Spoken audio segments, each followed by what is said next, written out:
sharp pain shoots through my skull right as I'm handing the takeout bag to the woman at the door, and a piercing electronic ringing chases it, and a mechanical voice starts reading something into the inside of my head. Congratulations on entering the survivor world, it says. Here, all life forms exist solely to survive. Current area Black Fog Survivor, Area 10,086. I stand there in the doorway with a plastic bag of lunch in my hand, and the words still ringing in my ears. And across from me, the woman is clutching her own head, eyes blown wide, staring at me like I'm about to do something she'll have to scream about. She blurts out something about a prank, then warns me not to try anything funny. The kind of warning a woman gives a strange man in a hallway when she's not sure he's a man anymore. So she heard it too. Good. I'm not crazy, or if I am, the whole building is. I ask if she heard it. I don't wait for her answer because that isn't how I'm wired. I tell her to enjoy her meal and to remember a 5-star review, and I turn and head for the stairwell. She's still standing in her doorway when I round the landing, more confused than before. As I'm coming down the steps, an invisible light screen blooms in front of my face and starts walking me through what it calls the Black Fog Area guidelines. The nights in this world are extremely dangerous, and anomalies become agitated after dark.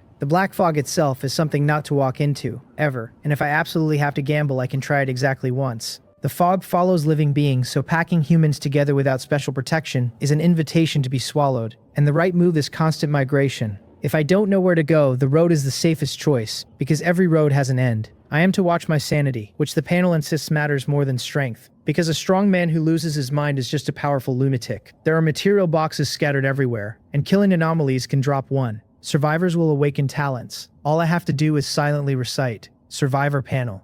I have a 3-day protection buff. Anomalies will not attack during it, and I should use the window to stockpile. And then, in case I missed it, the panel writes survive, survive, survive. End of the world. System. Survival 3 words I've read in 100 web novels at the back of a takeout shop, while a noodle order goes cold. I shake the feeling off and keep moving. By the time I push out of the stairwell onto Horyong Street, the sky is still the same dumb blue, with the same dumb white clouds. And if it weren't for the wall of black fog rising out of the horizon in the distance like a curtain pulled across the city, I might convince myself the announcement was a prank. The street is already loud. People are asking each other what kind of survival, whether we're still in our original world, whether that dark wall in the distance is the fog the prompt mentioned, and whether something has cut Hwaryong Street off from everything else.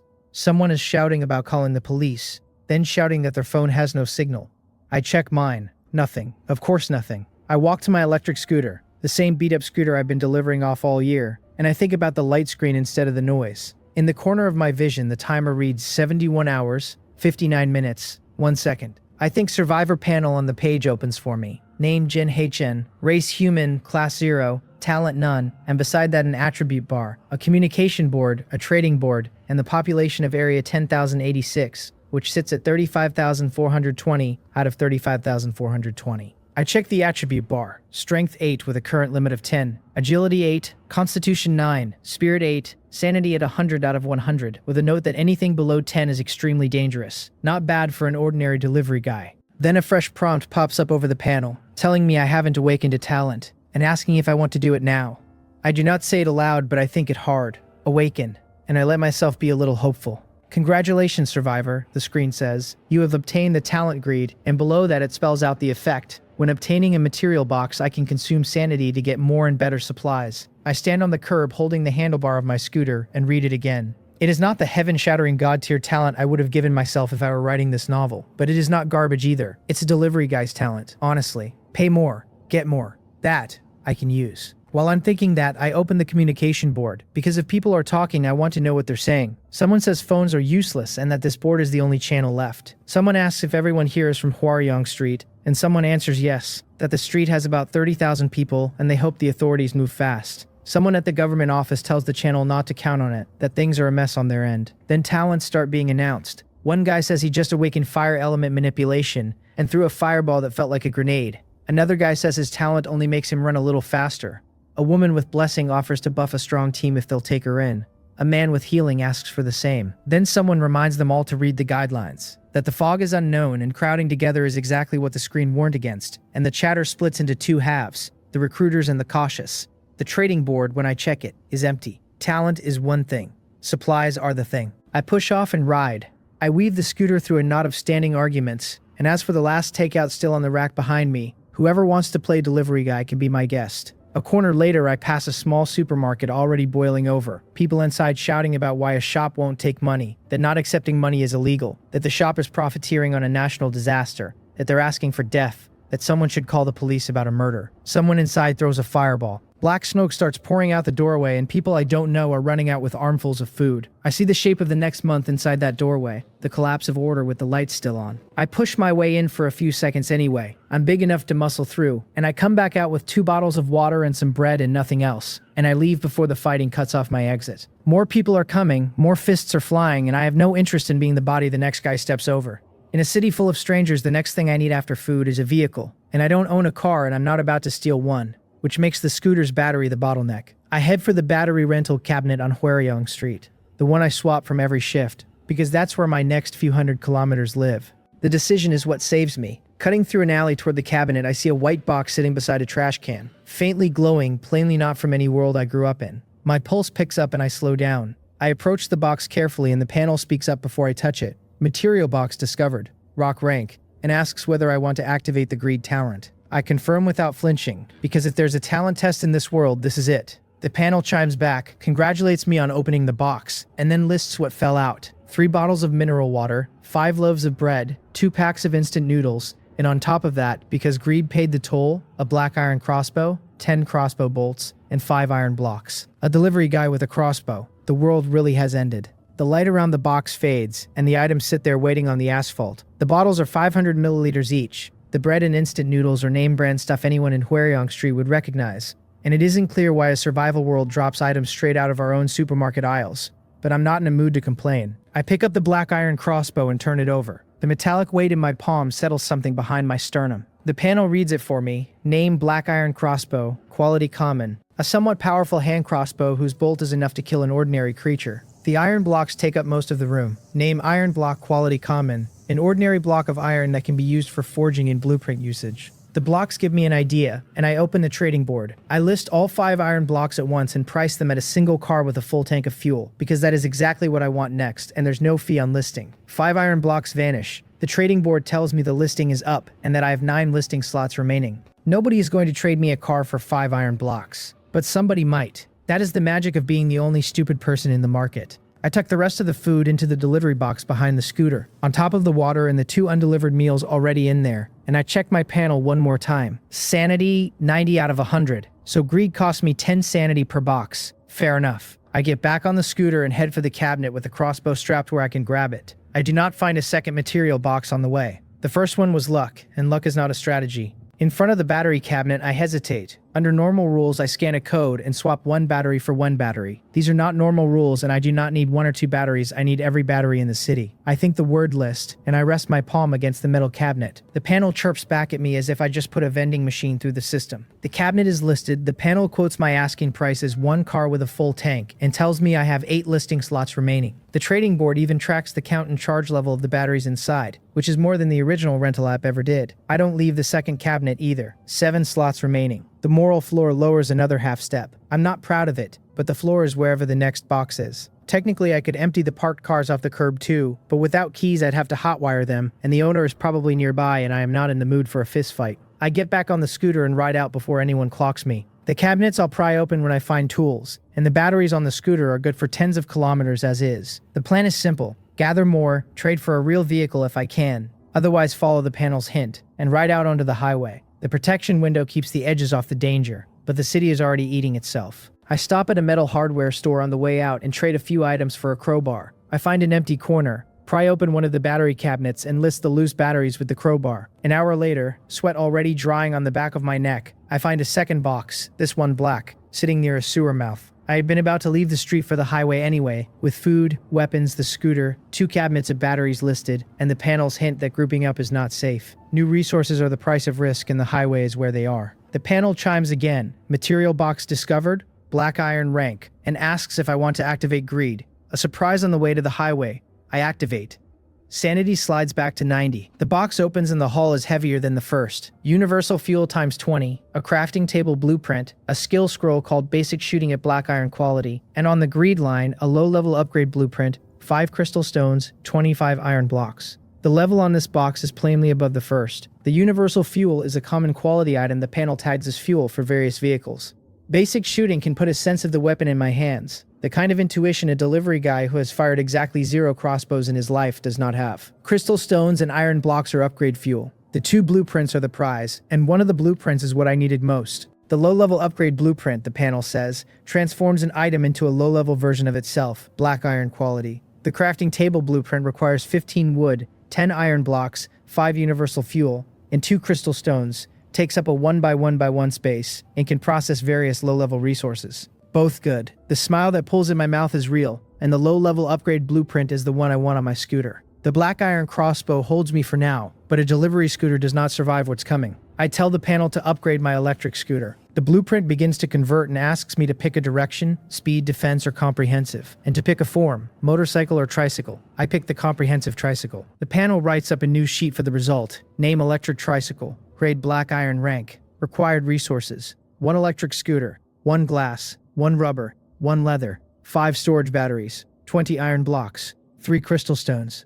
Glass, rubber, leather. The only 3 things I do not have. Of course, I open the trading board. In the hour since the world changed, other people have figured out the trading board too, and even people who don't intend to sell are listing things to see what happens. Some lucky bastards have already opened a material box of their own, because among more than 30,000 people, there's always going to be a few lucky ones, which is exactly the reason I want off this street. The easy resources are already spoken for. The board has a private chat function on each listing, which lets a buyer negotiate price directly. I scroll. I find about 30 people sitting on glass or rubber or leather in singles or in small piles. Most of them price their stock the way I priced mine, which is to say they made the number up. Some ghost me. Some name a number that wants my whole delivery box. I work through them one by one, and eventually I trade 2 cold takeout meals, 2 bottles of water, and 2 loaves of bread for 1 of each, and I have my 3 missing materials. It looks like there is even less food in this city than I thought. That feels true even as I think it. With 30,000 mouths eating, drinking, and panicking in the same square mile,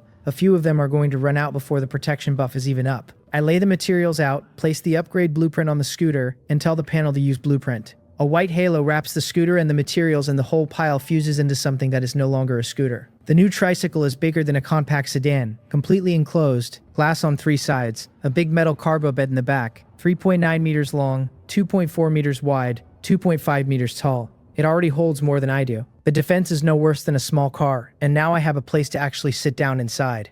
The panel names it Electric Tricycle, black iron grade, top speed 80 kilometers per hour, 400 kilometer range, no offensive capability, some defense. The cargo bed has a simple seat cushion in it that can serve as a tiny rest spot. The rest is empty, like a truck bed someone closed in with cheap metal. If anyone had seen this thing yesterday, they would have called it a hideous broken tricycle. Today it is a vehicle people would beg for. The end of the world really is a buyer's market. I climb in and test it. Power is much stronger than the old scooter. The cabin keeps the wind off my face, and the highway becomes a real plan instead of a wish. I do not use the crafting table blueprint yet because I have no wood and the table is not urgent.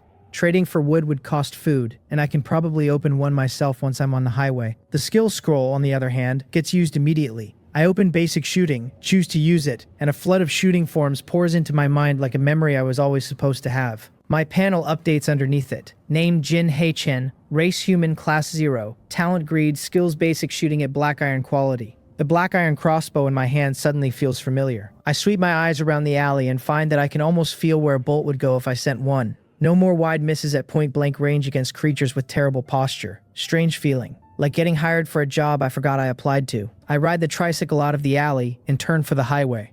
According to the way the timer has bled down, it is somewhere near 1:15 in the afternoon, and dark is still hours off, which is exactly the kind of margin I need to put distance between me and Haryong Street. The protection window says nothing will hunt me yet, and my talent says I get stronger only by opening boxes, so hiding inside the street is the worst trade. The tricycle leaves the street and rolls onto the broad highway, which catches the attention of a few people on the channel. Somebody asks who has the guts to head straight onto the highway. Somebody else asks whether they're tired of living. Somebody asks how many people are in the group. Somebody answers that it looks like one guy on one tricycle. Somebody asks whether one guy is going out alone to die. Below them, a man named Im Gay announces that he has the Berserk talent ability and is recruiting other powerful talent users. That his team already has more than a dozen strong members, a supermarket, and 5 vehicles, and welcomes anyone interested. A Jinhua supermarket post announces recruitment too, supplies of every kind, all kinds of talent welcome. They will rest a day and set out at 8 sharp tomorrow morning. Underneath that, someone is asking for help, that armed gangs are working their way down a row of houses one door at a time.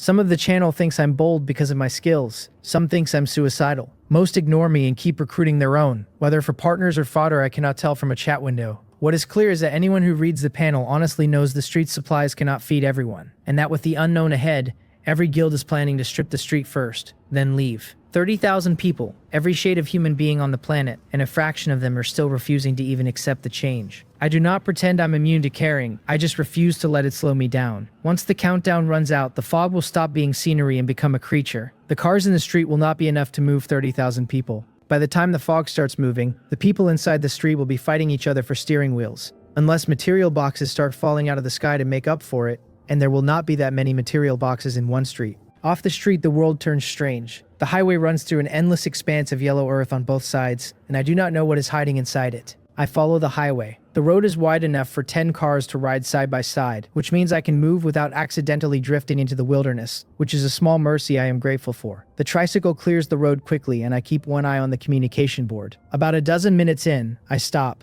Sitting in the middle of the lane ahead of me is a white box. The panel confirms a rock-grade material box and asks the question I am getting used to. I pause longer this time, because rock-grade boxes are not worth a chunk of sanity. Then I decide to test it. The panel takes me to 82 out of 100 and opens the box. I get a cassette stove, 5 loaves of bread, 3 glass panels, and on the greed line 10 ham sausages, 15 wood, 5 iron blocks. The cassette stove is a real win. It means hot food. The rest is filler. Maybe greed is not worth it on rock grade. Noted. I throw the food into the back, list the loose materials on the trading board, and drive on. The material boxes on the highway I am pleased to discover are not rare. Starting early is the actual cheat code. In the next hour, I cover about 60 kilometers and harvest another 5 boxes. One is an even sadder wooden box that yields 2 bottles of mineral water, which is not worth the greed cost. 2 are rock grade, 1 is black iron grade. The other 4 boxes after the wooden one are the ones that turn my supplies from delivery guy into household. By the time I take stock, the cargo hold holds the black iron crossbow, 30 bolts, the cassette stove, 1 battery storage cabinet, 15 batteries, 8 changes of clothing, 5 bedding sets, and 1 folding bed. On the blueprint shelf sit a workbench blueprint, a water storage tank blueprint, and a vehicle upgrade modification labeled connecting carriage. The food drawer has 24 loaves of bread, 8 instant noodle packs, 16 bottles of mineral water, 28 ham sausages, 8 cans of island beer, and 5 bottles of vanilla cola. The materials are 20 units of universal fuel, 9 glass, 10 electronic components, 5 rubber, 5 leather, 30 wood, 45 iron blocks, 5 copper blocks, 18 crystal stones. The hauls have also dropped my sanity to 52 out of 100, even though sanity quietly ticks back up about 10 points per hour. Below 50, the panel notes. I get anxious and a little paranoid, the kind of dazed mental state that lifts once the bar climbs back to 50. Sanity is not a number to gamble with casually. The cargo hold is full enough that I feel safe for the first time today. The connecting carriage blueprint is going on the back the next time the bed fills up or I stop for the night. Not now, because doing it now would just rob speed and range. I am eager for the next one. Then I see the figures. Black shadows are moving slowly across the yellow earth at the side of the highway, and they get sharper the longer I roll. My face tightens. Zombies. Corpses. Whatever the system calls them. The panel said no anomalies during protection, but does that mean no attacks or no zombies? Are zombies even classed as anomalies? Or are anomalies the worst thing waiting underneath? My speed comes down on its own. The shapes are wobbly and slow, and they have not noticed me. And there are only 7 of them, walking by the side of the road without ever stepping onto the asphalt. I weigh it for a breath, then I decide. I cannot turn around, and if it goes bad, I will gun it through. They look low level, the kind of thing any adult with a weapon could handle. I push the tricycle forward and slip one hand onto the crossbow. The nearest one is making a soft hissing noise as I pull alongside. Its skin is pale to gray, the joints rotten, the clothes hanging off it in worse shape than any beggar I have ever seen. On Hueryong Street, the fangs and nails dark with something black and wet. The mouth puckers open and the hiss comes again. It does not look at me. The protection is real then, at least within a few meters, and a tricycle's worth of noise. I lower the window and the black iron crossbow extends out. I aim. With basic shooting in my hands, the bolt feels like it goes where my eyes go. The bolt punches through the air, through the gaunt skull, and the rotten corpse drops without so much as a flinch. Embarrassingly easy, like delivering takeout to the 3rd floor. I do not let myself get cocky. I stay ready to bolt. The rotten corpse drops where it stood and stays down, and a white material box drops onto the dirt next to it. Loot drop. Just like a low-level mob in a movie. Some kind of order. I move down the line. 2nd rotten corpse, 3rd rotten corpse, and on the last one I experiment, putting a bolt into its leg instead of its skull, just to see what changes. The leg shot pulls its attention. The hiss becomes louder. The head turns toward the tricycle, and for the first time one of them seems aware I exist. The hiss escalates and the rotten corpse keeps hissing. but it does not step toward me. Something is still holding it. That is the answer I wanted. If it can't move, it can't kill me. If it can't kill me, it's payroll. I finish the leg-shot rotten corpse, recover my bolts and gather the boxes. The killing does not bother me. Pulling the bolts out is what bothers me. I get a piece of clothing out of the cargo hold to wrap each bolt as I pull it, planning to use these as my first batch and replace them as they bend. The panel writes a description for me. Name Rotten Corpse, Race Corpse Race, Class Tier 0, Talent Corpse Poison, Slow Speed, Weak Power, the most low-level creature in the Black Fog world, and a note that if I cannot beat one of these, I should not bother thinking about surviving. The 7 Rotten Quarries did not each drop a box. Only 4 did. 3 rock grade and 1 black iron grade. I sit on the back of the tricycle with the 4 boxes lined up in front of me. I open the 3 rock grade ones at once and burn no greed on them. The panel chimes, congratulates me on 3 rock grade boxes opened, and lists out the haul. 5 electronic components, 1 tire, 10 crossbow bolts, 1 flashlight, 5 loaves of bread, 2 instant noodle packs, 15 wood, 3 crystal stones, 1 black iron axe. Solid. A spare tire is exactly the kind of thing I should be hoarding. The flashlight is night insurance. The black iron axe is, when I pick it up, a big black axe in the most literal sense. More deterrent than tool in the hands of an ordinary person, but on something I might want to chop, it would do real work. I throw the loose haul into the cargo hold along with the unopened black iron grade box. I do not crack the black iron grade box now. Sanity is low and greed on black iron is worth a Q. The rule I keep telling myself is to keep sanity above 50, and if I get the chance later to find a better tier box, I should not waste greed on black iron either. Knowing the protection buff is the most valuable thing I will ever own. I get back on the tricycle and keep moving. The 3-day window is for piling up everything I can. About 20 minutes after I roll, a dark shape steps out onto the road behind me. Somewhere over the horizon I have already crossed. A giant wolf, standing taller than my shoulder, more than 3 meters long from nose to tail. It follows the smell to where the rotten corpses are lying and stops. It sniffs at the bodies, glances down the road in the direction the tricycle went, then bends down and eats. It swallows half of a rotten corpse in a few bites and huffs into the dirt as if the meat tastes wrong, then keeps eating until the half corpse is gone. After that, it stares down the road for a long beat, then steps onto the yellow earth and follows my scent. Its top speed cannot touch the tricycle, but it has decided about me, none of which I know yet. I am already 30 kilometers ahead, and feeling great about myself. A few hours later, I am 200 kilometers ahead, and the battery is down more than half, and the sun is below the line of the horizon. 3 hours of riding has refilled my sanity to 94 out of 100. There were no towns. There were no other streets. There was only yellow earth, the road, monsters, and material boxes. I take advantage of the last orange light to sort through what I picked up. The take on the highway was big. 2 groups of rotten cores cleared, plus what was lying around without owners. 18 rock grade material boxes, and 5 black iron grade. Added to the one from earlier makes 6 black iron. The 18 rock grade boxes turn into food, clothes, bedding, materials, even some fresh vegetables in a couple of them. And after a while I stop reading each one. I just shove the loot into the cargo hold and dump anything too big on the trading board. Nobody else is set out. I check the channel and there is no news from anyone on the road. Either they don't want to be spotted or they cannot stomach the idea of spending the first night out in the open. Several groups have already promised to set out at first light tomorrow. The communication board this evening is mostly 2 voices. One voice is the groups with supplies announcing themselves. The other is the begging and the cursing. Someone is starving and asking for food. Someone is cursing Imgay by name, calling him a murderer who will not die a good death. Someone is asking why the authorities don't move, asking what the cops with guns are doing while people with talents rob houses door to door. Someone is warning everyone to hide. Someone is promising to chase a man down even from beyond death. Someone is begging for food again. Anyone with even a little stockpile is now afraid to speak in case they're noticed. As expected, if there are no other dangers around, the people nearby are the worst ones. I am very glad I left early. If I had not, I would be one of the names on that channel right now. I think about the boxes I have already picked off the highway and wonder whether they will respawn for the people behind me. Then I realize the convoys behind me will be in sedans and will catch my little tricycle eventually, which makes the tricycle's size a problem. Limits. I tell the channel and myself that I hope to open an upgrade blueprint soon, then I drop the worrying. I take the cassette stove out, cook a pot of instant noodles, throw in eggs and vegetables and the soft perishables that have to be eaten first, sit on the back of the tricycle with the steam in my face, take a long pull of vanilla cola, and feel for the first time today as if I am camping. The aroma is honest. The road outside is desolate. No light except for my own vehicle and the flashlight. Only the stars overhead, the kind of night a hiker would either love or be killed in. This is the first real meal I have eaten since arriving. After dinner, I find the connecting carriage blueprint. It mainly needs iron blocks and crystal stones, and I am sitting on a small mountain of iron blocks, 3 digits at least. I pull the blueprint, watch the white light envelop the tricycle, and watch a second cargo hold extend out behind the first. The new hold is about 3 meters long, the same width and height as the front.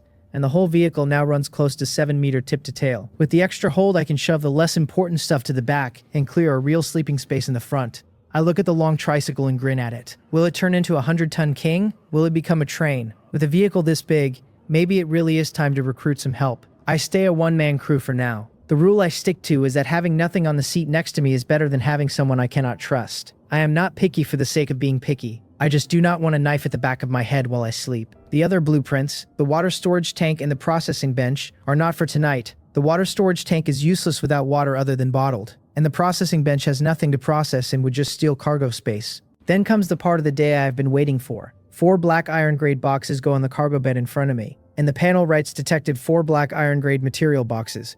Activate talent greed, and I confirm. Sanity slides down. The boxes vanish, and the items appear in front of me. Universal fuel times 50, a vehicle upgrade modification labeled hybrid engine, 15 crystal stones, 50 iron blocks. 1 desert eagle, a vehicle upgrade modification labeled restroom, 3 magazines, 1 low-level enhancement potion. On the greed line, 3 low-level healing potions, 8 crystal stones, 25 iron blocks, a vehicle upgrade modification labeled sentry mode, a vehicle upgrade modification labeled protective glass, 10 copper blocks, 1 flashlight, blueprints. The corner of my mouth pulls up despite my best effort. This is the burst I needed. 4 black iron boxes averaging 1 blueprint each is the floor of a runaway snowball. Hybrid engine, restroom, sentry mode, protective glass. The hybrid engine wants electronic components, batteries, iron blocks, copper blocks, and crystal stones. The restroom asks for the most miscellaneous: glass, water storage tanks, and a list of trinkets. Protective glass is simple, mostly glass and crystal stones. The sentry needs more electronic components, glass, and crystal stones. Crystal stones are the master ingredient for every one of these, the panacea I cannot absorb the way a cultivator would. But every blueprint eats them. A water storage tank blueprint I already have. Anything else I can't supply I can trade for. I gather the materials, fill in the holes from the trading board, and tell the tricycle to build it all. White light wraps the vehicle. The hybrid engine cannot be seen, but there is now a fuel port next to the charging port, and both range and top speed move up. Universal fuel finally has a job. The protective glass looks almost the same except for the moment when the light passes through it. I aim a bolt at one of the windows and pull the crossbow, the same kind of bolt that drilled through a rotten corpse skull a few hours ago. The bolt strikes the glass and bounces away without a scratch.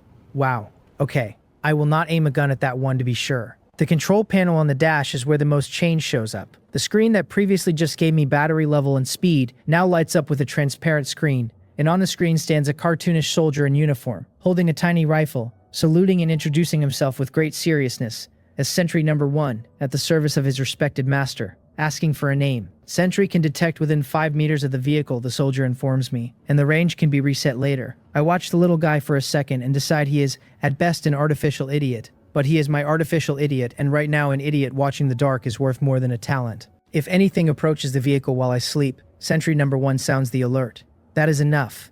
The restroom takes up most of the back of the connecting carriage, a squat toilet and a separated shower lined with iron and glass, a small section of wood and special boards, dry-wet separation, rubber pipes running to a water storage tank hanging on the wall, the tank empty for now. There are little external panels too, for cleaning the squat and for connecting the water storage tank. The panel updates the vehicle profile. Name hybrid tricycle recreational vehicle. Quality black iron grade. Top speed 120 kilometers per hour. Battery range 600 kilometers. Fuel tank range 600 kilometers. No offensive means, and some defense. Not bad. If every black iron box drops yields like this, the tricycle's road to a 100-ton king is a matter of time. The cost was most of my electronic components, glass, copper blocks, and iron blocks, plus a few food trades to cover the gaps. The Desert Eagle and the magazines are pure bonus, the kind of icing that lets me sleep a little better, and the 2 potions are the haul I was not expecting. The low-level enhancement potion, the panel writes, consumes directly to randomly enhance 1 to 3 attribute points, with the probability of assisting in breaking the class limit, and a maximum attribute limit of 30. The low-level healing potion treats internal and external injuries, applied externally or taken internally. I hold both in my hand and my chest as something I do not advertise to anyone. Transcendence in a vial.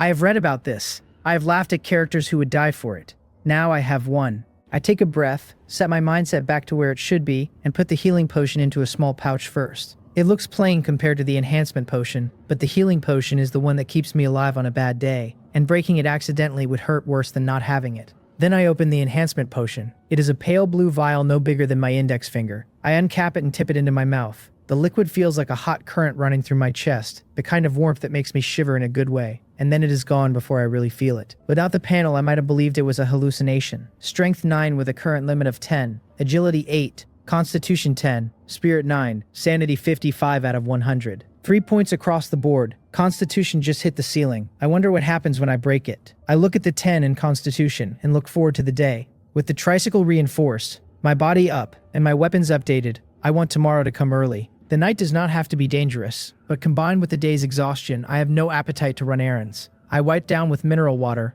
unfold the cot, lie down and pull up the channel to read myself to sleep. The channel is thinner now than it was earlier. Most people are heads down hoarding supplies, hiding, getting ready for tomorrow. Even the ones with time on their hands are probably lurking, same as me. I do not notice how long I read for. Sanity climbs to 72 and I open the remaining 2 black iron boxes. Then I drift off without really registering what fell out. That night, plenty of people on Huaryang Street are not sleeping either. Some are scared of someone breaking the door down. Some are scared of someone breaking the door down because they have something worth breaking a door down for. I am in the middle of a wilderness. The tricycle and the weapons should be enough to make me feel safe, but the night still wakes me a few times in that half-dreaming, half-aware way that only the first night out ever does. Beep, beep, beep. Sentry number 1 calling master. Other life forms approaching. Other life forms approaching. Master, master, master. I dragged myself up out of the half-dream, sleep clawed away by the words master, and reached for the desert eagle and the black iron crossbow at the same time. On the screen above the dash, sentry number 1 is pacing back and forth on his tiny screen,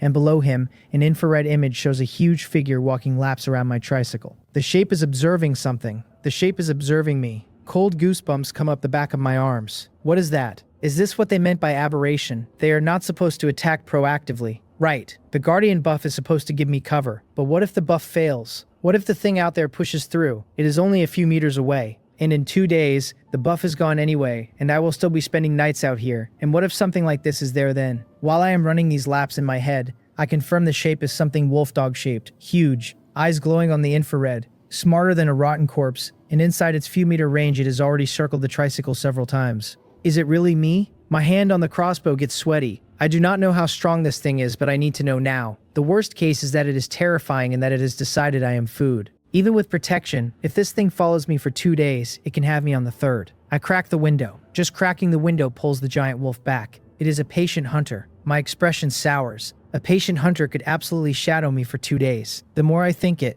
the less I can let this thing live. I lean into the open window with the bolt loaded.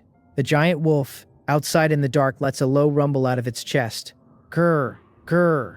When it sees my head poke out of the window, saliva runs from its huge mouth. It is very interested in me. Whatever is holding it back is the only reason it has not moved yet. But the gaze in the darkness does not break. It keeps its distance, far enough that I cannot put a clean bolt into its head. I move, it backs off, I freeze, it drifts closer. I try several times. Eventually I get out of the vehicle to try to lure it close enough for the desert eagle, since the gun beats the crossbow at this kind of distance. The giant wolf runs further back the second my boots hit the road. Time crawls on like this. I try a few forced shots with the black iron crossbow. The bolts miss. The giant wolf becomes even more careful after that, slipping into deeper shadow each time. Good news. The giant wolf has decided about me and is not going to wander off. Damn it. Fine. Just keep watching. I accept it. I can't kill it, so I run. I think for a second about driving the rest of the night straight through. Then I drop the idea, because if I drive all night, I am the one who collapses tomorrow. I lay back on the cot and wait. As long as the giant wolf does not engage, I will outrun it a little more each day. By the time the protection expires, maybe I have outgrown the problem. The thought slows my pulse. I tune sentry number 1 out, since every time my head shows over the window the giant wolf vanishes anyway, and the alerts have nothing new to say. My reaction seems to throw the giant wolf off too, because after a few more tests it goes still. On a dark stretch of empty highway, the long tricycle sits alone, with a giant wolf king on watch nearby. Inside the vehicle I finally pass back out, telling myself even if the tricycle takes a hit, it can take a couple more before I have to be on my feet with the gun. If I had been on an open scooter tonight, I would be a wet stain on the dirt by now. The first light of morning lays across the road. I am awake and I did not sleep well. Part of it was no shower. Part of it was a terrible cot. Most of it was the monster outside. The sun is up now and I quietly peek out and find a large dark shape staring at the vehicle from a distance. Not too close, not too far. Anyone who did not know better would think it was guarding the vehicle. Bad luck. Of course it stayed. In daylight, I can finally see the size of the giant wolf clearly. Its physique is past a tiger's. The cold gaze it gives me runs ice down my chest. Even if it were a dog, that look would make a normal person freeze. It is not a dog. It is undomesticated and it has decided about me.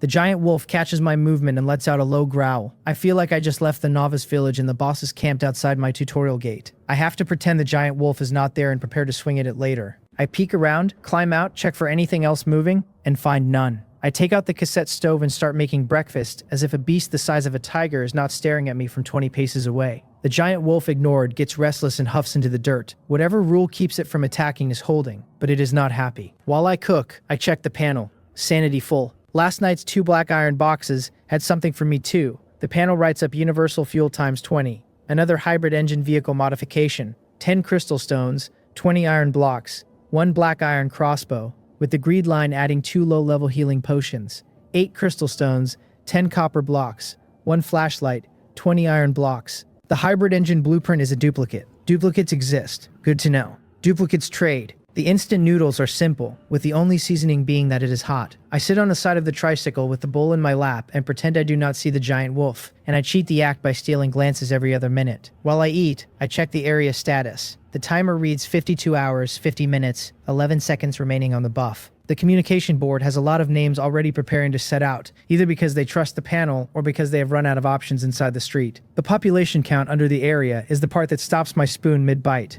32,366 out of 35,420. 3,000 people dead before the monsters even arrived. I knew people would die. I did not expect that many. Even 10% of Hwaryong Street decided last night that murder was a reasonable answer to the new rules. No wonder the channel last night was a wall of begging. No wonder the cursing was so personal. Some of those names probably have several people to their account by morning. Day 2 should be lower, I hope. I am very glad I am where I am, and not where they are. I look at the giant wolf again. Different problem. Same one, really.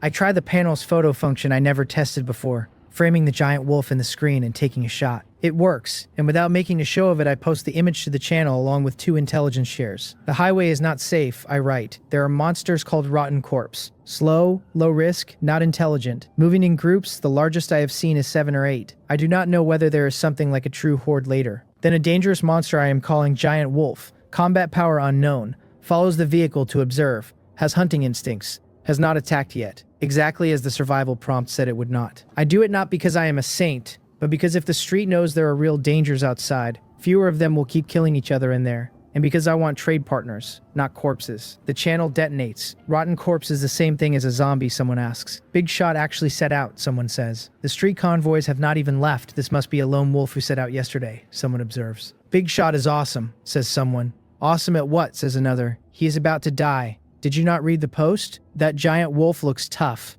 That lone wolf is on a small tricycle. Once the protection ends, he becomes wolf droppings. Brother, how far are you from the streets? Are there forks? Someone asks. Brother, are there many supplies on the highway? Someone asks. Big Shot, share your supplies. Yeah, you are about to die anyway, you might as well share. Good brother, I am 36D, send me food and I will send you photos. Someone offers. Shameless. All of them. Private messages pile up too. I close most of them, sort the few that look like real trades, and find a surprise hiding in the inbox. I leave one open from a man calling himself Captain M. Pagan. Profile picture, a real photo of a square-jawed man with a crew cut. The board runs on real names with optional photos, and most users left theirs as a generic gray box. This guy is confident enough to post his face. Brother, I am Captain M. Pajun. The message reads, leader of the Pajun Guild. To set out alone and spend the first night in the wild is admirable. You must be in trouble. Let us trade. You should need this. Attached, a blueprint, vehicle upgrade and modification, armored weaponry, black iron grade, requires 30 iron blocks, 5 copper blocks, 5 crystal stones, collects to modify the vehicle providing defense and impact force. A man who has already built a guild before noon on day 1 is not a man who got there by being soft. The blueprint is the only thing on this exchange I actually care about. The supplies and talents in the street will end up in the hands of the people who organized first. And in Pajun, what he wants for it. Weapons, other blueprints, information depending on the content. All fine, he writes back. What we need most are blueprints and weapons. Food we have. He is direct. Trading with ordinary items is going to be hard with this guy. I think about the duplicate hybrid engine blueprint sitting in my inventory and send it across. The reply pauses for a beat. Then he tells me the blueprint is a good one, but their vehicle is fine, and they do not need to modify it. Do I have any other type of blueprint or weapon? Helpful. I think about the duplicate black iron crossbow I opened this morning. I do not want to trade weapons, but I have several of them, and the other side will eventually open one of their own. And the trade value of a crossbow is highest right now while my information leak about rotten choruses, and the giant wolf has the street nervous about ranged weapons. Black iron crossbow, 20 crossbow bolts, I write. Trade or not, your call. Impejun does not haggle long. All right, brother, no haggling. Let us trade directly. He sends a trade request and the crossbow and the bolts vanish from my inventory as soon as I confirm. The blueprint lands. I do not delay. Iron blocks, copper blocks, crystal stones, all of which my latest box drops covered. Build. The white light wraps the tricycle, and the frail-looking three-wheeled recreational vehicle starts changing shape. A ferocious metal frame wraps the whole body. The front and the roof grow sharp iron spikes. The doors get spiked too, which means I have to be careful every time I open one. The giant wolf, watching this whole transformation from a respectful distance, looks suspiciously at the new metal vehicle as if it just realized the rabbit it was hunting grew a shell. Heh. The look on your face. The new hybrid tricycle gives me a real sense of security, but when I look down at the tires I frown. They look small under all the armor, which is fine for highway, but the second I take this thing off the road into yellow earth or anything rougher, the tires will be the thing that buries me. Tire blueprint goes on the list. I post in the channel that I am acquiring various blueprints and to send private messages, and I list trade items on the board for the same reason. The post stirs the channel, but no one comes to me. Either nobody else has blueprints or nobody who has them wants to part with them. I finish breakfast, pack everything and prepare to roll. Before I close the door, in the rearview mirror, I see the giant wolf in its usual position, watching me with that cold patience, and I make a decision. I bring the Desert Eagle up and fire. Bang, bang, bang, bang. The recoil punches my wrist. The Desert Eagle empties as fast as I can pull the trigger. The giant wolf, until now relaxed as if it were watching its prey at a buffet, jerks the second the gun fires. Its fur lifts, and a wisp of black gas spreads out from its body. Roar. The first bullet hits before it can dodge. The black gas absorbs most of the impact, and the bullet bites into flesh without reaching bone. No penetration, no exit. The next several shots, only the first 3 connect. The rest miss. The giant wolf's whole body dissolves into shadow on the asphalt and reappears more than a dozen meters away. My breath catches in my throat. That is supernatural ability. My grin falls off. I had thought, at worst, this thing was a powerful beast, something like a war elephant, maybe even a dinosaur of some kind. A few Desert Eagle bullets should drop an elephant. The struck giant wolf can still use a talent and reposition. If this thing could attack at the distance it had me at last night, I would be missing pieces. A woo. The howl carries down the road, and the giant wolf's eyes go even colder. Black gas pushes the bullets back out of its body. The flesh contracts. The wounds are still there, but the bleeding is stopped. Damn it. I have been failing to kill it, and now I have been logged in its grudge book. I have to drop the idea of killing the giant wolf for now. Even my strongest weapon failed. Hitting the giant wolf at all will be harder from here. The bullets are faster than the giant wolf, but the giant wolf does not need to be faster than the bullets. It only needs to be faster than my aim. And on top of speed, it can sink into shadow. Beast. I get into the vehicle and drive. The giant wolf gives chase for a stretch, then drops out of the rear view. It has not let me off. It has just decided to follow at its pace. I will be seeing it tonight. I think about the channel and decide, even though the giant wolf is my problem, to share it. I post an update.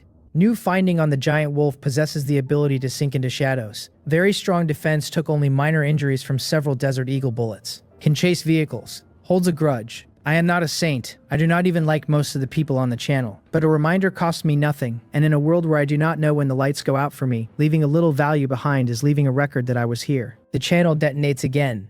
Damn, controlling shadows, someone writes. It did not die to 3 Desert Eagle rounds. What is it, a dinosaur? Someone writes. Am I the only one who noticed? The lone wolf Big Shot has a gun. Is he a killer, or do material boxes drop these things? Someone writes. Bullshit, Big Shot. Big Shots die too. He is being chased by a giant wolf right now. Someone writes. Person above, stop gloating. If there is no other road, we have to get on the highway too, and the Big Shot is in front. Guess where the giant wolf is? Someone writes. No way. The Big Shot did not mention any forks in the road. Does that mean if we follow, we run into the giant wolf? Someone writes. Not necessarily. The giant wolf followed the Big Shot. Unless we catch up to him, there is a chance we avoid it. Of course, that is assuming there is only one giant wolf. Someone writes. Thinking about it makes the future feel pitch black, someone writes. Afraid of this and that. Just because the giant wolf is strong does not mean we have no chance. We have the panel. We have material boxes. Since the system exists, I feel my future is promising, someone writes back. The channel is loud because of me. Some doubt, some gloat.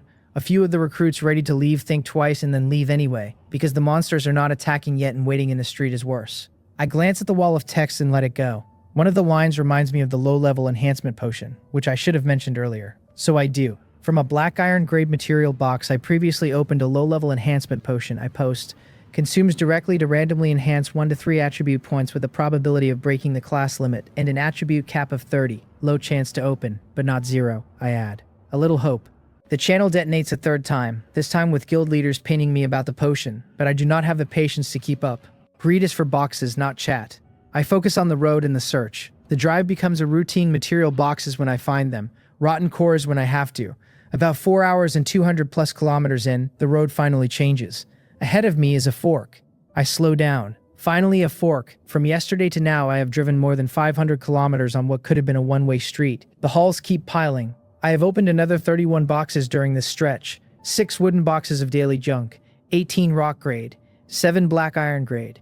The rock grade boxes have buried me in rice, flour, oil, things I cannot store all of and have been throwing onto the trading board. The 7 black iron grade boxes, besides ordinary materials, dropped another black iron crossbow I throw on the board to fish for blueprints, plus a vehicle upgrade modification called solar charging panel, 1 more low-level enhancement potion, 2 low-level recovery potions, and another connecting carriage modification. The recovery potion is not for healing, but for accelerated stamina recovery. The biggest trade upgrade is the new weapon, a bird gun swapped for a rifle. I now have an assault rifle and 5 magazines. It may not necessarily kill the giant wolf, but a rifle's fire rate beats a desert eagle's, and at the very least it gives me a real chance to test it. Sanity is sitting around 71. My attributes update on the panel. Strength 10 with a current limit of 10. Agility 9. Constitution 10. Spirit 10. Sanity 71 out of 100. The moment the low-level enhancement potion and the solar charging panel blueprint dropped, I used them because hoarding either is foolish. The tier 0 ceiling held,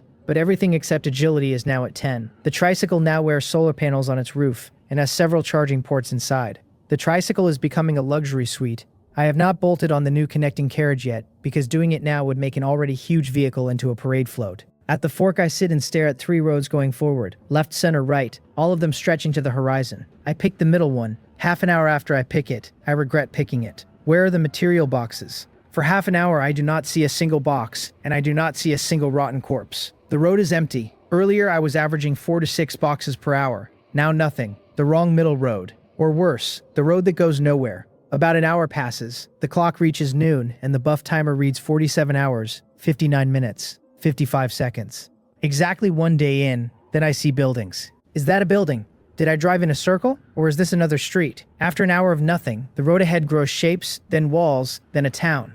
I slow the tricycle and observe from a distance and confirm it is not Hwaryong Street. The iconic buildings I would recognize are missing. The intersection is different. Without hesitating, I drive the armored hybrid tricycle in. The street is broken. The road is cracked and littered. No sign of anyone left alive on the surface. I check the area on the panel and confirm I still belong to area 10,086, so coming here has not pushed me into a new region. Either the people here all died, or they all left. I work the tricycle carefully past wreckage and around obstructions, eyes everywhere, ears on sentry number 1, until I finally stop in front of a supermarket whose sign reads Bake Shiho Supermarket. The refrigerators and the floor-to-ceiling glass at the entrance are smashed in. From the outside I can see the burned floor and scattered shelves of the inside, and the singe marks on the walls. The reason I stopped is the packaging on the ground. I want to see if I can read a date. There's a lot of trash at the entrance of the supermarket, and a lot of packaging bags. I climb off the hybrid tricycle with the assault rifle across my chest, and the Desert Eagle riding my hip, sweep the parking lot once for movement, find none, and then crouch to pick up a few of the wrappers. The print on the bags matches my world. The same script, the same neat little nutrition panels, but I have never heard of any of the brands. Not one knockoff of one I know either. I check 3 more bags and the answer is the same. These are not foreign imports either. The language is right. The design language is right. The brands are simply somebody else's. Parallel world. I roll the word around in my head.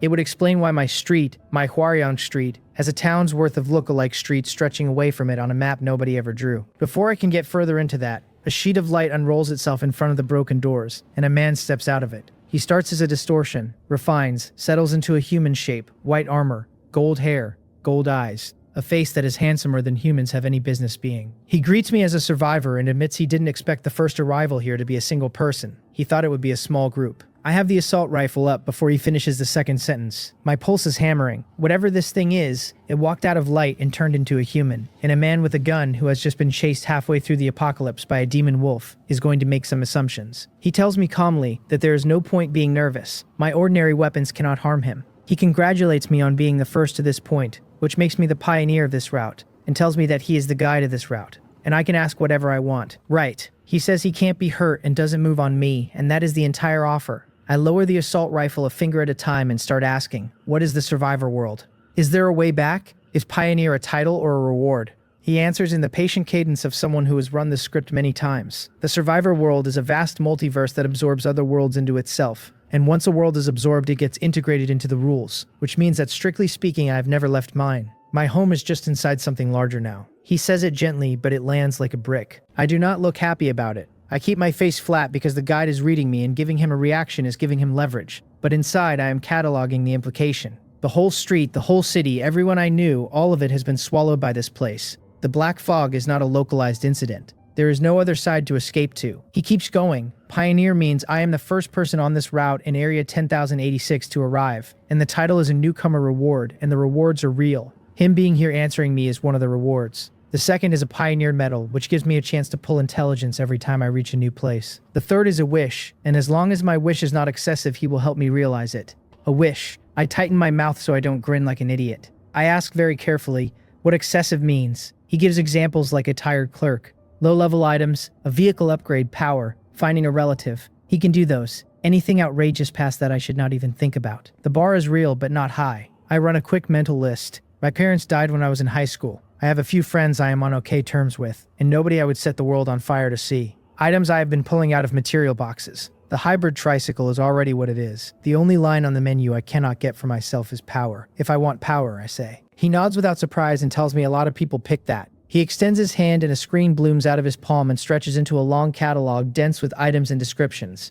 Potions, a handful of pills, some cultivation manuals and secret techniques. I scroll. Talent Awakening Potion. Silver, guaranteed to wake a talent if you have none, and guaranteed to push you through any class bottleneck below tier 2, with a random attribute boost of 5 to 10 points, and if your talent has already awakened, a chance to raise its level or grant a second one. Vampire Bloodline Potion. Bronze, guaranteed bloodline plus 8 to 12 attributes, plus a chance at vampire skills. Demonic Ape Bloodline Potion. Silver, the same shape, 15 to 20 attributes, a chance at demonic ape skills. Blood Boosting Pill. Bronze, breaks any bottleneck below tier 2 and adds 5 to 15 random attributes for the duration. A Vitality Condensation Technique at Silver, a refining technique that purifies energy and helps you push through bottlenecks and includes a few attack skills baked in. The list is long. Reading it just tells me how broke I am. Everything on offer is bronze or silver. Black iron is not on the menu, which means black iron is beneath his table, and anything above silver is beneath his ceiling. This guide is generous, but he has a budget too. He asks if I want him to recommend. I look up, which is enough invitation. He runs through it like a counter clerk.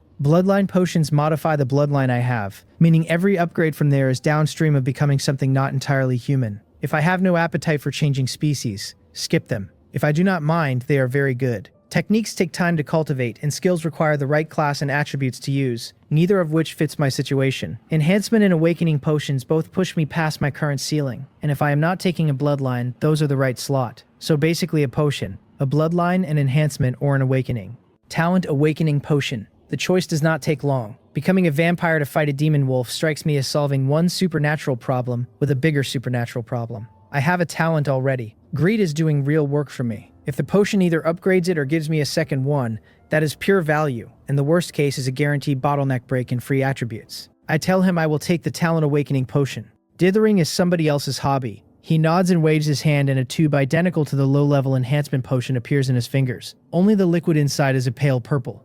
The guide tells me to find my own opportunity to drink the potion, that the effect will take about 30 to 60 minutes of my world's time to settle, and that this is the Pioneer medal. He passes that across with another small flare of light, and a silver-white star-patterned medallion lands in my palm. I cannot place the medal, but it is cold against my skin. The moment I close my hand on it, the information flashes into my head. Pioneer medal, silver, a pioneer of the novice village, reputation +1 in certain specific areas, with a chance to trigger intelligence on arrival at new places. A solid item. There is an equip option. I tap it.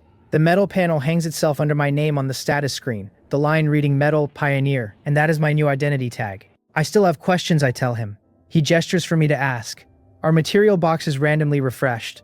The boxes I have hoovered up so far, will other people see new ones spawn after me? He says yes, the world rules drop them in certain places at intervals. After I leave, the boxes will return to the road eventually. The timing is just not fixed. He adds that Area 10,086 is still a new area, so the drop probability is high. He adds that if I leave the road and push into the yellow earth on either side, the harvest gets even bigger. The first part is good news. It means the convoys piling up behind me on Hwaryong Street are not picking through a dead road. The second part makes me grimace. My armored hybrid tricycle is not built to leave asphalt, and dropping a wheel into yellow earth without an off-road build is asking to be stranded 1,000 kilometers from anywhere. Tires went on the blueprint wish list for a reason. The giant wolf on the road, I ask. What is it? What tier? It is a tier 2 shadow demon wolf, he says. One that lost the race to be wolf king of its pack, got driven out, and ended up on my road. He calls it a problem for new survivors, but well within the rules. Tier 2. My stomach drops a finger lower. I am tier 0. The awakening potion will push me to tier 1 if anything. I assumed the demon wolf was tier 1 because that would have been fair. Skipping a whole tier above me is not fair. It is the world telling me the novice village has a real boss patrolling its exit, and the guide is not offering to lift a finger about that.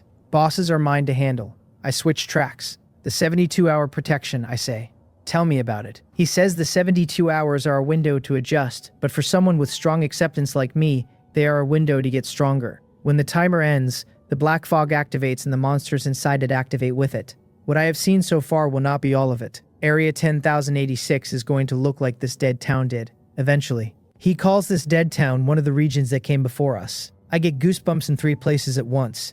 I was bracing for some version of this, but hearing him say it out loud still makes the apocalypse feel like a procedure with a queue. Everything is a game, the people running it are administrators, and they keep starting new rounds. What is the purpose? I start to ask. Who is behind it? He cuts me off mid-sentence. Very polite. He does not know that is just how the world rules are. There is nobody behind him. He is just doing what the rules tell him to. If I insist on framing it that way, he says, then he was simply chosen by the world. He adds, almost as an afterthought, that he was a survivor once too. That actually catches me off guard. I had pegged him for a manager, not a graduate. I show that on my face for half a second, which he definitely notes. And then he tells me, with a flicker of something complicated, not to push on this topic, that not only does he not know, even if he did, he would not tell me. I change the subject. The road ahead, I say. Tell me about it. About the same, he says. Just a bit more dangerous, the anomalies more concentrated, the resources richer. The route I have driven so far is essentially the safe zone. Past this point counts as actually leading the cradle. That tracks. The demon wolf is the worst thing I have hit in 2 days, and only the protection buff is keeping it off me. I let it go and ask a few more questions. Things he is willing to answer and things he flatly is not. By the time we are done, I have a working picture of the survivor world. The thing that sits in the front of my brain is this. Sooner or later, I will run into civilizations from other worlds, and they will be on their own version of this same curve. I float one more idea. I ask whether a survivor could pick a place and live in it without being chewed by the black fog. I do not expect much. He surprises me. Even the lowest grade of what he calls kindling, he says, is a gold rank item, and it carries the power to shield life from the black fog. Every faction with a working stronghold in this world has kindling. He is not even cagey about it. He adds, almost gently, that if I find a stronghold worth joining, I am free to try. But few of them accept walk-ins, and most of them are not good people. Putting my life in someone else's stronghold is worse than the road. Noted. Gold rank, I repeat to myself. The first time he has named a tier above silver. Out of reach right now and probably for a long time. But he just told me strongholds exist, and the door to one is a gold item. That goes in the long-term plan. One day I want my own kindling, my own stronghold, and a wall against the black fog that other people would pay to stand inside. If there is nothing else, he says, he will go. He hopes we cross paths again. He dissolves into the same light he arrived in, leaves without ceremony like a system process that finished its function. I am left standing at the broken supermarket entrance with the Pioneer Medal cold in one hand and the Talent Awakening potion cool in the other. So strong. I have no idea what level of existence that is. For high-level transcendence, my Desert Eagle and my assault rifle are toys. Hell, low-level transcendence are already a problem, like the Shadow Demon Wolf. The gun in my hand has felt like power for 2 days, and I just stood under something that could have unwound me with a thought. I sweep the lot one more time, confirm there is nothing else watching, and walk the Talent Awakening potion back to the hybrid tricycle. I check the panel side of the item one more time. Clean. No drift, no hidden cost line. Exactly what the description says. Past that, I do not get to be picky. I am still an ant fresh out of the novice village. A little more information, the same job ahead, and I have to drink this thing to get any further. I drink it. Pale purple slides down my throat and a current goes through me. Every cell switches on at once. Meridians, muscles, bones, all of them tighten and warm and reorganize. My blood is suddenly hot enough to sweat through my back in seconds, and my breath is fast and shallow, but underneath the shock is something exhilarating. An unwinding of every old delivery route ache, every winter on the scooter, every spine knot from sleeping on a couch. Years of low-grade damage just lift out of me. Then my body crosses a line. A barrier somewhere inside snaps. My ceiling moves. Time slips. When I come back to the cabin of the hybrid tricycle, my hands are still on the wheel, and the rain has not started yet. I check the perimeter on the panel, find no threats, and pull up my attribute screen. Strength 12 plus 1, with a current limit of 30. Agility 12 plus 1. Spirit 13 plus 1. Sanity at 100 out of 100, with the usual warning that anything below 10 gets dangerous. The +1 tag on every line is new. I stare at it for a second, then check the rest of the panel. Name Jin Haechan, Metal Pioneer, Race Human, Rank 1, Talent Greed, Skill Basic Shooting. And under Talent, Greed has updated. Effect 1, when obtaining a material box I can spend Sanity to draw a better one. Effect 2, when any attribute reaches 10, an additional 1 point is added. It was my talent. I almost laugh. Greed went from 1 effect to 2 on a coin flip in the Awakening Potions RNG. 4 bonus attribute points across the board, because all 4 were already at 10 when I drank the potion. The potion did its job. Greed did the rest. I am tier 1. I still cannot tank bullets, and I still cannot eat fireballs, but my rank line is no longer 0. And that is real. Hard cut. I drive the hybrid tricycle slowly through the dead town. I check buildings, take side streets, peer through broken windows. There is nothing left worth taking. Whoever lived here either died here or evacuated clean. The houses are wrecked beyond their own architecture. Walls collapsed, frames pulled out. The floors burned. Whatever cleared this town did not skim it. It ate it. I stop in front of a 17-story building and look up. Around the 10th floor there is a claw mark gouged 5 meters tall through the concrete, scoring the floors above and below it like the building was a slab of butter. Something with that kind of reach was here, recently enough that the mark has not rusted at the edges. What kind of monster leaves that? I take a quiet snapshot through the panel light screen and store it. Whatever the thing that left this is, I want to remember its scale before I run into it. Between the shadow demon wolf still on my tail and the claw artist who carved a high-rise, the dead town has used up its hospitality. 40-something hours of buff timer left. Not the moment to sightsee. The hybrid tricycle rolls out, picks up speed, and pushes back toward the highway. Behind me on the road, I learn later, the rest of the survivors have begun catching up. The vehicles run in echelons, sedans and off-road vehicles in the lead, capable of long distance and rough handling. Buses in the middle, packed not just with young adults but with seniors and children, the kind of group that holds together because alone they are nothing. At the very back, the scraps, electric scooters, bicycles, somebody on foot. The front ranks still get a shot at a material box. The back ranks get nothing. A few brave souls, having read the channel and decided the rotten cores on the dirt verge are not aggressive, drift off the asphalt to see what the yellow earth can give them. At the very front of the highway, a dozen vehicles run together at 100 kilometers an hour. The team's leader is Im-Gae, riding the back seat of the lead off-road. He has been in the survivor world for 1 day, his talent is berserk, and he has used those facts to crown himself a local emperor over the smaller groups that crystallized around him. If he had not been trimming the trash off his roster, he could already be 100 deep. Im-Gae is sinister, ruthless. His hair parted 7-3 and dyed yellow, his black shirt unbuttoned to show a black tiger tattoo across his chest. There are 2 women crammed against him in the back seat, his arms wrapped around them like a possession. The off-road has not stopped for hours, and Im-Gae is still in a mood. He pinches the woman on his right hard enough to make her yelp, ignores it, and turns to the driver up front. He demands to know how the hell they are this far without seeing the target. He says when he catches the man in front, he is going to break his legs first and watch him crawl. The driver, a man in thin gold-rimmed glasses, used to chauffeur a corporate boss, and Im-Gae picked him for the steering wheel because his skills are good, and his talent is auxiliary, a danger sense that pings on hostile movement around the vehicle. The danger sense talent is also the only reason the man is still alive in Im-Gae's crew. He reports they have run roughly 500 kilometers since this morning, that by his math they should have caught the target by now. From the passenger seat, a teenage boy with a short blade rolling between his fingers throws in a smug correction. The target had a head start of only a few hours. On a small tricycle, no realistic way for him to be ahead of them this far unless he drove through the night without sleeping, which the boy considers unlikely. Before the apocalypse, the teenager was Im-Gae's lackey, and after waking with a combat talent, he has graduated into Im-Gae's right hand. Their entire goal after they set off was Jin Haechan. Hyungwoon's video had shown his haul, the supplies, the upgraded tricycle, a desert eagle out of nowhere. A man alone with that much loot is the fattest sheep on the highway. They have not stopped for anything along the way except material boxes. He must have opened a blueprint and pushed the tricycle past its base form, the bespectacled driver says. But a tricycle is still a tricycle. It can only be upgraded so far. The right-hand boy with the blade nods. His talent is something for stalking. His eyes are quick, and a second later he straightens. A fork in the road, he tells Im-Gae. He has felt it before he has seen it. The lead off-road brakes and the rest of the convoy stacks behind. Im-Gae calls back over his shoulder for someone to bring the woman. A woman in a torn professional suit, bruised face, split lip, is dragged out of one of the rear vehicles. She looks at Im-Gae with all the hate she has. Im-Gae is unbothered. He calls her Im-Yu and tells her to look down the fork and pick the one that the target took. and not to play games or he will not be polite. Im-Yu's brother Im-Woo, who is being passed off in the next car barely conscious with a broken arm, is the leash Im-Gae has on her. He has been beaten close to death already. Im-Yu has been kept around as scout cannon fodder, and she knows it. She is unwilling, and she walks to the fork anyway, because the alternative is watching her brother get hurt again. She activates her talent. Her talent is Wind Whisper. There is almost no offense in it, but it makes her a precise scout and tracker. The current of air between the trees and the asphalt tells her things. She sweeps the 3 roads and feels Jin Haechin's tricycle path on the middle one, not far ahead. She also feels something else.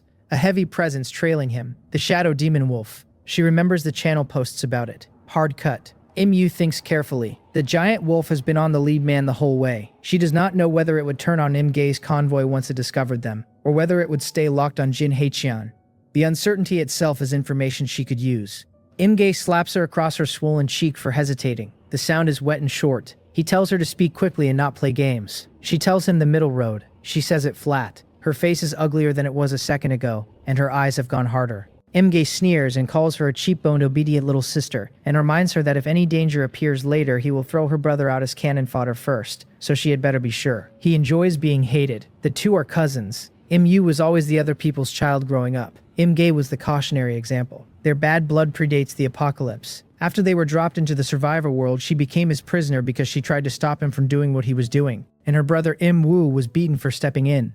She thinks about Im-Woo bleeding in the rear car and grinds her teeth and confirms the middle road. Im-Gae has her dragged back to her vehicle. He gets on the walkie-talkie. Middle road, hold formation, wait for his order, and once they rob the lone wolf in front, everybody eats well. The convoy cheers and rolls. To them, Jin Haechin is the biggest fat sheep on the road. Not the broke recruits scattered in the streets, not the better armed groups that have already organized too many people to bully, but a single man visibly loaded. Jin Haechin has been aware of being chased for hours. I have eaten in the cabin to avoid stopping. Bread and bottled water with a sausage when I can chew without bouncing off potholes, just enough to keep moving. Then the environment shifts. The yellow shoulder on both sides goes green. The asphalt narrows under a canopy of trees. The dense forest opens around me, taller than I expected, and a fine cold drizzle starts coming down.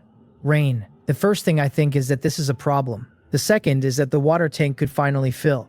The third is that with 2 unknown predators on this road, I am not stopping to deploy a rain catcher. The drizzle picks up to a steady rustle on the cabin glass. The road stays smooth, which is the only good news. If I were trying to drive this in the actual undergrowth right now, I would be sunk by the first puddle. As it is, the new anti-skid build keeps the tires planted. I keep driving for 2 hours. The forest road begins to feel almost familiar. Boxes appear at a reasonable pace, which is much better than the empty middle road earlier today. I open 8 in total, and pop the 5 rock rank boxes immediately, because rock rank is mostly groceries and they do not deserve the patience of a sanity spend. Bulk food, cooking oil, rice. 1 rock rank box surprises me with a blueprint, which is rare for that tier but not impossible. Vehicle upgrade / modification. Generator. A real upgrade. I save it for the next maintenance stop along with the connecting carriage. The 3 black iron boxes drop their own line. Low-level enhancement potion. 1. Vehicle upgrade / modification. Water purifier. Vehicle upgrade / modification. Large anti-skid tires. An assault rifle, 2nd copy, which is gravy. The first 2 I save for the install bench. The potion I drink immediately because hoarding stat juice is foolish. It bumps my strength and constitution by a point each, and with the +1 from greed both fields settle at 13. The large anti-skid tires blueprint stops me. I pull over and let the build run. Tires are a binary upgrade, and the road I am on is still wet asphalt that is going to turn into something worse the further I push. Rubber, iron blocks, crystal stones. The blueprint melts into the chassis with the usual flare of white light. The hybrid tricycle comes back taller, sitting higher above the road on aggressive treads. Muddy ground now, no problem. Highway 2. The reach of the vehicle just doubled. Not bad. I move to start back up. There is a noise behind me on the highway. I do not need to look to know it is engines. More than one. Sustained throttle.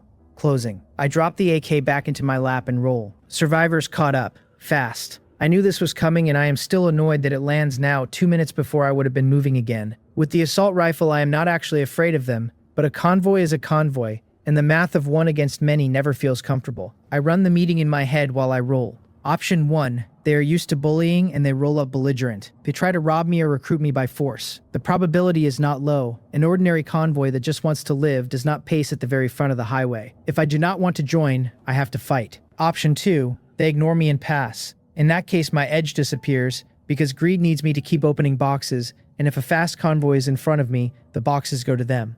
Neither is a good road, so I pick a third one. I aim the nose of the hybrid tricycle at the line where the asphalt meets the dense forest. New tires, no excuse not to. If the convoy makes a move, I have cover and broken ground. If they pass me, they take the highway and the boxes, and that is the price for the cover. I load both assault rifles, top off the Desert Eagle in my belt, and crawl forward into the tree line at a speed that says I am still thinking. Behind me, the engines are getting closer. If they have any sense, they pass me. If they do not, they become my tool people. The breathing in the cabin gets a notch faster. I have killed plenty of rotten Koras. I have not killed a person yet. The idea is unsettling and a little electric at the same time. I have always known what kind of world this is. It is just the first time it has asked me directly. Hard cut. Found him. Caught him. Intercept. Ram him. Imge is already screaming over the lead off-road's dashboard when his bespectacled driver pulls into visual range. He has been bored on the road for hours and his target is right there, the tricycle nosed into the trees like an animal trying to find a hole. The whole supply haul, the gun, the car, all of it is his. The lead off-road floors it. Hard cut. The drizzle is heavier now. I feel the lead off-road's engine before I see it, and I am already adjusting the angle of my entry into the dense forest. Then their lead car commits, and the bespectacled driver puts his front bumper into my rear quarter panel and pushes. The off-road is built for this. It pins me forward, throttles up and rams my hybrid tricycle into a thick tree at the edge of the trees. The whole frame jolts. The women in the off-road scream behind their windshield. Imge shouts to keep pushing, ram me into the tree, keep me there. He does not care about damage to his own vehicle. He just wants me anchored. Fine. Pinned to a tree is a position, not a problem. I draw the Desert Eagle and put a round through the driver's windshield. The glass goes white, and the bespectacled man drops the back of his head opening before his hands leave the wheel. The teenage boy in the passenger seat is faster than his driver. Before my second shot lands, he is already out the passenger door and rolling on his shoulder through standing water, vanishing into the rain with a wet splash. Imge's expression freezes for the first time. Hyung Wong's video had said gun. He had not actually believed gun. Not really. Not at the front of the line. Now he is staring at a hole in his driver's skull and processing. He recovers fast for what he is. He grabs his walkie-talkie. He shouts that Jin Haecheon really has a gun. He orders the teenage boy So-Bai to slaughter me. He orders the rest of the convoy to keep up, to keep ramming, and threatens death to anyone who slacks. He is bullying. It is what he knows. So-Bai, the teenage boy, does not answer. He is already moving forward through the rain, blade out, gaze cold, working blind spots between vehicles, checking windows for the angle of a barrel. The torrential rain does not slow him down. He moves like a tool that was made for this. Hard cut. There is no logic left in this world. I sit in the cabin of the pinned hybrid tricycle and look at the half-broken tree my front bumper is wedged against, and let myself say it once. I had thought, maybe, that the convoy would at least posture for a minute first, throw some opening lines, assess risks. Instead, they rammed me on sight. Apocalypse efficiency. The car will not roll out of this without a reverse and a turn, and I do not have that long. I climb out into the rain with both assault rifles, draped in the black coat I have been using as a shell. Hood up, the rain sluicing off my shoulders. The second car in their convoy is rushing my flank to T-bone the driver door. I bring the assault rifle up and sweep their windshield from the corner. The people in their second vehicle have time to register horror and not much else. The windshield turns white and then dark, and the car drifts offline and rolls to a stop with 5 people no longer breathing inside. The blood does its short work and the rain does the rest. If you are looking to die, do not blame me. The shape of the convoy changes immediately after that. The vehicles behind brake or stop. Their confidence had been built on the assumption that I had a sidearm. An assault rifle changes the math. They do not want to charge a rifle with knives and short blades. The car right behind their lead off-road did not slow in time and is too close now to back out. There are 5 inside. None of them get to put their heads above the dashboard. I sweep across their windshield and door pillars, and the inside of the car turns dark. Imge's convoy loses a second vehicle and 5 more people in under a minute. Imge, in the front car, has already swung off to the side the moment he understood what happened. 2 women are still in the backseat of his lead off-road, shaking. He left them there. It is just my luck that I do not yet know which of these clowns is the convoy leader, because if I did, I would put a round through his chest right now and accept the risk. Imge is hiding behind a vehicle. I scan the broken half-circle of cars around me. A dozen of them are scattered through the trees, and on the verge, drivers and passengers cowering are already running. Good news. If they had all charged through the gunfire, they would have buried me with mass alone. Cars one by one rolling at me are terrifying. While they hesitate, I do not. I keep moving. The third car in their line is 10 meters from me. I sweep it. People in it duck or pour out and crouch behind their own doors, because they have figured out their car doors will not stop rifle bullets. The doors did not even slow my last burst. 1 dead and 1 wounded out of that car, which becomes the new lesson taught to the rest of the convoy. After 2 cars in a row, I run dry on the first magazine. I lean back against the hybrid tricycle's spiked side panel and reach for the second assault rifle, swapping carry, beginning to thumb a fresh magazine into the empty one when the second one goes hot. So-Bai the teenager has circled behind me, stealth-coated. The rain that should have given him away has given him cover instead. I do not hear him. I feel air move where it should not. His short blade comes from my back. That assassin talent of his is real. Agility, assassination expertise. A brief stealth window when he holds his breath. And if you do not have a special detection ability or a literal line of sight, he is invisible to you while it lasts. I do not have detection. I have a very recent tier 1 body and the reflex of a delivery rider who spent 5 years getting cut off by drunk drivers. I roll forward off the panel. The blade whistles through the place my shoulder was. Mud and rainwater paint my coat as I come around with the Desert Eagle in my offhand and put a round at him. He is already behind the hybrid tricycle. Of course he is. He planned for the assassination missing. He had his withdrawal preloaded. Another nuisance. I push to break contact and get the angle and a wave of heat throws itself at me. A fireball as tall as me hits the air between us and forces me to dive for an open spot. The thrower is hunkered behind another vehicle a dozen meters out.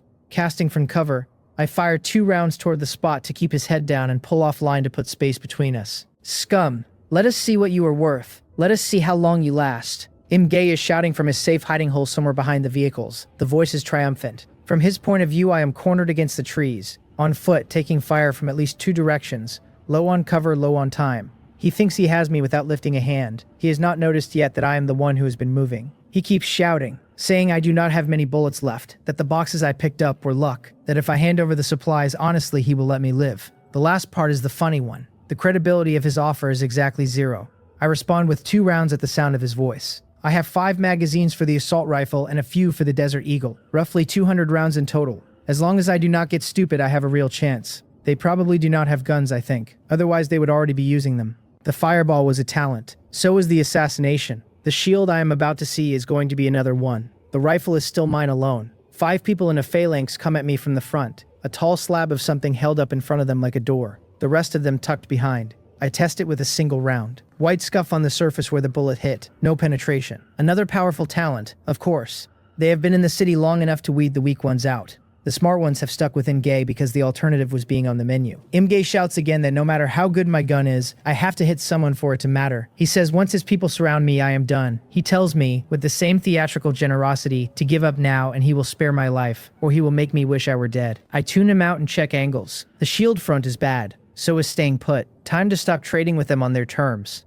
I shout at the shield front. I tell whoever is back there, in the back of their group, take down your leader and hand him over, and I will let you join me. Otherwise, the next bullets find them. I do not believe they will listen. I shout it because the shape of a betrayal seat is half about being heard, and an unwilling crew that knows there is an exit is a crew with cracks. I move while I say it. I drop the defensive posture against the hybrid tricycle and start working the perimeter. 13 attribute points across the board is not extreme, but it is more than most of these convoy people have. Most of them are barely past 5, with their talents the only edge they have. If I keep moving, I can kite them.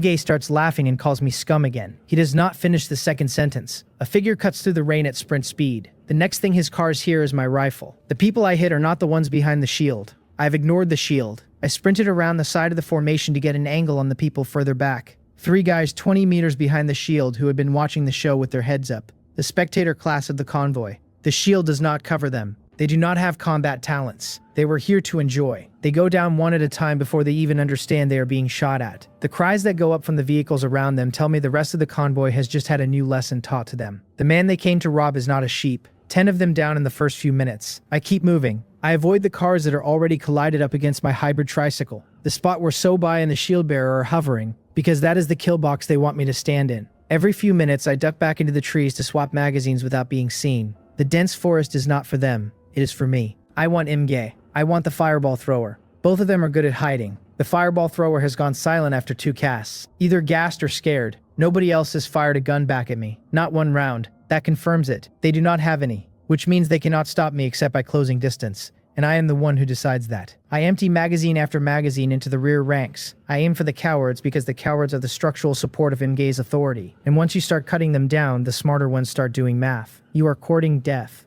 Gay is shouting again, but the tone has shifted. There is a serial killer crack in his voice. He is asking how I have so many bullets, what kind of items I must have opened to be this dangerous. Envy and fear at the same time. He is realizing that if I keep going at this pace, the convoy is functionally dead. That even if a few of them make it out alive, nobody will ever join him again after a story like this gets out. I do not care. I run rings around the parked vehicles and shoot anyone who shows ahead. When somebody tries to chase me, I either kill them or simply outpace them. The shield bearer tried it first. He is too slow. While he chased me, one of the people behind him caught a round, and after that he retreated back to the rest. 13 attribute points are not high. They are higher than 5. They are higher than the average of this convoy.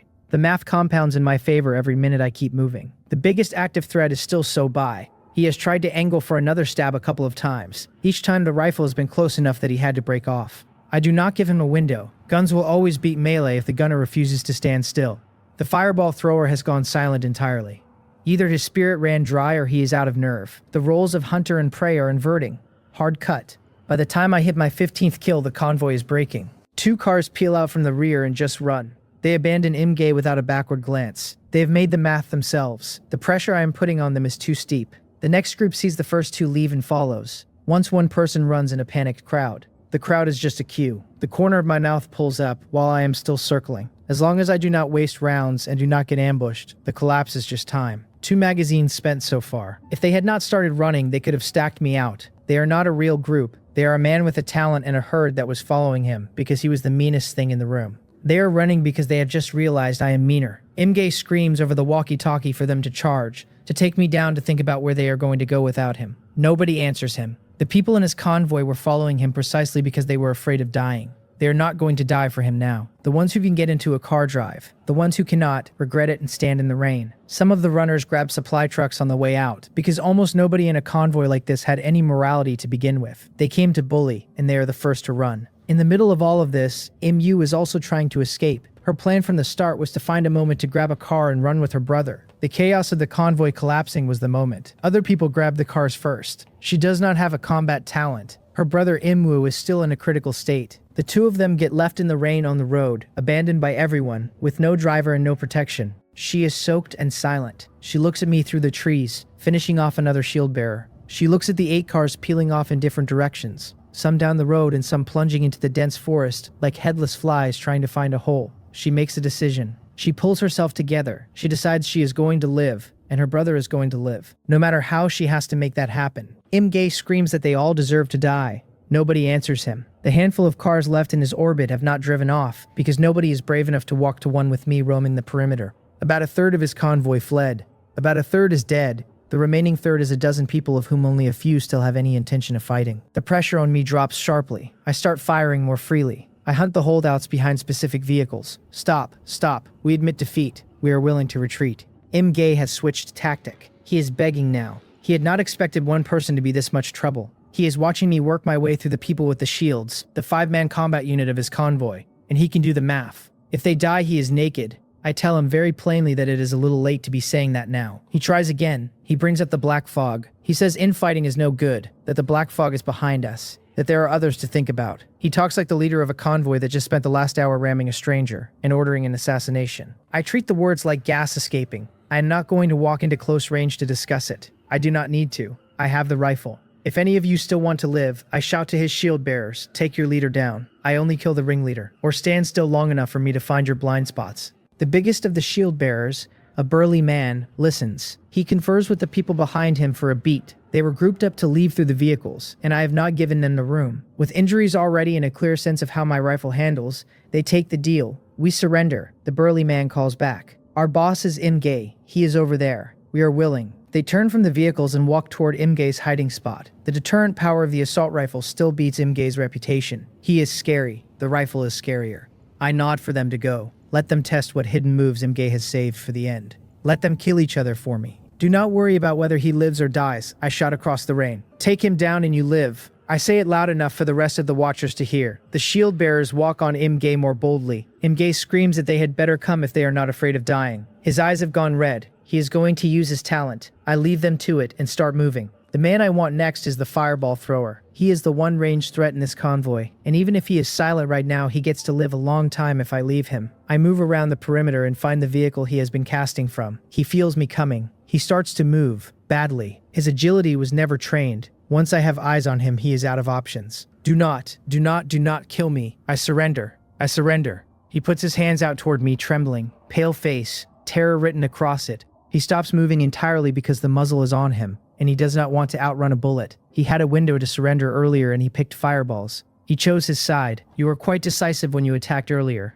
It is too late now. The Desert Eagle puts one round through his forehead. He collapses against the side panel of the car he was using for cover. I sweep the remaining clusters quickly. Anyone who tries to crawl off does not get to. The convoy is functionally dead. I am running lighter than I expected. Greed earned me a lot of bullets across the morning's boxes, and I have not been wasting them. I am moving on to the next target when somebody walks toward me from the road, slow, hands open, carrying a man across her shoulders. I have to be useful, she calls out. I can help you find the assassin. Hard cut. I also know Imge's talent. She keeps talking before I can swing the rifle. She tells me she is not with them, that she was forcibly kidnapped and brought along. Her name is Im-Yu. The man on her back is her brother Im-Woo. She asks me to take them in. She says she will give anything. Her talent lets her find people hiding in the shadows. Her brother's talent is a combat one, he can fight for me. She knows she has one chance and she gives me her whole pitch at once. Her face is bruised half shut, the right side of it swollen and discolored. Her brother is barely conscious on her shoulders. His arm is fractured at a bad angle. His face is gray. His eyes will not focus. They are both still in the rain. Either of them could go in the next 5 minutes. The state of them is, perversely, evidence. Imge's prisoner does not look like Imge's plant.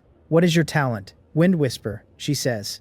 By spending mental power, she can pick up hidden presences nearby.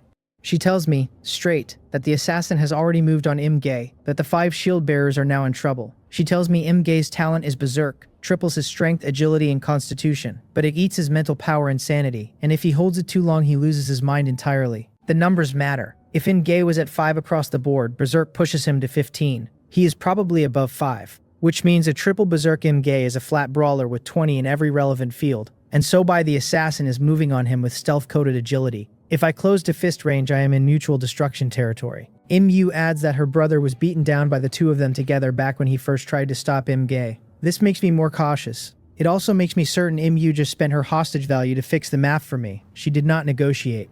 She gave me the file. Meanwhile, the shield bearers are walking into a buzzsaw. They had been confident about a one-on-Imge fight. They had failed to weight the assassin into the equation, so Bai did not come for me. He went to rescue Imge. The Shield 5 are now facing a berserk Imge and an assassin who appears out of nothing and kills the first of them before they even register he is there. Imge draws a hammer and a blade. Traitors.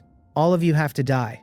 He confirms my rifle is not aimed at him and ignites berserk. He moves at me with intent to end the fight fast. He regrets provoking me but does not regret enough to lie down. With Sobai's stealth coordination, he kills 2 of the Shield 5 in succession. The remaining 2 cannot hold. The big shield bearer is blocking Imge's hammer. The other one is trying to hold off Sobai. Both are losing. Imge is moving like every attribute is over 20. I move on the angle Im-Yu gave me. Sobai is the one who almost ended me earlier, and Berserk Imge will still be a problem after the assassin is dead. But as long as Sobai is in play, he is the variable that lets Imge freelance. He commits to a stab on the second shield bearer. The short blade goes into the man's chest, so Bai pauses there for half a heartbeat to confirm the kill, the way he did with the bespectacled driver. Confidence costs him. The assault rifle finds him at 10 meters. Distance is nothing for a bullet. He feels something wrong and instant too late. His chest opens. Several more rounds pass through him in a tight cluster, and the shape of him on the ground stops being a shape. Both the second shield bearer and Sobai die in the same second. The shield bearer to the blade, Sobai to the rifle. Imge sees it. His face stops working for a moment. Traitors. Scum. You scum. Berserk has stripped most of his sanity. He just watched his right hand die in front of him. He breaks. He turns on the big shield bearer with the hammer because the shield bearer is the closest target, swinging with both hands. The shield rings under the hammer like a temple bell. The big man retreats one step at a time, calling over his shoulder for me to shoot, kill him, anything. He had assumed there was backup. There was never any plan beyond the deal I shouted across the rain. He gets one final realization. There is no more medicine for regret. The hammer comes down on the lip of his shield and folds the metal over his head, and Imge keeps swinging until what is left on the ground is not a shape. I am already moving for the angle. The man who set this whole thing in motion does not get to walk out of it. Go to hell. The first burst from the assault rifle takes Imge in the chest. I expect a wet drop. He does not drop. His chest is open and he is still coming at me, the hammer in one hand and the cleaver in the other, his eyes red and his teeth red, looking like a demon climbed out of someone else's apocalypse. Mutual destruction was on the table for him. He meant it. You are the only one who is going to die. I do not let him close. His physicals right now are clearly past mine by a lot. I lean into the trigger and walk the rounds up his torso. Metal poisoning sets in fast on Berserk users when the bullets keep coming. The dense bullet holes do not stop him for the first second or two, and then they do. He collapses. I empty the magazine into him on the ground. I am not interested in a second round of this. Only after he is genuinely not moving do I lower the rifle and swap in a fresh magazine. Then I clean up the 3 or 4 people who were still near him. This little ritual makes Im-Yu, watching from a few meters away, twitch in the face. She does not say anything. I think, looking at her, that what she just learned about me is that I am cold-blooded and careful. Both are correct readings. She can keep them. I checked the field one more time. The convoy's main targets are all down. 6 people are still alive at the scene. By status, they are all cannon fodder or playthings of Imge's original crew. The Im siblings are 2 of them. 2 of the other women were the ones huddled in Imge's back seat during the fight, frozen, hands clamped on themselves. 2 more were standing some distance off, drenched, terrified, wanting to leave and wanting to not provoke me, doing neither. In their eyes, I am as big a villain as Imge, and possibly worse, because they have just watched me unmake him. Imge being dead does not promise them they are safe. They know how this kind of story usually ends. Mu bows her head and asks me, in the rain, to take them in. My name is Jin Hechan, I tell her. In the future, your rewards depend on what you do for me. Aside from what I hand out, everything this team takes belongs to me. Any questions? She does not have any. She is sensible. If she does not work out, I can swap her out. There are only so many people here. I tell her to talk to the other 4. If they want to stay, they stay. If they do not, give them a car and let them go. She nods. She moves. I start cleaning up the battlefield while she works. The convoy's supplies are food and basic materials, useful enough but not transformative for me. They open no good boxes. Their real value is the vehicles. Imge's convoy left 7. 3 are perforated. I list 5 of them on the trading board, leaving the 2 intact ones for the team. I set the prices high, basically priced to swap for high-level blueprints, marked with confirm on trade so nobody can lowball me. Vehicles on the board attract attention. Brother, the messages start. Did you take out Imge and his group? Are those his cars? What happened after? Is that you in the video on the communication board? That last line is Captain Impajun. The note makes me look up. I switch over to the communication board. The board is on fire. Dense messages climbing on top of each other. Holy crap, this big shot is on a killing spree. How is this fair? My only weapon right now is a dagger, and the other guys are already pulling out assault rifles. Even the government offices do not have things like that. The government offices have nothing. They are a mess right now. The leaders are infighting and they have not even hit the road. Imge is finished. Who attacked who? It is obvious Imge's convoy attacked the big shot and the big shot counter-killed them all. The guy who filmed the video ran fast at the end. He basically sold Imge out. Well killed. Let those guys go to hell. Several cars on the board. Looks like it is over. Hey big shot, drop the price on a car. I am still on a bicycle. Big shot, cheaper cars please. Original intent of the filmer was to record Imge killing me. It became evidence of Imge getting unmade. The filmer posted the video to the board hoping to incite a mob against me, and the mob looked at his video and decided the man who got rolled deserved it. The filmer then went quiet and stopped posting. Imge's reputation on the channel was not worth the breath it would take to defend. I ignore the begging. Helping is fine. Charity is not. I do not have an extra fleet of cars to give away. There are thousands of people without cars on this road. Impajun's message I reply to. Because we have traded already. Awesome, brother, he writes. If you can, save me a car. I cannot bring anything you would want right now, but that changes soon. Also, if you can get me an assault rifle, I will pay high. A video attaches at the end of his message. Impajun is enthusiastic and direct. He has decided I am a lone wolf with no need for ordinary supplies, which is mostly correct. He is angling for high-value trades only. That works for me. If he can get me what I want, vehicles are nothing. I play the video. A wide stretch of yellow earth, low scrub, no road, and a swarm of rotten courses thick enough to make the ground look textured. Hundreds. Easily. This. I sit up a little straighter and replay it. During the protection buff, a field of rotten cores is that big as a pile of money on legs. The rotten cores drop items. They are not dangerous if they are not aggressive yet. The risk is the timing. Impajun's crew has to get out of the field before the buff drops, or they are not getting out. Even rotten courses can defend themselves at close range. I would not be in there without a long-range plan.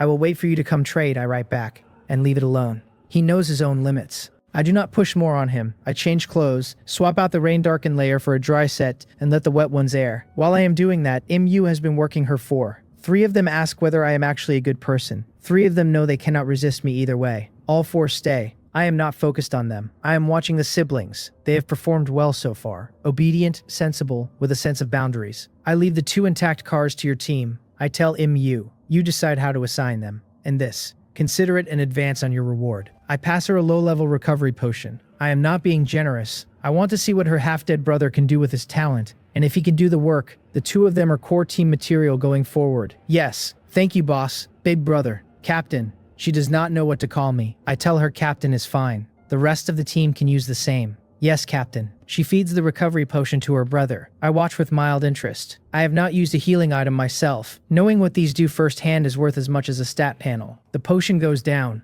Imwu groans, half-conscious. Then his injuries start visibly closing. The cleanest tell is his arm, where the bones reset and the swelling drops back almost to baseline. The potion is not a full reset. It cannot take a critical injury all the way to clean, but it knocks Imwoo from critical down to walking wounded, which is a real change. Thank you, Captain. If you have orders later, just give them. Imwoo's voice is thin but lucid. He has been awake the whole time, even when he was not moving, and he caught the deal his sister made. He is not arguing with any of it. I ask Imwoo her talent, and I ask her about the others. Hers I want for the record. Theirs is the part I actually care about. Wind Whisper, she says. She brings up her panel and shows it openly. By spending mental power, she perceives hidden presences nearby. The reach depends on her attribute floor, and she can sustain it about 4 or 5 uses before she has to rest. She does not hide anything. She offers her panel without me asking. Hearing her, Imwoo also opens up. Wind Spirit. He can briefly control wind, fire off wind blades, increase his own speed. The cost is high, and at his current attribute floor he can stretch it to 4 or 5 uses before he is out. 1 Wind Whisper. 1 Wind Spirit. They really are siblings. Both are good talents. I am even more inclined now to slot them as core team. My gaze shifts to the other 4. Their performance during the fight was nothing, but their talents might still have value. Imwoo admits she did not ask them yet and goes to do it. The 4 of them do not resist. Compared to being in Imge's hands, this is a small ask. Beast Whisperer, Plant Affinity, Danger Perception, Illusion Eyes. I read the descriptions in detail. Not trash. Each has its uses. Mostly they have not had a chance to show them.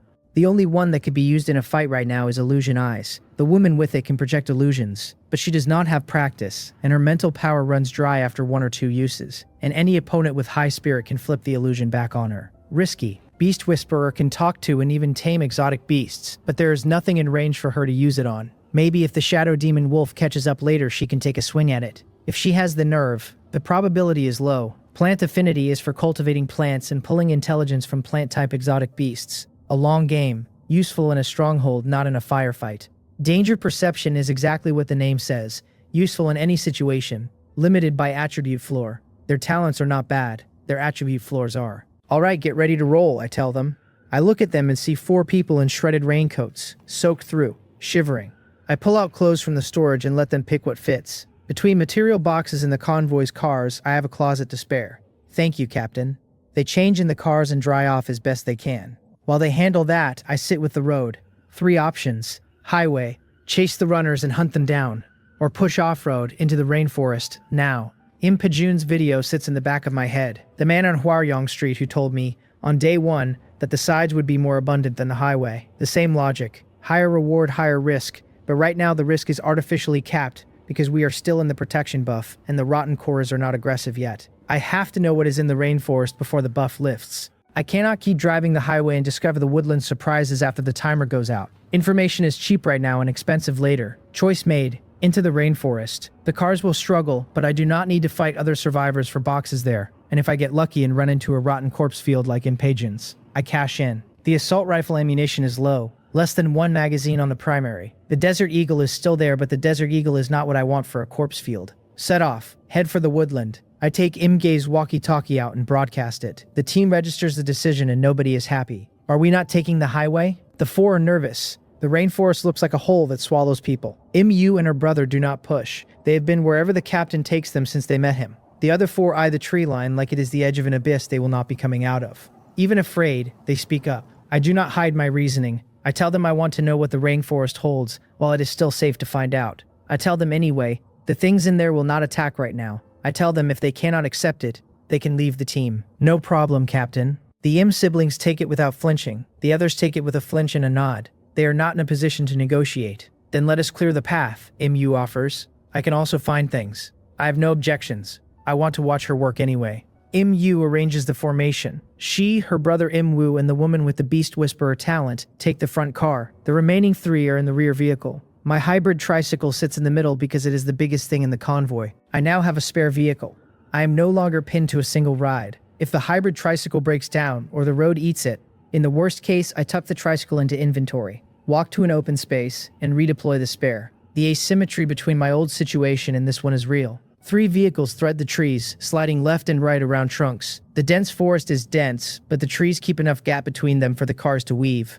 For short distances, it works. Time passes. The rainforest is not what I had braced for. Under Imwoo's scouting, the 3 vehicles drive for over an hour without trouble. Instead of trouble, we get material boxes. Several of them, located by her Wind Whisper and then retrieved by me. 1 rock rank box, 3 black iron boxes, already better than the highways rate. This makes me look forward to higher tier boxes. I would rather have fewer low tier drops and more silver and gold appearances. The shape of greed wants quality more than quantity. There is a lake up ahead, MU calls back, and I have picked up some animals around it. Captain, do you want to take a look? The trees are starting to blur together for me. The lake is a relief, and the animals are an opportunity. Let us go. Everyone watch the perimeter. If the water is clean, I can fill the water tank fully without burning into the drinking supply, which means I do not have to use drinking water to bathe or flush again. If the animals are ordinary, they are meat. If they are exotic beasts, they are material boxes, or they are also meat. Either column is a column I want to be in. MU pulls ahead, narrating as she rolls. The lake is coming up, she says. Animals already heard us. Some of them are leaving.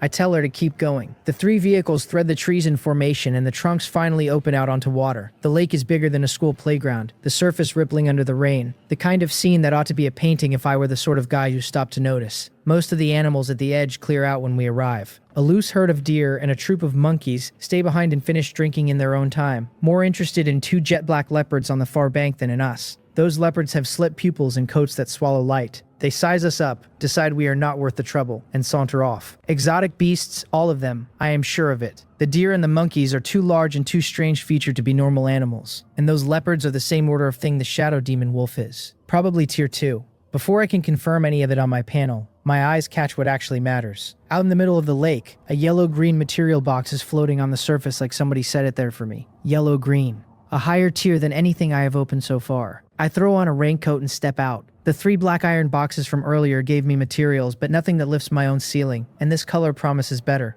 Imwu and her brother climb out behind me, also in raincoats. Imwu is still wearing his bruises, but he speaks up anyway, telling me he can float over and back. That 1 round trip will not break him. Imwu does not love the idea, but she does not argue. She has already swept the water, and the worst thing in range is the 2 leopards that just left. I tell him to go. I have someone I can spend now, and politeness is for other people. I think briefly about sending one of the rear vehicle 4 instead, but I want to see what the Wind Spirit kid can do under load. I grip the assault rifle and watch. Imwu goes. He gets to the lip of the water, holds his breath, focuses, and his whole body lifts an inch off the dirt. A small spinning wind throws the rain sideways around him. The monkeys and the deer turn their heads but do not bolt, either because he does not register as a real threat, or because they are too tired to care. He glides over the water without touching it, dimpling the surface like a finger pressed under cloth, reaches the box, waves a hand, and floats it back beside him. The trip is slow, and it is smooth, and nothing in the lake reaches up to take a bite. He lands in front of me panting hard, face white as paper. The cost on him is obvious. He gets the words out anyway, telling me the mission is done. Not bad. I mean the kid, and I mean the talent. The wind he summons is barely a breeze, but he flew.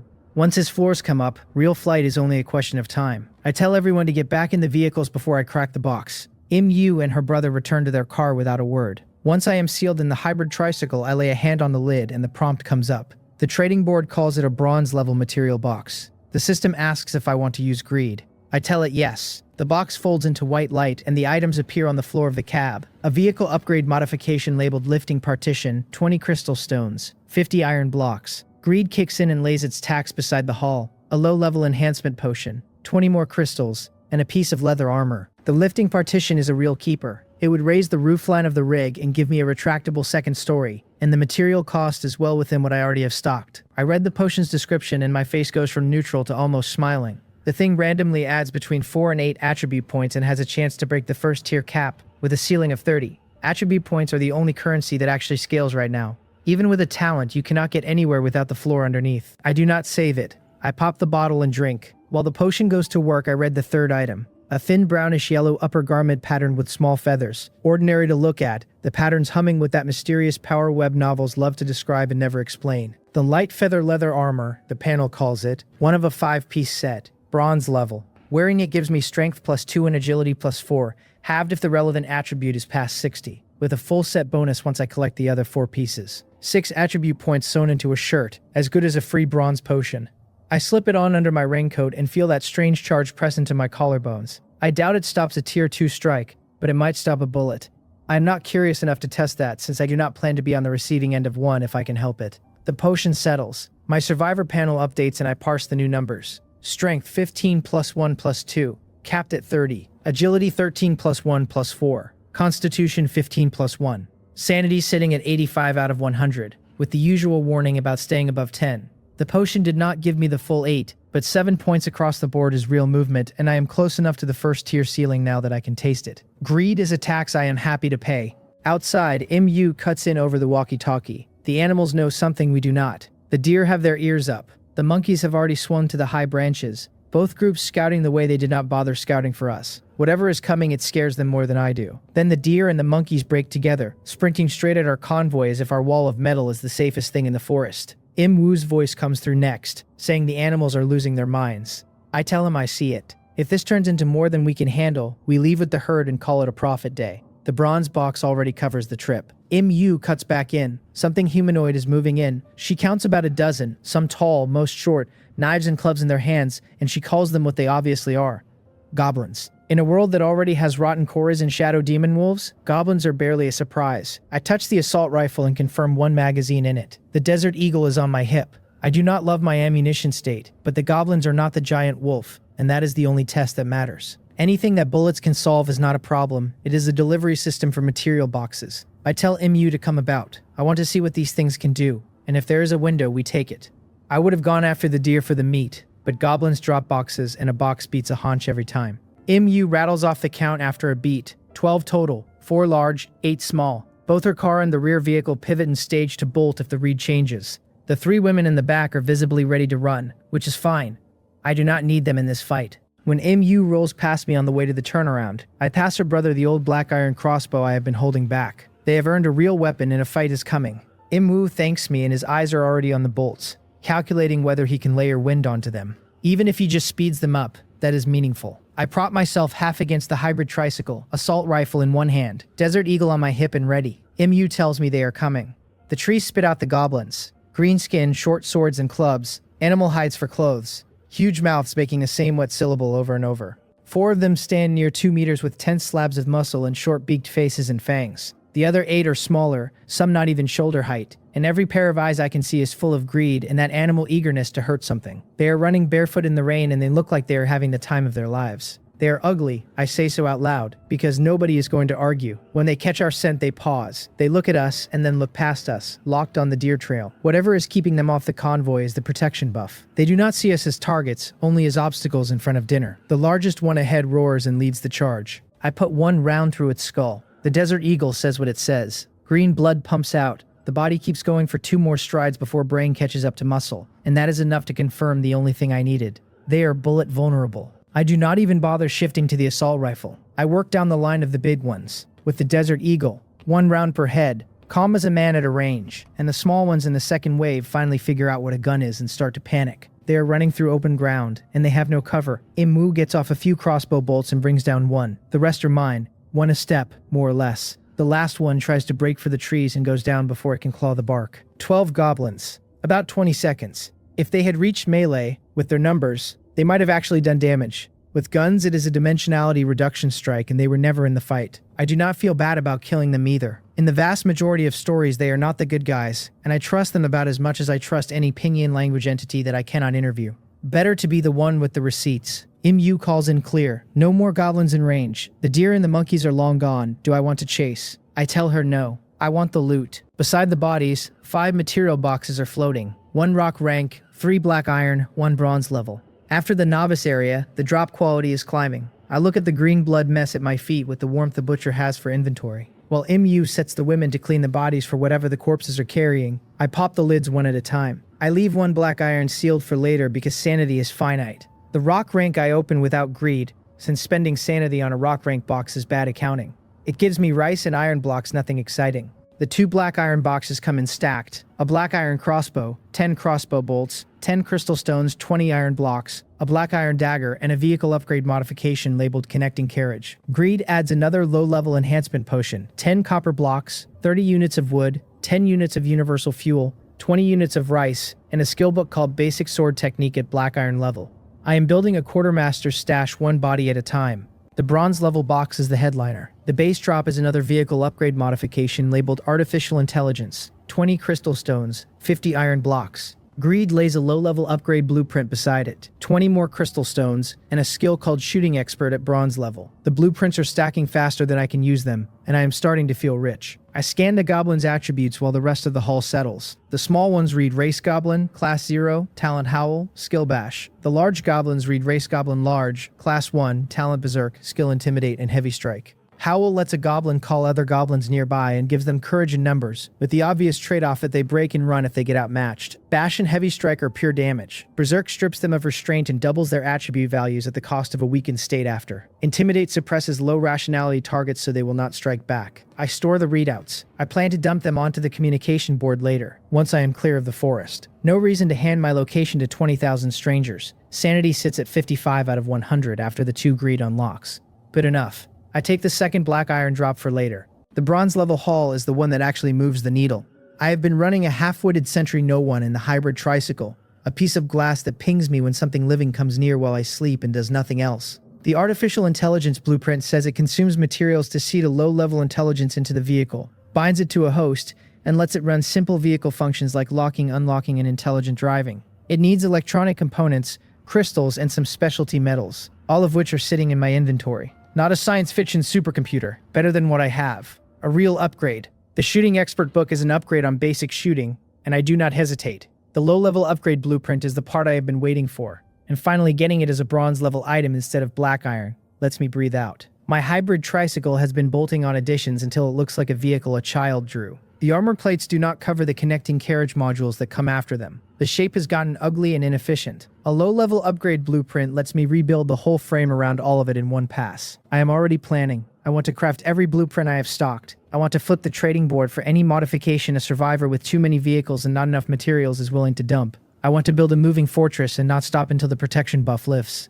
If it turns out too big to weave through the forest at the end of the build, I will fold it back into storage and ride along with another vehicle until we hit highway again. Materials are cheap right now. They will not stay cheap. I open the trading board. The catalog is fatter than it was the last time I looked. A lot of people have left the streets. Foods, weapons, fuel, all spiking in price. Iron blocks and copper blocks and high-grade metals and electronic components sit at numbers that are barely worth quoting. Blueprints too, except for a handful of practical ones. Most survivors do not modify their rides the way I do. The big convoys have warehouses and headcount, so unless a blueprint is exceptional, they do not bother bolting it on. The lone wolf survivors do not have the material base to build like I do, if they even have a vehicle to bolt anything onto. I find 2 more connecting carriage blueprints. I take them both. I find a simple kitchen, 2 bedrooms, a power room, and a processing room, and I take all of those too, paying in food because food is what they want and I have it. Food and fuel evaporate from the board the second they post, at prices that make my eyes water and conditions attached that no normal survivor can meet. I buy what I need and I close the panel before I can think too hard about it.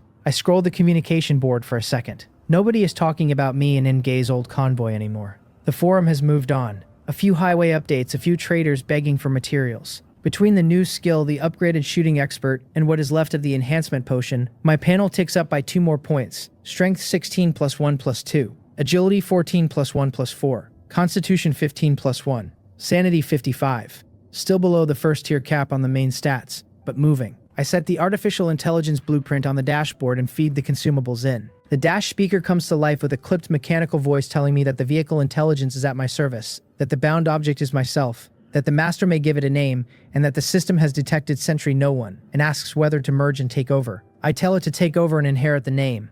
I do not have feelings about Sentry No One. I do not have feelings about anything in this cab that is not load-bearing. The voice accepts the order and tells me, in the smug little tone they bake into these things, that Sentry No One only serves the master, and if I want anybody else to be served, I have to add them. I have not added anybody. I do not plan to right now. I test it. Inside the cab, anything the vehicle can physically do, the AI will do on the order, and once I finish the upgrade pass, the whole rig will basically be smart home wired. A mobile villa with a chauffeur, I will take it. When I climb out, Mu is already at my elbow with a stone tag in her gloved hand. She tells me the goblins were not carrying anything special, only clothes, weapons, and these. I take it. The white stone is carved with markings that read like writing, and the panel calls it a tribal tag of the goblins. Rock level, an identity marker that points back to the tribe. A faint indicator on the carving points the way the goblins came from. There are wooden tags too, simpler, with the identity function but no compass. I hand Mu the black iron crossbow I just opened, along with a quiver of bolts. Well done, I tell her. This one is fresh out of the box. It goes to you. I had been thinking about the goblin tribe from the moment we cleared the first squad. The protection buff is still up. Killing them now is cheap. It is exactly the move Captain M. Pajun talked about back on Waryong Street. the sides of the road being more abundant than the highway. If a goblin tribe is sitting in the woods 3 miles away, I would rather meet it on my schedule than on theirs. Letting them come to me later is just bad math. Mu reads my face. She asks if we are going. I look at the sky. It is past 5 and the rain is heavy and the dark clouds make it feel later than it is. By the time we find a tribe, it will be full night and my assault rifle is light on ammunition. The math swings the other way. Not now, I tell her. Right now we sweep the area for more boxes and any stray goblins. The tribe waits for morning. Better to know what is inside before we kick the door open.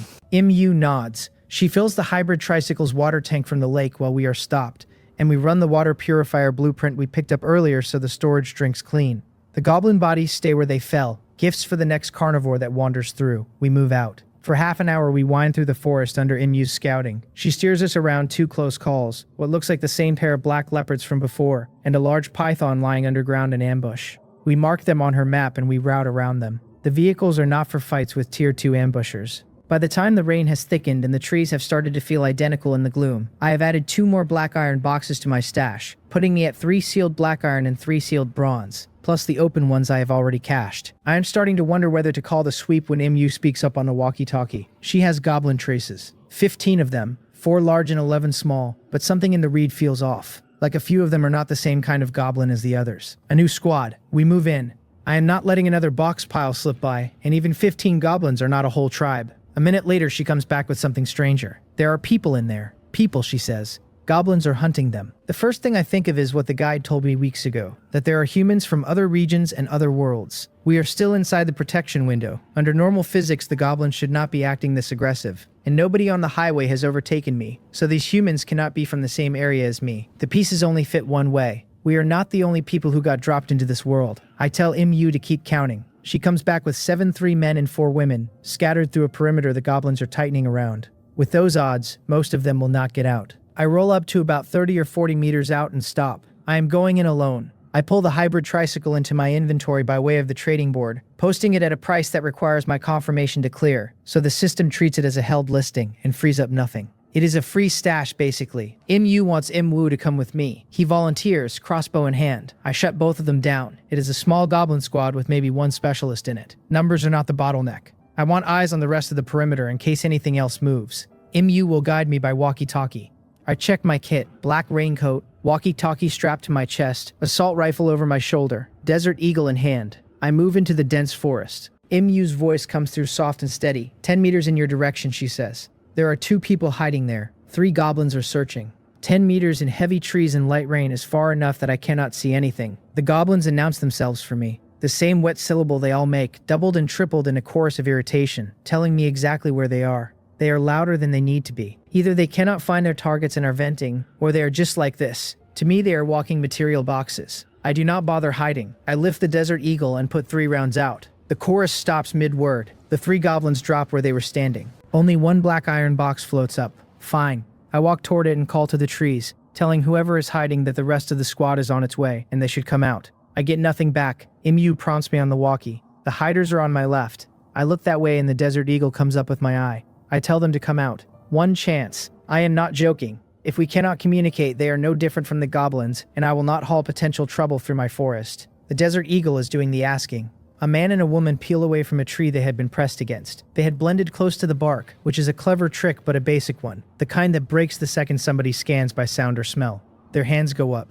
They are filthy. They are wearing animal hides that barely cover them. Their faces are streaked with paint, and on each forehead there is a numeric tattoo. Survivor numbers, I assume, except they look more like inventory than identity. The man asks if I am a survivor. He says it carefully, like the word matters. His accent is strange, but somehow I understand him fine. That is the first interesting thing about him. The second is the relief on his face when he sees mine. I ask who they are, in the same flat tone. I tell him he should be able to understand me, and clearly he can. I am curious what they make of my answers. The woman starts begging before the man does. They ask if I am a survivor and if I can take them into my base. I let the silence stretch. Then I ask whether they are not survivors themselves. In my own area, there are 20,000 survivors. The world does not stop spitting them out. It would be weirder if they were not survivors. The man answers, hesitates, corrects himself. They are not survivors. He asks if I am a newly arrived survivor. He has noticed something about the way I am set up, and the question shifts the temperature. Long-term survivors who walk around openly are usually strong, well-supplied, and sometimes politically connected. Newcomers are mostly corpses in waiting. The way he is hedging tells me he is trying to figure out which one I am. I do not really mean to provide an answer. I let him keep talking. I really did not expect to bump into a new world descending, the man says. He says it like a man who feels mocked by a god he never asked for. I tell him to speak plainly. He apologizes. Sir. He calls me sir the way the woman did. Strictly speaking, they are not survivors, he says. They are descendants of survivors. A descendant has only a small probability of becoming a survivor in their own right. The arrival of a new world creates new survivors in bulk, makes the black fog more aggressive than usual, and raises the chance of what they call heavenly gift treasure chests. The two of them tag team the explanation. The woman fills in the gaps the man leaves. Descendants of survivors. Doing the math on that, these are the actual natives of the survivor world, the people whose ancestors landed here long before me and bedded down. I ask what the difference is between a survivor and a descendant. They tell me what they know, which is general. A survivor has a panel and can open heavenly gift treasure chests. Ordinary people cannot touch them. Some ordinary people cannot even see them. The gap sounds small the way they describe it, but the panel alone is the difference between scaling and dying. There are probably more gaps they do not know about. I tally up the implications privately. There are people in this world who cannot open material boxes. Bad news for those people. Good news for me, since the goblins clearly cannot open them either. I ask them how they got here. The man tells me they were residents of City Number 7. City Number 7 has stood for over 70 years and has a population over 1 million. He delivers it like a recitation, the kind of fact he had to memorize at school. Now they are slaves. He shows the tattoo on his forehead like it is a serial number. City Number 7. Slaves. The first concrete intel I have about humans on this side of the black fog, and it is grim. I ask the obvious questions. Did the city fall? Did they wander out and get caught by something inhuman? Building a city behind the black fog is no small thing. From the bits the guide has dropped, it needs a fire seed, which is at least gold level. A city that stands 70 years is doing the work right. If it has fallen, something serious did the falling. It has not fallen. The man and the woman exchange a look that says they would rather it had. They were sold. They offended someone. They lost their jobs. They had no value anymore, so they were sold as slaves. I let that one land in my chest and stop. People selling out their own is its own kind of stable currency. I had figured the goblins for unintelligent until this minute. Apparently they can buy and sell. That ought to make me reconsider whether shooting them on sight is fair.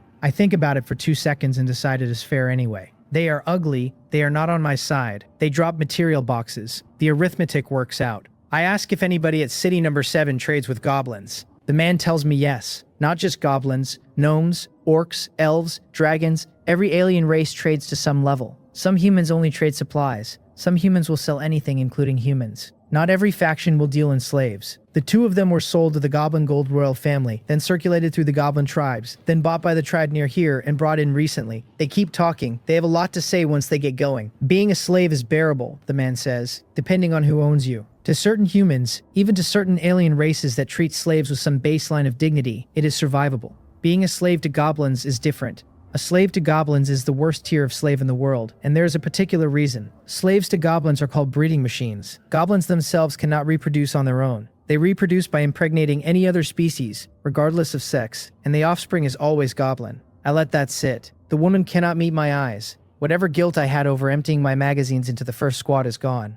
They are evil goblins. They deserve everything. While I am thinking about it, the goblins come for me. MU speaks in my ear. The remaining squad has given up sweeping for their slaves and turned toward my position. They have been hunting people for 3 minutes too long, and they are not going to leave without a result. I hear footsteps in the wet leaves.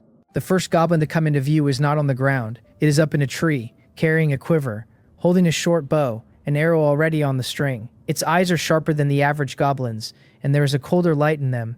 It is about the same height as the others, but the aura is different in a way I can feel, before I can name. It draws the bow and aims, not at me, but past me, at the slaves. I have already seen one fireball thrower in this world. Apparently I am collecting ranged goblins now. I shoot twice. The Desert Eagle outpaces the bowstring. The first round shatters the bow and the arrow with it. The second round punches through the archer's head. Its body falls out of the tree and lands in the muddy water with its eyes still open. The way these things always look in death, like they cannot believe physics applies to them. The slaves dove behind a tree at the first shot, expecting arrows. When they look back and find the situation already done, they look embarrassed. I do not have time for their embarrassment. My eyes are on the black iron box on the ground.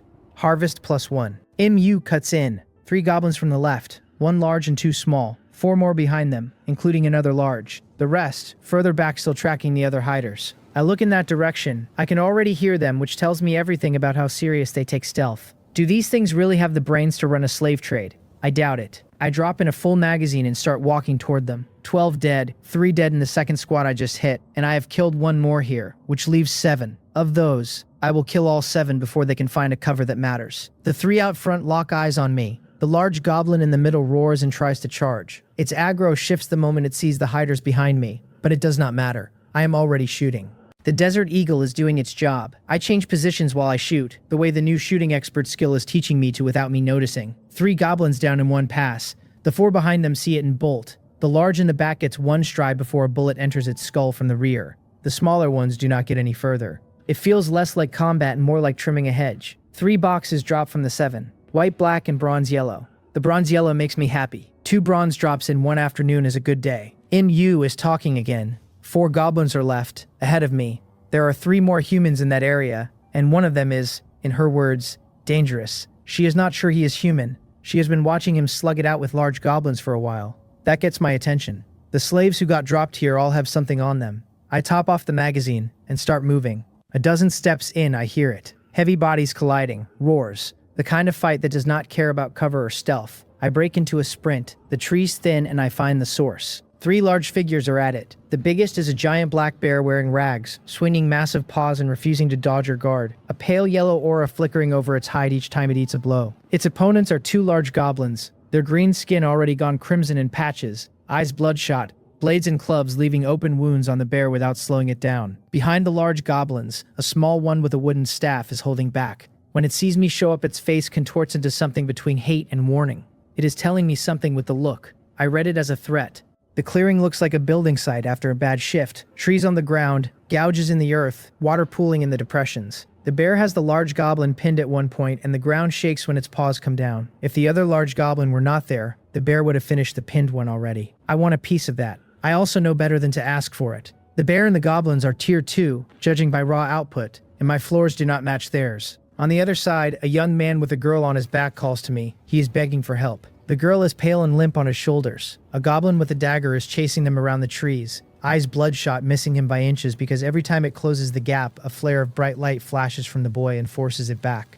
A soft target. I lift the Desert Eagle and put a round through the chaser's head right at the moment the boy's flash forces it back again. The boy collapses into a sitting position, gasping, ignoring the rain and the mud, still cradling the girl. He looks up at me with the expression of a man who has just been pulled out of a wreck. He says thank you, calls me Hyung, asks me to help Brother Bear. He says he will repay me. The bear roars in the distance like a man underlying a thesis. I ask him with what. I tell him I am happy to help, but I want the help bought. Reciprocity now is cleaner than reciprocity later. He freezes. I watch the calculation cross his face. He is a slave with a number on his forehead. He cannot possibly own anything. He says it anyway, in a voice that wants to sound like a hero from a wuxia novel. He tells me his name is Woon Dae Guang, and that if I help him, my life owns his. If I do not help him, I should leave fast. There are still 3 tier 2 goblins around, and the goblin shaman is bad news, and he will not be able to hold on much longer. If I get caught, I will not enjoy it either. If I can take them with me, he says, he will be eternally grateful. The line is rough and earnest and a little ridiculous, and somehow I find myself believing him. The bear in the distance spits blood and grunts as it speaks. Whatever he is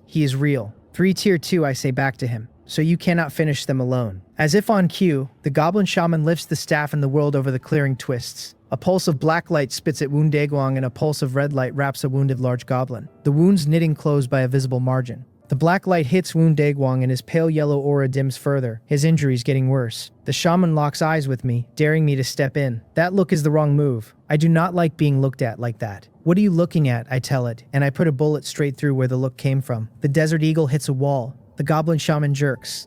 A faint glow wraps its body, and at the staff a visible shield solidifies in front of it.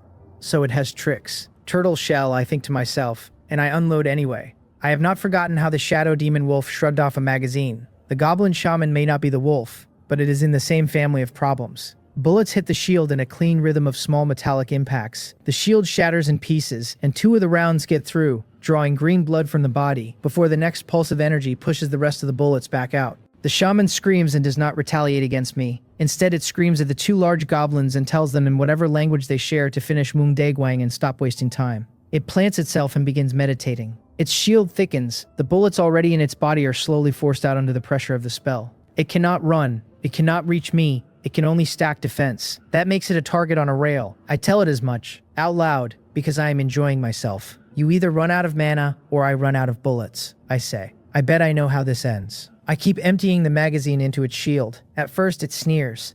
After 2 more rounds its expression cracks. 12 rounds in, the shield gives and the bullets are punching through the body again. I move forward as I shoot, keeping the angle because the shaman is making no effort to dodge and I want the next one to penetrate clean. It snarls one more time, then it gives the order, and the 2 large goblins pull off Woong Daegwang and rush back to interpose themselves between me and the shaman. Their bodies blot the line of sight. The bullets shred them and they keep coming, eating rounds in their backs and chests, completing the order with their lives. Loyal, effective, whatever. I do not care which one drops a box. They are all walking material boxes. The large goblins go down. Woong Daegwang, freed up, finishes the remaining large goblin on his side. He takes its weapon off it and beats it down without ceremony. That leaves the shaman. The shaman knows it is alone. The shield is patched, but its expression has gone from furious to scared. When I round the corpse of the second large goblin and lift the desert eagle, the look on its face is the same look every cornered animal makes. It turns and runs. It runs badly. Its earlier composure is gone. It scrambles, scampering through mud, no longer enchanting itself, no longer keeping the shield clean, only trying to put trees between us. Whatever it saw in my face has scared it into pure flight. Too late, I tell it. If the 3 of them had broken together back when I first showed up, the shaman's shield could have covered a retreat. Maybe I would not have chased. Now with 1 large goblin dead, the other one pinned by Woong Daegwang and the shaman drained. Why would I let a mage that cannot punch back walk away? I run after it. My face must be doing something specific, because I can feel the grin in my own cheekbones. I want the box. Another bronze level box is already dropped earlier and I want a second. Another magazine into the spine, and the goblin shaman falls. It gifts me, on the way down, a bronze level material box. What a good goblin. I correct myself out loud. What a generous goblin. I crouch over the body. Most of the trinkets it was wearing are ordinary clutter, beads and bone, nothing the panel calls out. 2 pieces do. A wooden staff streaked dark with old blood, and a silver pendant. Good stuff. The panel says the blood-stained wooden staff is bronze level. Wearing it adds Constitution 2 and Spirit 3, and lets the wearer spend mental energy to cast the boil spell. The white guardian pendant is also bronze level.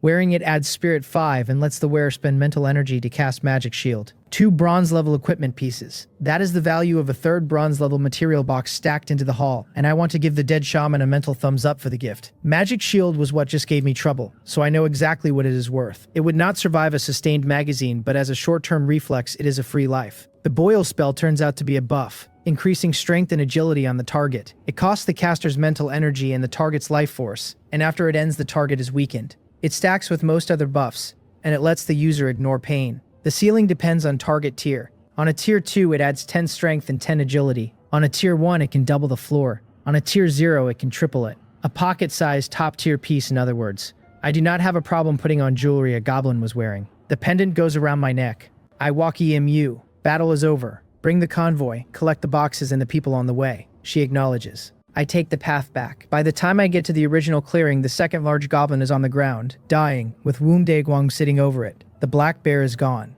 In its place sits a man about 2 meters tall, mid-30s, with a beard that has not been touched in months, and the same numeric tattoo on his forehead. His clothes are rags. His skin is pale. He is breathing like a forge bellows, even sitting still. A girl is beside him, pale with quiet eyes that look at the rain instead of at me. The boy with the bright light skill is on his other side. The 3 of them stay vigilant as the trees turn black with twilight, but when they see me come back into the clearing, their faces ease. The boy calls me Hyung and tells me Hyung Woong saved this last one for me, gesturing at the dying large goblin with a smile that wants praise. I thank him with a word and a nod. They have figured out by now that I am a survivor, or they are checking to confirm. I will not bother hiding it. I put a single round into the large goblin's head, and a black iron level material box drops. I add it to the stash, summon the hybrid tricycle out of my trading board hold, and drop the box and the wooden staff inside in one motion. Then I dig out some travel food and wave the boy closer.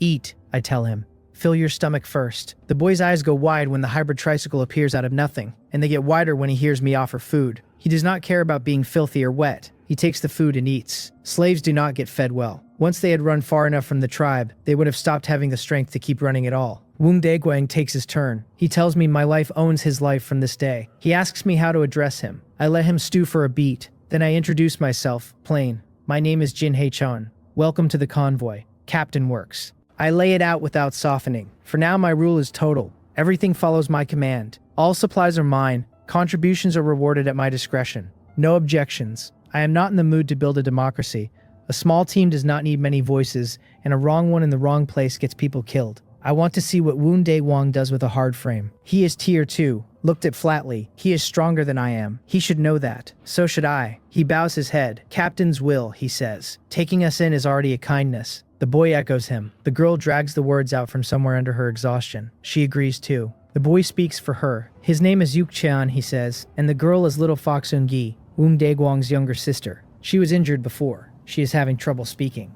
I can see all of that for myself. I think about it for a second. Then I pull out a low-level recovery potion. I have opened a number of these and given them all to other people. I have not used one personally. It is as good a time as any to spend one to lock in the loyalty of a tier 2 asset and his sister. Try it, I tell Yuk Chan. I add a stamina recovery potion to the gift, because once I have already opened the kit, I might as well finish the job. Woon Dae-gwang earned the cost. If he had not been on the field, some of the Goblin Shaman's group would have run, even if I would not necessarily have died. Yuk Chan takes the potions and brings them to Woon Dae-gwang and Woon Gi. Woon Gi drinks the recovery potion and the color in her face improves. Woon Dae-gwang drinks both and his breathing levels out into something that does not sound like a wild animal. Yuk Cheon does not ask for anything for himself. He sits in the rain, eating, smiling stupidly at the way the other two look better. The three of them are clearly tight. The scene is almost pleasant. If we were not in a wet forest in the dark, it might even be cozy. I look at the three of them. I point them at the back door of the hybrid tricycle. There is a bathroom inside. I tell them, clean up. There are clothes set out. I let them into the rig. I do not worry. Sentry can lock the carriage at my word. Woon Dae-gwang thanks me. The relief on his face is real. From the moment he got sold to the moment he came out of the Goblin Shaman's wound radius, this has been the first piece of news that smells like daylight. He pushes Yuk Chan to wash up first and then sits down with his sister to brief me on their backgrounds, the same way the man and woman from earlier did. The picture is consistent. All of them are from city number 7. All of them offended someone and got sold. Woon Dae-gwang was a small team leader in the law enforcement team, with several subordinates. His backer fell and the people his backer used to keep at bay came in to settle scores. Woon Gi got pulled in because she was his sister. Yuk Cheon's father was another small team leader, friend to Woon Dae-gwang's backer, and Yuk Cheon's father was killed outright, not even given the chance to be sold. The story is uglier than the surface read. I listen without saying anything. The point is not to comfort them. The point is to learn the shape of city number 7. From what they are giving me, the city is not weak. A tier 2 life form is just a small team leader inside its law enforcement team. That tells me something about the strength they keep at the top. Headlights cut the rain. Imyu's vehicle rolls up. She and her crew come out at my position. The man and woman from earlier are following behind on foot, hopeful in the way of people who would rather be a guest than a corpse. Imyu reports, 2 of the slaves got away. Should we go after them? I ask her if she knows who they were. She does not. 2 more, she repeats. On their own, neither attached to the trio nor to the couple. If they do not want to come in, I tell her, leave them. It is dark. We find a place to camp. While I am at it, I pull a wooden staff out of inventory and hand it to her, telling her to decide between her and her brother who keeps it. She checks the readout, sees the spirit +5 and the magic shield bundled in, and smiles. It is well suited to either of them. Her brother's floors are still low. Her own scouting bleeds her mental energy faster than is sustainable. The shield evens that out. We find a relatively open patch in the trees and call it camp. I pull a second vehicle off the trading board, the bigger one I have been keeping in storage, and park it as the temporary cabin for Woon Dae-gwang, Yuk Cheon, and Woon Gi. The other crew, the 4 women and the man and woman couple, I let Imyu organize. I hand out food. I shower again, because I can since the water tanks and the purifier are doing their job. Head count is up, water consumption is up, and we will need to refill tomorrow. I sit down and check the communication board, mostly to kill time while my sanity ticks back up to where I can crack the remaining boxes before sleep. The inventory currently holds 3 bronze level boxes and 8 black iron level boxes. The rock rank ones I have already cleaned out. I am starting to feel rich enough that I should probably stop wasting sanity on anything below bronze. The inbox is full. Most of the messages are from Captain Im Pajon, and the tone moves from smug to anxious as I scroll. He has dealt with a wave of rotten Koras. He smashed up one of his own vehicles doing it. He wants my rig in trade. He offers a low-level enhancement potion, a vehicle upgrade modification labeled bathroom, and a skill called bright light. He asks if we can talk. He asks me to reply when I see this. He apologizes preemptively if the price is wrong and says we can negotiate. The early messages went out while I was hunting goblins. Bad timing. He probably thought I had ditched him. The offers are interesting. Attribute points are cheap on the board, except that any number of them is still better than another vehicle on my end. I read the bright light entry. Bronze level. A spell that emits a burst of intense light, briefly dispersing black fog, with significant lethality against light-sensitive creatures. Right now, on its face, the spell looks marginal. In 2 days, it might be the most valuable thing in my inventory. I have not forgotten what the guide said about the black fog coming in. I send back 2 questions. How many vehicles does he want? How many low-level enhancement potions can he provide? The bathroom blueprint is at most a sweetener. The board is already selling those. The enhancement potions are what I am short on, and the bright light is a function of price. The response comes back the same second. Brother, you finally replied. The more the better. Name your conditions. Captain Im Pajun and his crew are still parked in the wasteland because their rides took damage and they cannot bring themselves to walk away from the rotten corpse field they have been farming. It is rest time over there, but he is checking the board on a loop, terrified of missing me. If he ran out of supplies, he could keep killing rotten corpses for more, but if he missed the trade window and the rotten corpse field went quiet tomorrow, the lost upside would crush him. I tap out my counter on the communication board. 4 vehicles is the number I want, even if a couple of them have blown out windows, because window blueprints are still floating around on the second night, and a glass pane is cheaper than a chassis. Captain Im Pajun's convoy started the day with 7, and is running 3 of them, which means he has 4 spare frames sitting in the wasteland with nothing to do but rust while rotten corpses pile up around his perimeter. He needs to move them off his books before the field dries up. I need them on my books before the next wave of bad news hits the channels. I tell him 4 vehicles for a 6-pack of low-level enhancement potions, plus the window blueprints, plus the bright light skill book as a sweetener. He pushes back. I do not soften. After a round of haggling that boils down to him insisting on the package and me holding my line, his side caves. 2 vehicles trade now, the remaining 2 trade tomorrow if both crews are still alive.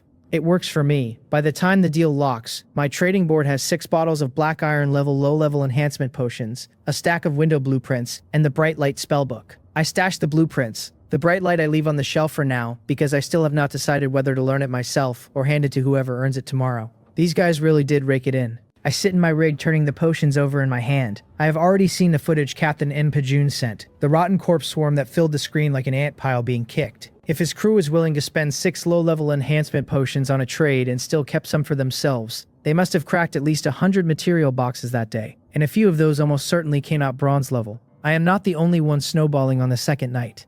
I cannot afford to fall behind. I open one of the low-level enhancement potions and knock it back at a single swallow. 6 bottles would not stretch far across his whole convoy, but funneled into one person they can flip an attribute panel by 10 points without breaking a sweat. The taste is somewhere between battery acid and cough syrup, and that somehow has become the taste of progress. The panel updates while I am still wiping my mouth. Strength reads 20+1 and an equipment bonus of 2, against a current tier 1 ceiling of 30. Agility reads 18+1 and an equipment bonus of 4. Constitution sits at 17+1 and an equipment bonus of 2. Spirit reads 17+1 and an equipment bonus of 3. Sanity has slid down to 63 out of 100, which is fine for now because anything above 10 is survivable and I will be sleeping it back tonight. 20 points in every column once equipment is on.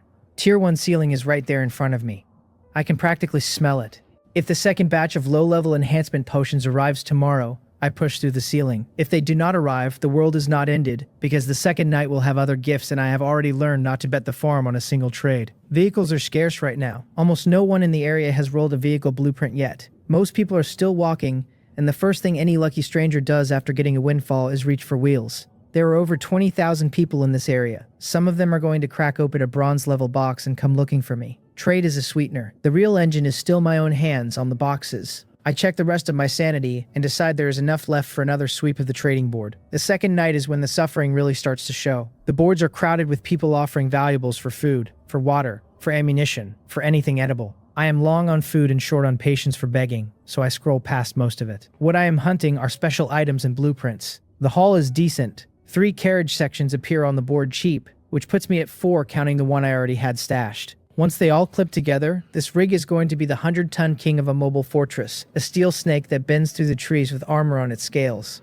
I round out the order with a bathroom blueprint, a bedroom blueprint, a few interior fittings I can afford to be wasteful with. The prices on basic interiors have collapsed in a single day. One blueprint catches my eye and almost wins it. A vehicle modification labeled planting room, complete with a temperature regulation system. It is a high utility build that almost nobody on the second night can actually use, because almost nobody has the carriage to install it in. That is exactly why it is cheap. I do not have a plant talent and I have nobody on the crew who has confessed to one, but a blueprint at this price is a blueprint at this price. I take it. The clock crawls toward midnight while my sanity bar climbs back into the green. By the time I am ready to crack boxes, I have 5 sitting in inventory worth opening, 3 bronze level and 2 black iron level, the rock rank trash I cleaned out earlier in the convoy. I am beginning to feel rich enough that I should stop wasting sanity on anything below bronze. I open them one after another, The bronze level boxes drop a shell armor vehicle modification, a pair of light feather leather pants, 2 more low-level enhancement potions, a stack of 20 universal fuel, 50 iron blocks, 20 crystal stones, a skill upgrade book at bronze level, and a fireball spell. My greed talent kicks in over the same boxes and squeezes out a hybrid engine vehicle modification, another 20 crystal stones, another 20 universal fuel, a special metal gift package,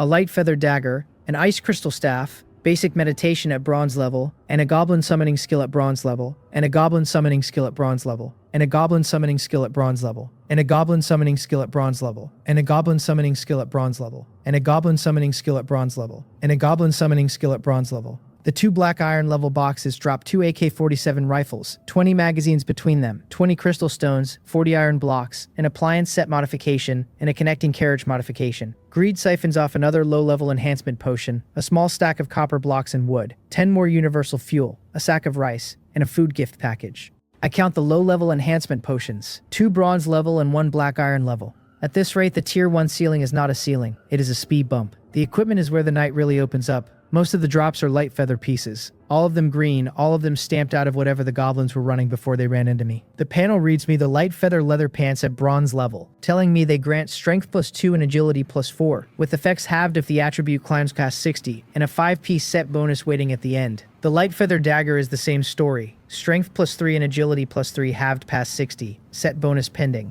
The set bonus is agility +10 when all 5 pieces are worn. I do not bother hiding the grin. 2 pieces stack 12 points onto my panel without anyone having to bleed for them. That is more than the 6 bottles of low-level enhancement potions Captain Impei Jun handed over earlier. With these 2 pieces on, my strength and agility crowd 30 in equipment alone. Tier 2 stops feeling like a wall and starts feeling like a doorway. What I want next is the snow white staff. I lift the ice crystal staff out of the pile and the cold rolls off it in waves. The thing radiates a chill the way a freezer door does, and if I hung it in the bedroom of the rig, I could probably switch the air conditioning off. The panel reads it as bronze level, spirit +7 on the wearer, plus the ice crystal arrow spell on tap for the cost of mental energy. I open a window and test fire 1 into the trees, because I never trust a tool I have not aimed. The arrow forms faster than I am ready for. The moment my will touches the staff, some kind of rule clicks into place, like a song I already half know, and a magic circle blooms across the staff's head. A pale blue ice crystal arrow shoots out before I am even sure my thought finished. It crystallizes mid-flight, freezes the rain in a corridor around its path, and punches a clean hole through a thick tree at the far edge of the clearing. The power is real. The hole is bigger than the AK-47 would have left. My side of the convoy notices. Within seconds, the walkie crackles with MU asking me what just happened. Voice still half asleep. Words a little careful. I tell her it is nothing. I was testing a prop. I want to keep tinkering, but the wrongness in the trees behind us has my attention. I am not the only one who feels it. MU had been on the edge of sleep, and the test fire snapped her up like a fish out of water. She flips on her wind whisper before her boots are even on the floor. A breath later, her voice comes back over the walkie. There is a wolf in the trees, she tells me, staring at us, and it looks like the same one that has been on our trail. She does not need to say which wolf. The shadow demon wolf, the one I tagged but never closed, has been collecting interest the whole drive. The guardian buff is the only reason it is not already on the carriage. The buff ticks down whether I think about it or not. Hyung Woong's voice comes in next. He has the perception range of a tier 2, and he picked it up the same moment MU did. He tells me, low, that this is a shadow demon wolf, that it is a greed-driven creature with a long memory, that it has decided we are its kill. He says if it were alone, he could handle it, but shadow demon wolves run in packs unless they have been kicked out of theirs, and we cannot count on this one being a real solo. His voice carries the particular tightness people get when they are reminding themselves not to be cocky. I sit with that for a second. This thing has been bird-dogging us for hours and has not committed once. That is not the behavior of a creature that has a pack on the way. That is the behavior of a beast that knows it cannot win a head-on fight and is hoping we make a mistake. I tell the walkie that this is a lone wolf, that it has been hanging back for a reason, that it is the patient kind of insidious, and that as long as it does not commit,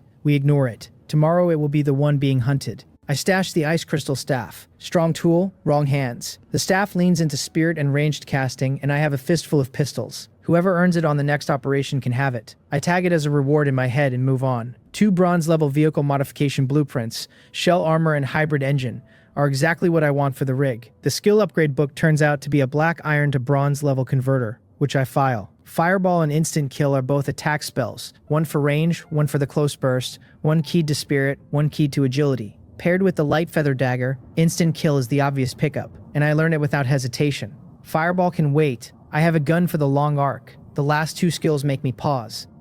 Basic meditation reads as a flat passive, spirit +6 and a mental power recovery boost on top. That one I take. It is free, it scales me, it costs me nothing to keep humming in the background. Goblin summoning is the strange one. Bronze level, consumes mental power, lets me summon up to 10 goblins to fight on my side, with the catch that they only stick around as long as the mental power keeps draining, like contract beasts almost. I cannot picture where they come from, whether they are real goblins yanked through some portal, or shadow puppets I am buying with my own brain. The description does not say whether they are loyal or whether they bail the second the field gets hot. I park it. Tomorrow I will ask Hyung Won what he thinks. Tonight, I learn basic meditation and stop. I knocked the rest of the low-level enhancement potions back without checking the math. 2 bronze level and 1 black iron level in a single sitting. Last night, 6 bottles felt like a windfall. Tonight, 3 bottles eclipse them, and I do not even bother running the numbers before I lay down. I sleep harder than I have any right to. Morning comes through the dense forest in thin gold strips. The rain that ran all day yesterday has finally stopped. I peel myself off the folding bed inside the rig and stretch out the stiffness, the way I have started doing every morning without thinking about it. The first thing I check is the panel. The next thing I do is burn a sliver of sanity on 2 black iron level boxes I never cracked, just to make sure I am not sitting on a low-level enhancement potion I forgot about. Black iron level boxes do not surprise me much anymore. They drop 1 black iron level low-level enhancement potion this time, which greed treats like 4 boxes for the rest of the world, and I treat the potion like a snack and chase it with breakfast. 2 more points across every attribute. The numbers tick up the way I have come to expect. The panel updates. Strength reads 24 + 2 and 7 from equipment, against the current Tier 1 ceiling of 30. Agility reads 22 + 2 and 11 from equipment. Spirit reads 22 + 2 and 2 from equipment. Spirit reads 20 + 8 and 3 from equipment. Sanity sits at 80 out of 100. With equipment on, every column is past 30. I am scraping the inside of the Tier 1 ceiling now, and I can feel the door past it. I save the remaining black iron level boxes. I do not need the burn right now. I step out into the morning and let the damp air hit me. The dense forest smells like wet bark and cold soil, and the faint sourness of the campfire that died overnight. The only ugly note is the giant wolf still watching from the trees, eyes patient, body half blended into the shadow it lives in. This tag-along is starting to get on my nerves. The walkie chirps. Whoever is on watch wants instructions on the wolf. I tell them not to worry about it, that if it pushes, we just take the highway and outrun it. It is half a lie. I have been turning the shadow demon wolf problem over since last night, and the answer my hand keeps drifting toward is the AK-47 in the stack of magazines I never burned. Even a Tier 2 creature has a finite tank. The Goblin Shaman taught me that, and the wolf is no shaman. I take the hybrid engine and the shell armor blueprints out and roll them into the rig before the others have finished eating. The engine purrs deeper. The hull thickens out by a layer. By the time breakfast is on the fire, the rig looks meaner, and the people around it stand a little straighter. We boil noodles and add eggs and meat and the leafy greens I have been hoarding, and people eat with their hands wrapped around their bowls because the air is cool and the food is hot, and the small comforts matter. After the first round of bowls comes down, I bring out the stuff worth fighting over. I lay the ice crystal staff, the goblin summoning book, and the fireball book on the table. I keep my voice flat. These are the rewards on the table for today, I tell them. Depending on how you perform, one of these is yours. The clearing goes still. The ice crystal staff is the one their eyes keep drifting toward. Imyu does not bother hiding her eagerness. The 3 women in the back vehicle who have been coasting since they joined suddenly look very awake. Nobody is reckless enough to grab. The drive has trained that out of them. Imyu and Imwoo glance at each other and I can see the calculation. They already have 1 bronze level piece between them. They are quick. They have the talents. They have a real shot. Hyungwoong is the only one in the same weight class and he does not seem interested. The way a man with 2 cars in the driveway is not interested in a third. Hyungwoong stays in his chair and chews. He has not bothered to bid on a piece of equipment. He swallows and asks me where the convoy is going today. Bronze level matters less to a man who has worn silver level. He lost his piece somewhere along the way, but he has not forgotten the weight of it. He is asking the route question because he wants to know whether to plant his feet today or float along. The hunger in Imyu's eyes flickers over to me at the same time. The target, I tell them, is the Goblin tribe. We raid it before nightfall and leave the dense forest. No padding, no hedging. I am here for hunting and for material boxes, and now that I have a Goblin Shaman's nameplate, I have the address. The 3rd day arrives tomorrow and I want to be on the highway when it does. Imyu pumps the air out of her lungs at the word tribe. She wants to back the plan, but yesterday's Tier 2 encounter is still close to her ribs. She works herself up to it and asks the question I knew was coming. Could there be Tier 3 goblins in the tribe, she asks. Can we really handle that? Hyungwoong cuts in before I can. There are definitely Tier 3 goblins in a goblin tribe, he tells her, and possibly Tier 4. Every goblin group births a leader. A goblin king is at least Tier 3, and as long as it lives, no goblin in its tribe will run. The goblin king is the strategic asset, not the soldier. The clearing tightens. Even I take a breath. A goblin king. I want to grind. I want the boxes. I want it all under safe conditions. A tier 2 is already at the high end of what I can outshoot. A tier 3 may carry 100 points across the board, plus silver equipment, maybe even gold. Even AK rounds start to bounce off tier 2 hides at the wrong angle. I squeeze the Goblin Shaman's nameplate in my pocket the way some people work a rosary. We scout first, I tell them. We map the tribe. If raiding the tribe is not feasible, we switch targets and grind their raiding parties or whatever else is moving in the forest. 2 parties like yesterday in the hall is still significant. The clearing breathes out. Plans they can survive are plans they can support. We pack up and roll. MU still has the lead. The man and woman couple sit in her carriage. I am behind her. The 3 women run in their own carriage behind me. Hyungwoong's trio brings up the rear. I figured the morning would run as smooth as yesterday. By the second hour, my face has gone hard. The Shadow Demon Wolf is the reason. It cannot punch me through the Guardian buff, and it cannot punch Hyungwoong because his tier 2 presence is enough to make it think twice. So it hunts the rest. Every time MU's Wind Whisper picks up something out in the trees, the wolf is there first, scaring the prey off with a wave of its aura, or running it down a step ahead of us.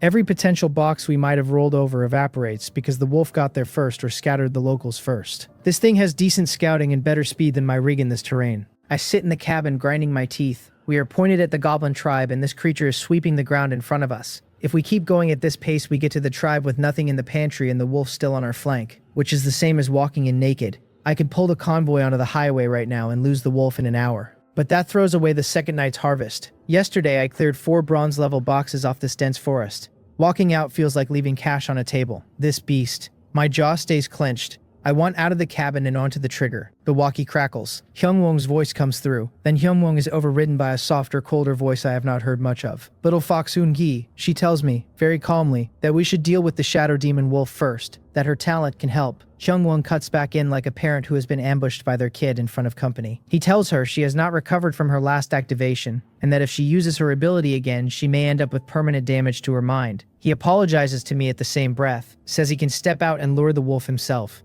Little Fox Woon-gi is not having it. She tells him she is fine, that the convoy is in trouble, that this is her call. He tells her she is being reckless. The walkie goes silent in that particular way that means both of them are sitting on words they do not want me to hear. I rub the bridge of my nose and ask both of their cars to stop. I want to talk this through with my eyes on them, not through tin. Yesterday's haul was so heavy I never got around to asking what their abilities actually do. The convoy rolls to a stop. Hyungwoong's vehicle pulls alongside mine. He is the first one out, planting himself between his sister and whatever decision I am about to make, every line of him telling me he does not want her on the field. He asks again to handle the wolf alone. He is confident, he tells me, that if it commits he can put it down. Little Fox Woon-gi pokes her head past her brother's elbow before he is done. She tells me she can immobilize the wolf for a short window, that with a short window and Hyungwoong's strength on top, the fight is over. Yuk-chan, sitting behind her, mumbles agreement with Hyungwoong, which is to say, disagreement with her. I cut in, slow down, spell out the danger. Why is it dangerous for her to use her ability?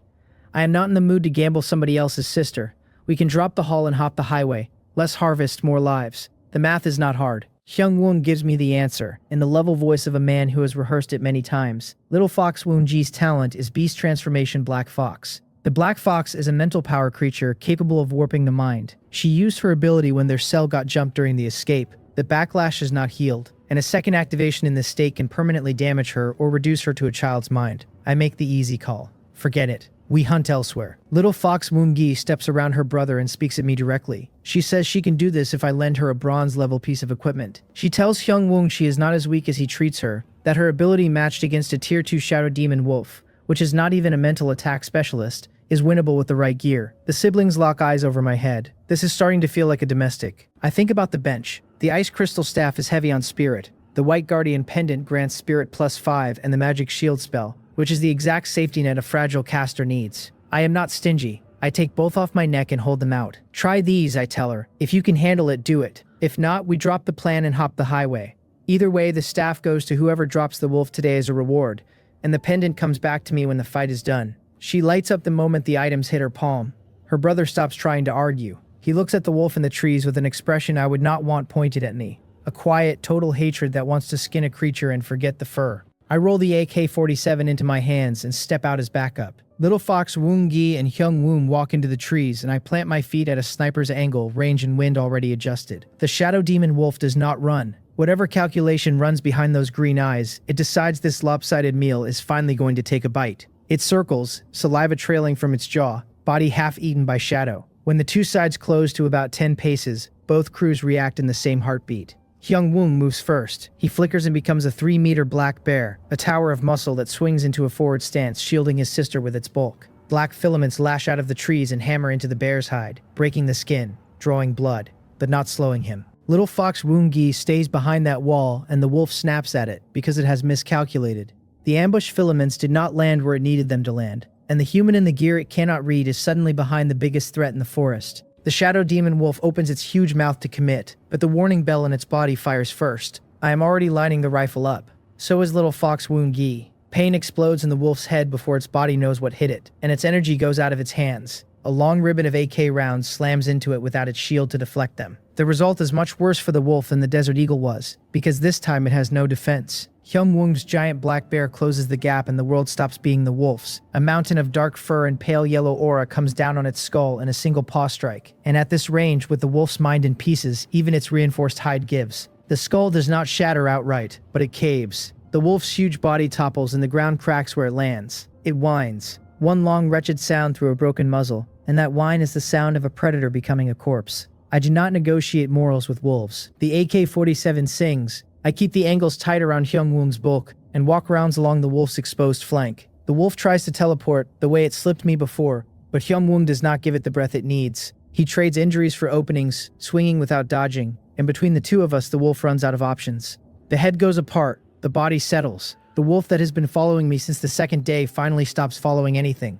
A special metal material box appears beside the body, snow bright, and the breath I have been holding leaks out. One problem off the board. The cost is little fox Woong-gi standing on shaking legs, leaning on the ice crystal staff, blood weeping from her eyes, her face the color of paper. The fox ears that flared on activation are fading. She has swallowed enough of her own blood to leave her teeth pink when she tries to smile. Hyung-woong is on her in a heartbeat, the domineering fighter completely gone, replaced by the older brother who carried her out of the slave column. She tells him she just needs to rest. She tells him that if we had left it alone and it broke through to Tier 3, the whole convoy would have been a meal. I walk over with a low-level enhancement potion in my hand. I have stockpiled a lot of these. I have used none of them on myself, because greed gives me the upside of every potion I hand to someone else. I hold the bottle out. She gives me a fragile smile that the blood she has wiped from her chin somehow makes worse. She thanks me. She tells me she needs to rest before she can give the equipment back. I tell her to keep using it, as long as you need. Her attribute floors are too thin. A Tier 1 trying to land a real impact on a peak Tier 2 without that pendant on her neck would be a corpse. If I yank the staff and the pendant now, the next time she activates the talent she may not come back from it.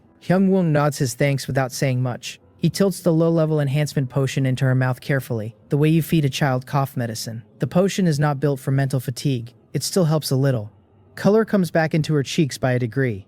I tell Daegwang-hyung to take care of his sister, that the contribution is on the books for both of them. My eyes drift past them to the box on the ground. It is brighter than the others. The light has more of a sun glow to it, and the metal of the casing reads silver under the trees. Silver level material box. The hairs on the back of my neck rise.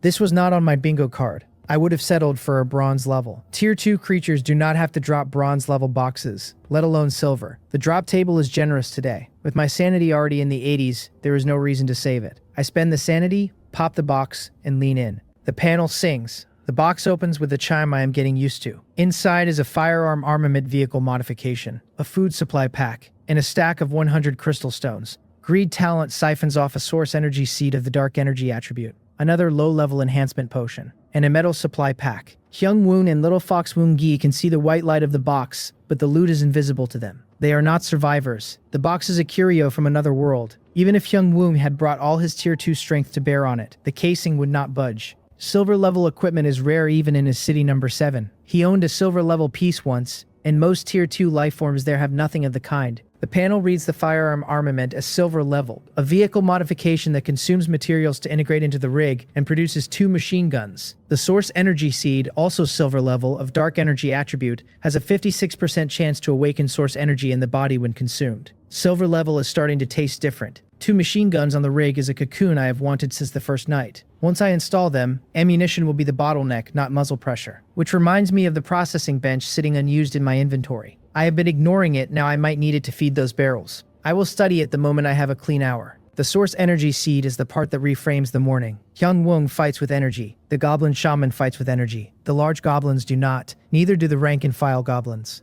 I have been operating without it, attributing the difference to talents and tears. Apparently, I have been missing a piece of physiology the rest of the supernatural world takes for granted. 56%. Not great, not bad. I take the materials and stow them in the rig, but I do not give the order to roll out. I want answers before I gamble on the seed. I find Hyung-woong, who is still hovering over his sister, and ask him plainly about source energy. His face does a polite version of surprise, the kind of surprise you reserve for somebody who asks you what color the sky is. He recovers fast and gives me the lecture I am asking for. Source energy comes from the body's life energy, he tells me. It is generally unlocked through cultivation techniques or external stimulation. In city number 7, awakening is attempted once a person hits tier 1. He shrugs, because what he is about to say is obvious to him. You understand cultivation techniques, Captain. They are methods, sometimes mediocre, sometimes good, requiring a degree of talent to follow. External stimulation works through people or through objects. There are tier 3 or higher experts who can shock another person's energy awake. There are objects engineered to do the same. So that is how the rest of the world starts the engine. Hyun-woong keeps going. Of the methods, item-based awakening is the safest. You consume the object and either you wake the energy up or you waste the object. No catastrophic failure, just expensive. Cultivation is a slow road. You may pick the wrong manual, you may stall, but only an idiot wakes the wrong energy in a way that hurts. As long as you do not cultivate blindly, the worst outcome is no awakening at all. Artificial awakening, he tells me carefully, is the one that kills people. Another being's power shocks yours into life. If the other being makes a mistake, or if they want you dead, the answer's in their hands and you are gone in a flash. It is also the easiest and most common method. There are even stories of survivors who were beaten with source energy by an enemy, did not die, and woke their own up by accident in the process. I do not need to think hard about which one I am picking, setting aside whether Hyung-woong even can or would. I am not handing him a key to my engine. Not on day 3. We file artificial awakening in a folder labeled later, when the team is bigger and we have known each other long enough that the trust is cement under it. Dark energy, he adds, is one of the stronger flavors of source energy. A solid roll. I tell the convoy to stand by. I climb back into my rig and pour the bronze level low-level enhancement potion down before I consume the seed, because if there is ever a time to stack buffs, it is now. Luck cracks open like a piggy bank. Every attribute lifts 2 points instead of the usual 1. The numbers shift. I take out the source energy seed. It looks like a small bead of black glass, dense and warm, exhaling a thread of faint energy from its surface. Dark energy. In my head, it is shaped like the shadow demon wolf I just killed. There is poetry in that, in the wolf's death feeding the awakening that comes after it. I do not hesitate. I swallow. The seed dissolves on contact with my stomach lining, and the dissolution does not stop where the stomach ends. The whole body lights up at once. Every cell in me wakes the way limbs wake when you uncurl them after a long sit. Only it happens everywhere, simultaneously. A torrent of energy floods up out of nowhere, body and mind both, and the rig actually rocks on its suspension as something in the air around me kicks up wind without weather. I clamp down on it the way Hyung-woong told me. I was braced. The flood swells against the inside of my skin like a volcano under pressure, and then slowly, the pressure gives. The fire banks. The wind dies. The body settles back into the body. It takes 10 minutes, not the hour I budgeted. I would not call it mastery. I would call it grip. This is what a transcendent feels like. A pearl of dark black energy hangs in my open palm. Not heavy, not weightless. When I will it, the ball flows up my arm and coats it in a dark sheen, and the limb gets noticeably tougher and stronger. The panel updates with a new entry simply labeled Dark Energy. The rank is still tier 1. The combat power is not. I might be able to eat a bullet now the way the goblins did when they had something to give back. Of course, if the bullets keep coming, I die like the goblin shaman died. The panel reads Strength 26 plus 2 and 7 from equipment, against the tier 1 ceiling of 30. Agility reads 23 plus 2 and 11 from equipment. Constitution reads 23 plus 2 from equipment. Spirit reads 22 plus 8 from equipment. Sanity is at 78 out of 100. The numbers are short on the equipment side because I lent half of it to Little Fox Woon-gi. Tier 2 is no longer a horizon. It is a line in the dirt I am about to scuff with my boot. I step out of the rig and the air is sharper than it was an hour ago. Perception is louder. From the rig's shadow, I can feel the angle of every gaze pointed at me from the other carriages, even the ones trying to be polite. Hyung-woong steps over with the kind of caution one tier 2 extends another. He keeps a polite distance, the way you would on a busy bus. I ask after Little Fox Woon-gi. He tells me she needs rest, that thanks to my equipment she will be alright. The relief on his face is real. He looks 10 years younger than he did inside the slave column. MU has not been able to sit on her hands. She climbs out of her cab and walks over, talking faster than usual. They watch the wolf go down. Hyun-woong's strength is now sitting in front of her on the ledger, and she has done the math about who is currently the second strongest body in the convoy. Hint, it is not her. She asks me what the call is now, whether we are still going to the goblin tribe. Going, I tell her? Of course we are going. I do not put much weight on the social arithmetic. She is here because she wants to know if the contest is still live. The contest is still live. We get a quick discussion among the three of us, lock the route, and roll. The convoy moves through the trees again. We pass a river on the way, and I take 10 minutes to top off the water tanks. The dense forest, with the wolf off our back, turns out to be less dangerous than I thought. I find a handful of material boxes by hand. Only one is bronze level. After silver, even bronze tastes faded. Black iron tastes like air. The hours slip. The closer we get to the goblin tribe, the more goblin squads we run across. Goblins, slaves on chains, occasional other alien shapes that we do not bother to identify. The goblin tribe owns this stretch of woods. There are no boxes here, because everything that drops a box gets cleared by the locals. Every check-in from MU starts the same way now. Goblin troop detected, several dozen members, sometimes 100 when smaller groups merge for a march. The numbers are wrong for a tribe in a normal sense. They look like they are getting ready for a fight. She pulses back that they are too many for us, asking me to confirm we are bypassing. She had been picking squads to plant her name on the leaderboard at the start of the run. Now she is reporting and asking me to confirm we are bypassing.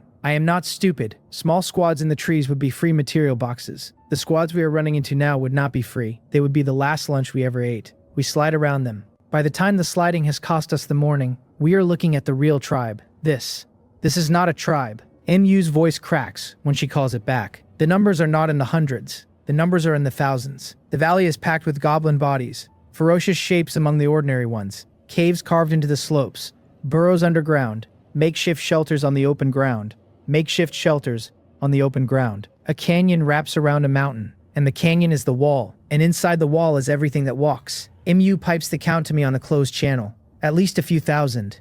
My mouth opens around no words. The supernatural world is more unreasonable than I trained for. A tribe in my old common sense topped out at 1,000. A few hundred was already big. A few thousand is a city, and the goblin tribe is, apparently, a city that lives in dirt holes. Well, not impossible. The crew waits while I sit with it. They are not interrupting. They have read enough rooms to know when to keep their mouths shut. I could kill a wave. I have the tools for a wave. But after the wave, picking up the material boxes is the real problem, and getting out is the bigger one. Goblins do not stay shocked for long. I have no bloodlust budget for slaughter that does not pay. I am not a serial killer. I am also not the kind of man who walks away from a silver-level field with empty hands. Find stragglers, I tell MU. Find a safe place to observe. She acknowledges. I have sentry number 1 trail the convoy while I sit on the communication board and pull up the private thread with Captain M. Pajun. I type fast. Captain M, are you free? What method do you use to deal with rotten corpse swarms?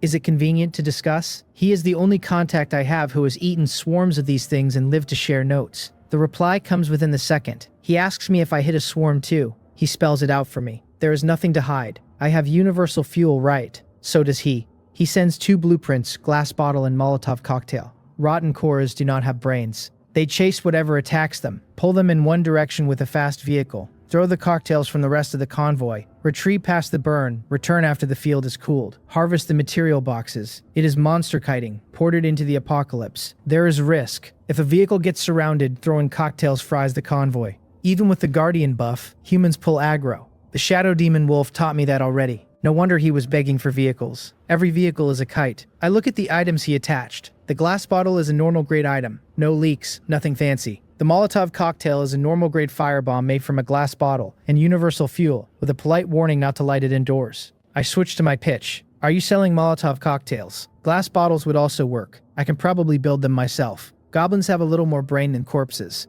I want safer guarantees, and the rig needs the upgrade lined up so that even a tier 3 goblin appearing on the field is a problem I can shoot at and not a problem that ends me. He replies before I finish thinking. Of course, no problem. We need vehicles. Glass and fuel bombs are nothing to him. Someone in his convoy rolled the production blueprint. Their materials are deep. Vehicles are what he wants. Vehicles, more, always more. We haggle.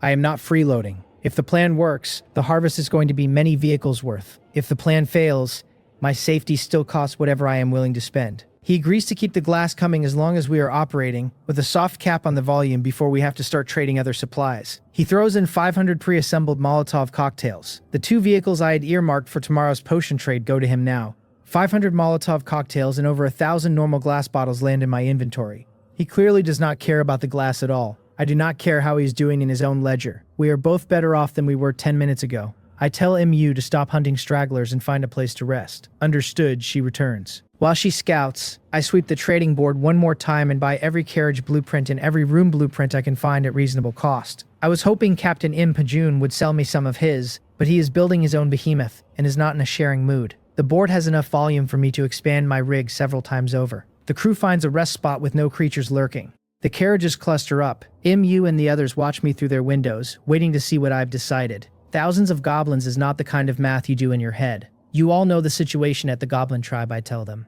My idea is, we try. I look at the bodies around me. Strangers. All of them. Survivors. Slaves. I picked up every one of them along the road. They have not been tested. The Shadow Demon Wolf was the closest thing to a real test on the trip, and even that was not collective. Now we test them. If it works, the harvest is everything. If it does not, we may be done for. One of the women in the back vehicle, the one who has been coasting since she joined MU, cannot keep her mouth shut. She asks if it is not too dangerous. She says she is not questioning me, she is afraid. She does not want anything bad to happen to me either. She tells me she will listen to whatever I say. I glance at her. She glances around at the rest of the group looking for a backer and finds none, and so she droops into the kind of frail-shouldered pose that women like her have learned makes men back off. That is the kind of person who only has one outcome on this team. Leave the team. I do not say it out loud. The ones with brains know it already. The ones without never will. That is why we prepare in advance, I tell them. I will not let anyone throw their life away for nothing. For now, you all prepare this. I bring the glass bottles and the Molotov cocktails out and lay them on the ground in front of everyone. They look almost identical. The difference is whether the bottle is sealed and full. Hyung Wong scratches at his beard and glances at the surrounding trees. Is this, he asks, a fire attack? He is the local expert on goblins here. He explains calmly that the goblins are savage and stupid, but not brainless. They feel fear. They dodge flame. The rain has stopped, the ground is still damp, but starting a forest fire in here would be a mistake we may not finish paying for. If the cocktails do not have a clean delivery system, the goblins will simply scatter, and we will gain nothing. That is exactly why we scout first, I tell him. I am not going to charge the tribe head on. We hit the outlying camps first, especially the ones with slaves. Liberating the slaves expands our manpower at the same time it weakens the tribe. I have ruled with a hard frame so far, but the frame is not a wall. If anyone in this circle has a better idea, I will absolutely listen. I will absolutely pull people aside to ask about things I do not understand. The road has shown me plenty of stray goblins out doing chores away from the main mass, holding mines, holding breeding grounds. These goblins farm. The things they farm are alien and disgusting, and a lot of the labor is being done by other slaves they have taken. In-Yu put the pieces together, watching the road. This is good, Hyung-Woong says. As long as we keep the goblins in chaos, we have a window. The Tier 3 Goblin King is the problem.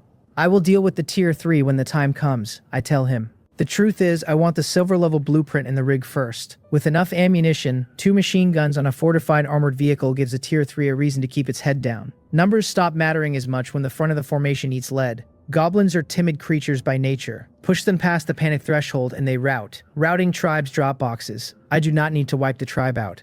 I just need a stampede. Nobody argues. They watch me pull out a small mountain of universal fuel. I had cracked enough boxes earlier that even pouring into thousands of bottles does not break my reserves. The bottles get filled in production line fashion. Glass at one end, fuel in the middle, wick stuffed at the other end. Sealed. Set aside. I have other things to do, I tell them. You all handle these. I tell MU I have a second task for her, to map the route out of this area to the highway, wide road, no obstacles ahead. If anything goes sideways, we abandon the plan and drive straight onto the highway, and goblins on foot will not catch our rigs. Understood, she says. She leaves for the scout. The rest of the crew gets on the bottling line. The pile grows by the minute.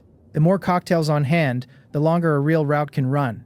If we run out before they break, they may run us out instead. While the assembly line builds my pyrotechnics, I retreat into the rig and build my dongfeng. I lock the doors. I do not bother hiding it. I lay every blueprint I have onto the carriage shell, one after another, and the gift packs I have been hoarding from box drops melt down to feed the materials. It feels like clearing a junk drawer. Carriage sections click on one after another, and the rig stretches out into something so long that the term mobile home is laughable. The lifting partition turns it into a 2-floor build, with armored shells on some carriages and lighter trim on others. Looked at flat, it is a train, 2 stories, a spine of steel that bends through trees. The hull armor is bronze level, the engine is bronze level. I do not know whether the upgrade I am about to use will lift those further. I keep going. Bedrooms drop in one after another, a kitchen, a bathroom, a planting room. The generator upgrades into a power generation room. The processing bench gets eaten by a full processing room. Even the silver-level blueprints go in. I doubt the low-level upgrade blueprints go in. 2 machine guns rack onto the rig, one front, one back. on opposite sides. The rig is not yet big enough to give each gun a full firing arc, but the deterrent is loud. It looks like a weapon now, not a vehicle. The transformation runs for dozens of breaths. The crew outside has stopped pretending to bottle and is just staring. What is going on? This is what a survivor can do. The survivors in the City Number 7 crowd think on different frequencies. The City Number 7 side has never seen a survivor really stretch out before today. They knew there was a gap. Today they see it. The others are doing simpler math. They are wondering how much loot I have actually been sitting on, and whether the inside of a rig this big can fit them too. Nobody says any of that. They whisper. Their hands keep moving on the bottles. They are afraid that going slow will draw my eye. They are overthinking it. My eye is on the rig. I pull out the most important blueprint of the day. The low-level upgrade blueprint. Bronze level. The same upgrade blueprint that once turned a small electric scooter into a hybrid tricycle on the very first day. The rig has grown a great deal since then. Most of the new mass is still black iron level under the hood, with bronze and silver patches stuck on top. There is a lot of room for the blueprint to bite. Use low-level upgrade blueprint, I tell the system. I press the blueprint against the rig's hull. White light kicks out hard. There is a half beat where the panel lags, as if even the system is taking a breath. Then the prompt appears. The system tells me the hybrid tricycle, count 1, is the chassis under conversion, and asks me to pick a direction. Speed, defense, attack, or comprehensive. Then it asks me to pick a form. Tricycle form, armored vehicle form, or any one of several additional options it lists out. I want everything. I pick comprehensive. I pick armored vehicle. The blueprint expands. The system reads off the hybrid armored vehicle template. Bronze level. Materials required. 1 hybrid tricycle. 80 glass. 150 rubber. 180 leather. 30 battery. 500 iron block. 400 crystal stone, plus electronic components. The list runs long enough that I do not bother counting. Most of it is in my inventory from the boxes. The fractions I am short on, I trade for food on the board without thinking. The materials vanish in a single white surge. The light wraps the whole rig. Inside, the 2-story carriage reshapes according to my will. Walls partition out a bathroom, bedroom, kitchen, the processing room, the planting room, more. I quietly designate the second floor as mine and reserve the first floor for whoever earns a seat. The exterior changes. The 2 machine guns no longer sit fixed. The upgrade has installed a transfer rail so they can retract and slide along any direction I choose, instead of being locked front back. Gun ports run along the walls now, closed by default, ready to open on command so anyone inside can stick an AK-47 through and fire. It is the same trick as a cash transport truck.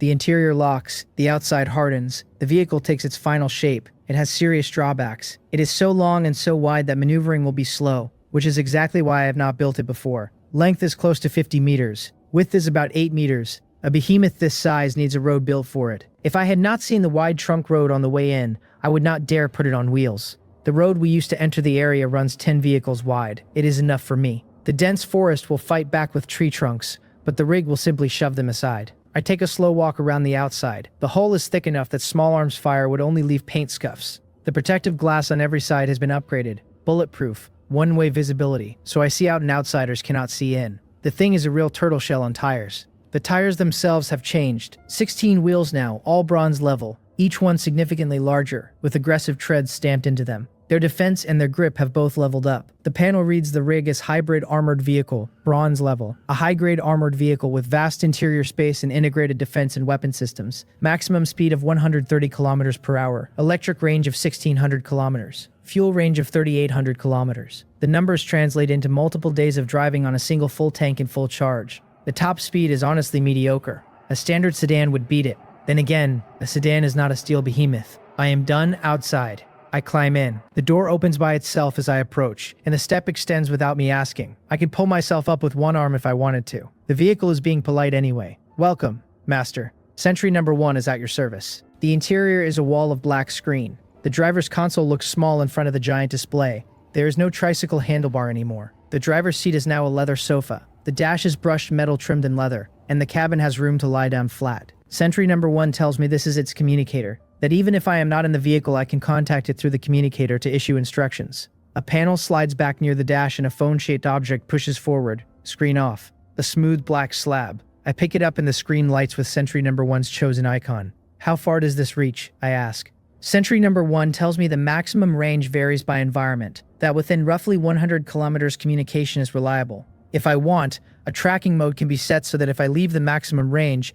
it will travel in the last known direction. It will always catch up to me. It is solving problems before I have raised them. This is starting to look less like a piece of software and more like a colleague with no opinions of its own. The artificial intelligence has texture now, not just polite menus. If I am ever cut off, I want sentry number 1 coming after me. The chance is low, but the cost of preparation is nothing. I set the tracking mode. Yes, master. Setting successful. Beyond the new agility of the artificial intelligence, sentry number 1 has gained range and richness. Its scouting radius around the rig extends out to a full kilometer. Approaching creatures get tagged and flagged on the panel. Inside the rig, the same artificial intelligence runs an internal monitor, watching the cabins and the corridors, ready to lock the carriages or even operate the machine guns at my word. On this thing, there's essentially no privacy. I shake my head. That is a feature, not a flaw. If someone on board ever entertains the wrong idea, I want to know first. The cost is that if they figure out the monitor exists, they may resent it. I solve the resentment problem by not mentioning the monitor. The ones with brains will assume it. The ones without never will. Sentry number 1, I ask how much ammunition is loaded for the machine guns. The machine guns are equipped with 5,000 rounds each of 16.8mm ammunition. Maximum firing rate, 500 rounds per minute. I freeze. 16.8mm caliber. This is not a machine gun. This is an autocannon dressed up in a more polite job title. 5,000 rounds, for a weapon firing 500 rounds a minute, is 10 minutes of full spit fire. 10 minutes of autocannon on the front of a fortress, against creatures that bleed when they get hit, is enough to decide most fights I am likely to get into. I am not going to war with a nation. I am hunting tribes. My ambitions reach a little higher. With a rig this hard to crack and weapons this loud, the only way a Goblin King outtrades me is if the king has a similar item, which I am betting it does not. For a beat, I imagine driving straight into the tribe and just opening up. I let the thought live for 2 seconds. Then I shoot it. Reason wins. Sentry number 1 tells me the processing room may have what I need. Sentry number 1 is solving the next problem before I name it. Ammunition. I have a processing room blueprint that was originally just a processing bench, which got merged in during the build. I know roughly what a processing room does from the name. I do not know yet what it can really output. This way, master. The processing room sits on the first floor near the stairs. The door is labeled in tidy steel letters. The door opens at my approach. The inside is anticlimactic. Less than 20 square meters, mostly empty. A control console in one corner, a small intake station with what looks like the old processing bench docked into it, and a finished product chute. An empty warehouse with a workbench would not look very different. This is the processing room. Sentry number 1 tells me I can check the currently processable items, and that the processing room can currently process up to tier 2 items. I walk over to the bench. The merge has been quiet, but it has done its job. Calling it a bench undersells it. There is an input station, an output station, a center display, and apparently a portal to ingest materials from the outside that I have not even mapped yet. It really is simple. I tap the screen. The list of inputs is honest. Wood, iron blocks, bronze, electronic components, glass. The processing room will eat raw materials and spit out usable pieces. Trees outside can be hauled in and processed. Ores convert into stone, iron blocks, copper blocks. Electronics and glass can be built up from cheaper feedstocks. I think of Captain Im Pajun's bottle production. Yes, the room will process glass. The output is fixed at one piece at a time, which means to turn it into a glass bottle proper, I would still need to draw the shape. Less of a freebie than I hoped, but still a reasonable line. I scroll. Crossbow bolts. Iron axes. Black iron crossbow. I scroll faster. I am looking for what I really want, and what I really want is exactly what shows up. Bullet ammunition. Various pistols. Even some rifles. Sniper rifles, artillery shells, and machine guns are not on the list. Those are tier 3 or require side conditions the processing room cannot meet at tier 2. Tier 2 processing room. Right now, most people do not have a vehicle, and the ones who do not have enough chassis to host a processing room at all. I have moved into a different bracket. 16.8mm ammunition. AK-47. Am I supposed to become an arms dealer if no one else is doing it? I might be the only one, and if I do not do it, someone else eventually will, which means competition will arrive and bring its own headaches. I would rather be the first vendor on the shelf. I stand there at the bench for a beat, run the math one more time. As long as I personally keep snowballing fast enough, distributing weapons does not endanger my position. It accelerates it. The right people will trade rare materials, low-level enhancement potions, and the rest of their second night drops to put a real rifle in their hands. Common goods cannot pay for premium goods. That is not a controversial business model. Sentry number 1. I tell it. Process 16.8mm ammunition. Process 10 AK-47 rifles with paired magazines. I funnel iron blocks, bronze, gunpowder, electronic components into the input. The resources I am burning come back 10 times over once the first batch of weapons leaves my hands. As trade goods, Sentry number 1 runs the robotic arms. Materials feed in, finished items shoot out. Speed is not instant. A round comes out roughly every second. A rifle takes 10 minutes. Acceptable. I leave the processing room to work. I walk the rest of the rig. The planting room is the small enclosed room I imagined, temperature regulated, with simulated sunlight panels and shallow trays of various soils. Empty for now, nothing planted. Someone on the crew probably has a plant talent. I make a note. I do not even know the name of the person I am thinking about. If she performs in the goblin operation, I will hand the planting room to her and let her develop the talent at no cost to me. I keep walking. The second floor master bedroom has windows that let me see the surroundings clearly, an attached bathroom, an attached kitchen, the kind of layout an unfussy apartment in the city would have. The standalone planting and processing trades go on the first floor, where guests live. The roof has a lifting mechanism. When I want to, I can raise the second floor ceiling to take in the air. The protective glass inside the raised section can open or close at will. In other words, even if I raise the roof, ordinary attacks would not affect the interior. I climb back down to the bay and walk the 2 machine guns one more time. At my command, a robotic arm extends from the chassis and lifts the gun into a mounting platform that can pivot to any side of the rig. Sentry number 1 handles the aiming and the feed, and a smaller arm chambers the belt without me touching it. I rest my hand on the cold barrel and try to picture what a 16.8mm round does to flesh, and the answer is that it does not so much wound as it disassembles. An AK-47 round is already a serious object. Set side by side with a machine gun round, it looks like a pencil next to a marker. I'm enjoying this. All fear stems from a lack of firepower. I run that sentence in my head and decide I want it embroidered on something. When I step back out of the rig, Hyung Woong and the others are still cooking up Molotov cocktails. They look up, they call me captain, and they have 100 questions queued behind their eyes, but they hold them. I nod once and let my attention drift to the cocktail pile, because the next problem is already in front of me. Throwing these things by hand is going to land them 10 meters out, 12 if someone has a good arm. The goblins are not rotten cores on Captain Im Pajun's stretch of highway. They run, they swarm. They call in friends. I need a tool. There are 2 paths. I can rig something to launch them, or I can list the cocktails on the trading board, drop them at the goblins' feet via the listing system once they are in position, and trigger the fire from there. I can also plant traps. I let all 3 live in my head at once and start scrolling the trading board for something I can adapt. My past purchases have all been blueprints and enhancement potions. I have basically ignored the miscellaneous tools tab. I open it now and start flipping. A projectile launcher catches my eye, listed as parable with arrows and customizable in size, with a note saying it can be modified into a fixed ballista. The seller asks for food or vehicles. The image looks handmade, wood and metal, a small siege engine the size of a cabinet. I open a private channel with the seller. His handle reads Wang Wei. I ask him if he can modify the projectile launcher into something more like a catapult. I tell him I need a few units that can launch items weighing at least 10 plus pounds, that the range needs to be at least 50 meters, that accuracy matters, and that mobility does not, because I will mount them on vehicles. Wang Wei answers almost instantly as if he was watching the screen, waiting for someone like me. He says he can do it, but it will not be fast, at least an hour per unit, that he wants me to supply materials, and that he wants 100 kilograms of food per unit as labor. Any kind of food is fine. He adds, with the cheap directness of a man who has been chewing through anxiety all morning, that he will guarantee the build performs better than I described, because his talent is in the crafting itself, and several of his people are helping. He also recognizes me as the survivor who shared the original Black Fog intelligence on the boards, and says that if I have a spare vehicle, he would rather take that.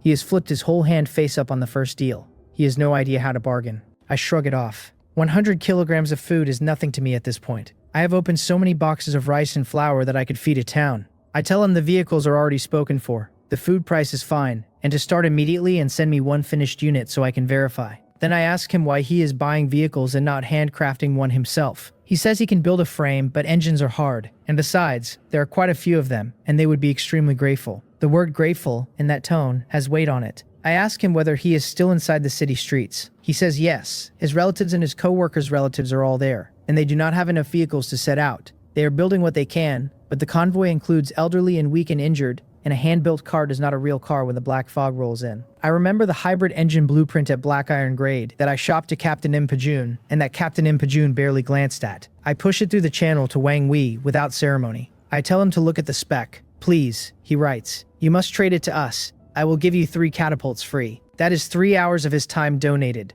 I tell him the trade is settled, that I will throw in another 100 kilograms of food on top, and that I want the 3 catapults finished as fast as he can move.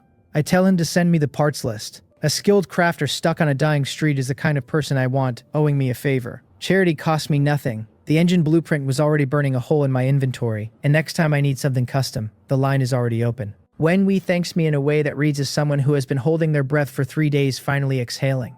He fires the list over. I sweep the trading board for the materials, and bounce them all back through the listing system. Then I sit down and start hand-rolling Molotov cocktails myself, because everything else in motion needs hours to finish. And I am not the kind of person who watches the clock. While the cocktails come together, I empty my stockpile of black iron level material boxes. I burn a wave of sanity to do it through greed, since we are about to stop operations for a few hours anyway. The yield is disappointing. 1 black iron level potion, +1 to strength and +1 to agility. I make a note that, going forward, greed gets reserved for bronze level and above. The math at black iron level has stopped being worth the sanity drain. I'm graduating out of my own old habits. Time slips past in the soft way it does when there are no zombies trying to chew through the wall. About an hour in, MU comes back. She bounds up to the campsite excited, ready to prove her worth, only to discover that I have been talking to Wang Wei the whole time she was gone, that 3 of the spare vehicles already wear catapults welded to their frames, and that the armored rig parked behind me has metastasized into a small condominium on tires. She covers her mouth with one hand, gapes at the rig, and forgets for a moment why she came back. She left for an hour, not a month. I can see the math grinding behind her eyes. I ask her about the route. She tells me she has a workable path for the regular vehicles, but the armored rig is going to catch on dense forest in a few places, mud on others. I tell her not to worry about it, that ordinary trees can be shoved aside, that I will only get stuck if I take it into a real bog, and that worst case I list the rig on the trading board and call it back later. She nods and lets the worry go. I tell her to rest, then to walk over and look at one of the catapults, because we are going to lean on those things hard. She heads off to inspect them. By the time the 3rd catapult is mounted, the Molotov cocktails are done. 1,500 of them, stacked and crated and ready to fly. I round up the team. I tell them we are reorganizing into 3 squads. Hyung Woong takes the lead on his vehicle and gets 2 more bodies thrown in with him, with 300 Molotov cocktails listed on the trading board so they can pull them down as needed. Hyung Woong is the main launch line, fighting on the move, taking orders to fire. He nods without theater. He has already tested the catapult himself. Yuk Chan can handle the loader station. MU gets her own vehicle with 1 assistant. The last vehicle goes to the man we picked up earlier, the one with no special talent but a working pair of hands. He gets one of the women as a launcher, and another as a hauler. That vehicle is the old, weak, sick, and disabled squad by every metric. I'm going to ride with them because if anyone is going to need on-the-spot babysitting, it will be that team, and because the MU vehicle and the Hyung Woong vehicle do not need me hovering. The 4th crate of Molotov cocktails, the spare 300, I keep for myself, to list or drop as traps or to delist mid-fight. I tell them we are not driving straight at the goblin tribe. We are going to find a smaller pocket of goblins somewhere away from the heart of the tribe and run the drill there first. Then I haul out the AK-47 rifles and hand one to every member of the team. I'm done being stingy. The processing room kept stamping them out while I was working, and at this point, hoarding the rifles is just delaying the moment when they start paying for themselves. As each AK-47 lands in someone's hand, faces light up the same way. Men, women, slaves, survivors, every one of them looks at the weapon like it is a small god.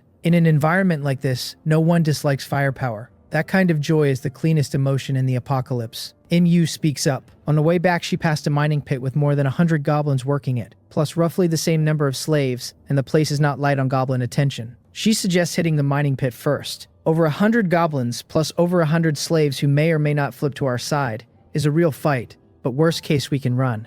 I nod.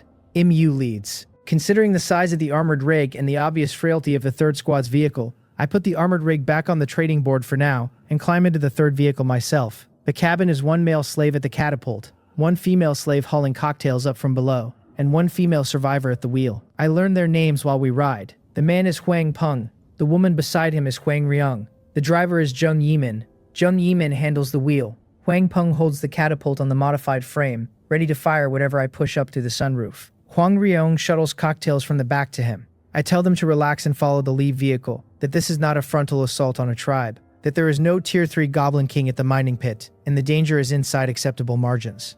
I'm mostly talking at Jung Yimin because if she clips a tree at speed, we are out of the operation before it starts. I briefly considered just calling the armored rig back and putting them all in it. I shelved the thought. Tier 2 Goblins, Alaska 47s. 3 catapults, the whole convoy armed. The math is fine. 3 vehicles weave up through the dense forest under MU's lead. The Wind Whisper talent threads us clean through. No encounters, no incidents. The goblins, if they even know we exist, do not consider us a problem worth waking up for. They may not even know yet. The scenery thins, becomes hillside, becomes the bare slopes of a working mine with the trees clear-cut into stumps. We climb a switchback that the armored rig would have ground to a halt on, and stop at a ridge that overlooks the mining pit from above. The road below is narrow enough that I would have had to roll the rig back down to avoid wedging it. Good call to leave it stored. MU tells me the mining pit is below. Goblins and other races. Roughly 300 total, half goblins and half slaves. The slaves mostly human, but with a few species she does not recognize. She delivers the numbers like she is reading off a scoreboard. I climb out and look. The mining pit is a disgrace by any standard. Filth, scattered tools, half-collapsed lean-tos, no concept of hygiene. If a slave gets worked to death, they get rolled into the nearest hole. The goblins' own resting area is a row of wooden shacks shoulder to shoulder. An MU tells me half the goblins are sleeping inside right now. About 30 are down in the mine tunnels overseeing the diggers, and another dozen or so are loafing in the open between the shacks and the entrance. I tell the team that the shacks are the primary target. The catapults open the engagement by setting the entire row on fire. The AK-47s drop any goblin that staggers out, and the slaves inside the tunnels get to live as long as they do not interfere. Hyung Woong hesitates before asking what we do about the slaves. I tell him that if they pose no threat, we leave them. We may need them later. If they pose a threat, we eliminate them and we keep them away from the vehicles. I'm willing to liberate fellow humans. Goblin slaves should be delighted to switch sides.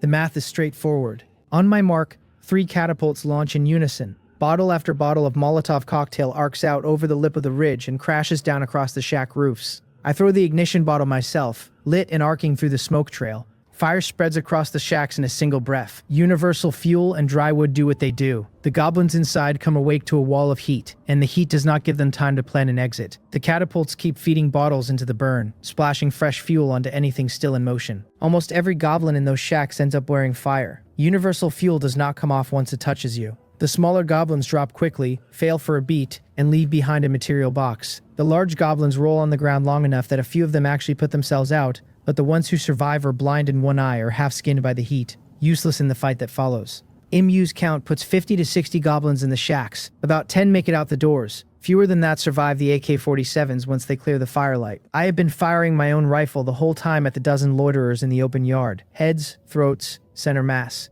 With the initiative on my side and firearms in our hands, the goblins are not so much fighting back as failing to die fast enough. Material boxes pop into the air at irregular intervals, and I keep grinning. I tell the rest of the team to start shooting too, to get used to the rifles. They open up. Some of the rounds wander wildly, but 100 rounds in the air find something eventually, and the noise alone draws goblin scouts out of the tunnel mouths to investigate, which puts more heads on the scoreboard. NU reports that there are about 20 goblins left, and that they have hidden inside the tunnels. She adds that the slaves inside have started a fight of their own. She asks if we should move down. I tell her to drive the 3rd squad's vehicle down to explain the situation, get the slaves to evacuate, and if possible drag any cornered goblins out with them. I keep my own gaze on Huang Peng. The order lands on his face like a slap. He just made it onto a survivor team. He knows his contribution is small compared to the women, and he is the obvious candidate to play go-between because he still wears the slave number stamp on his clothes.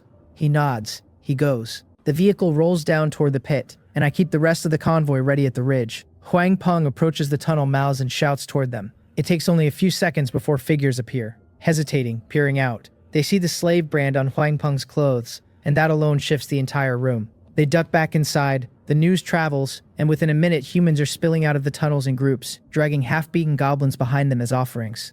The roles have completely flipped. Being a slave to goblins offers no good treatment. The ones who have been in the pit recently are merely thin. The ones who have been in long are skin over bone, eyes empty, with strange wooden shackles locked around their ankles.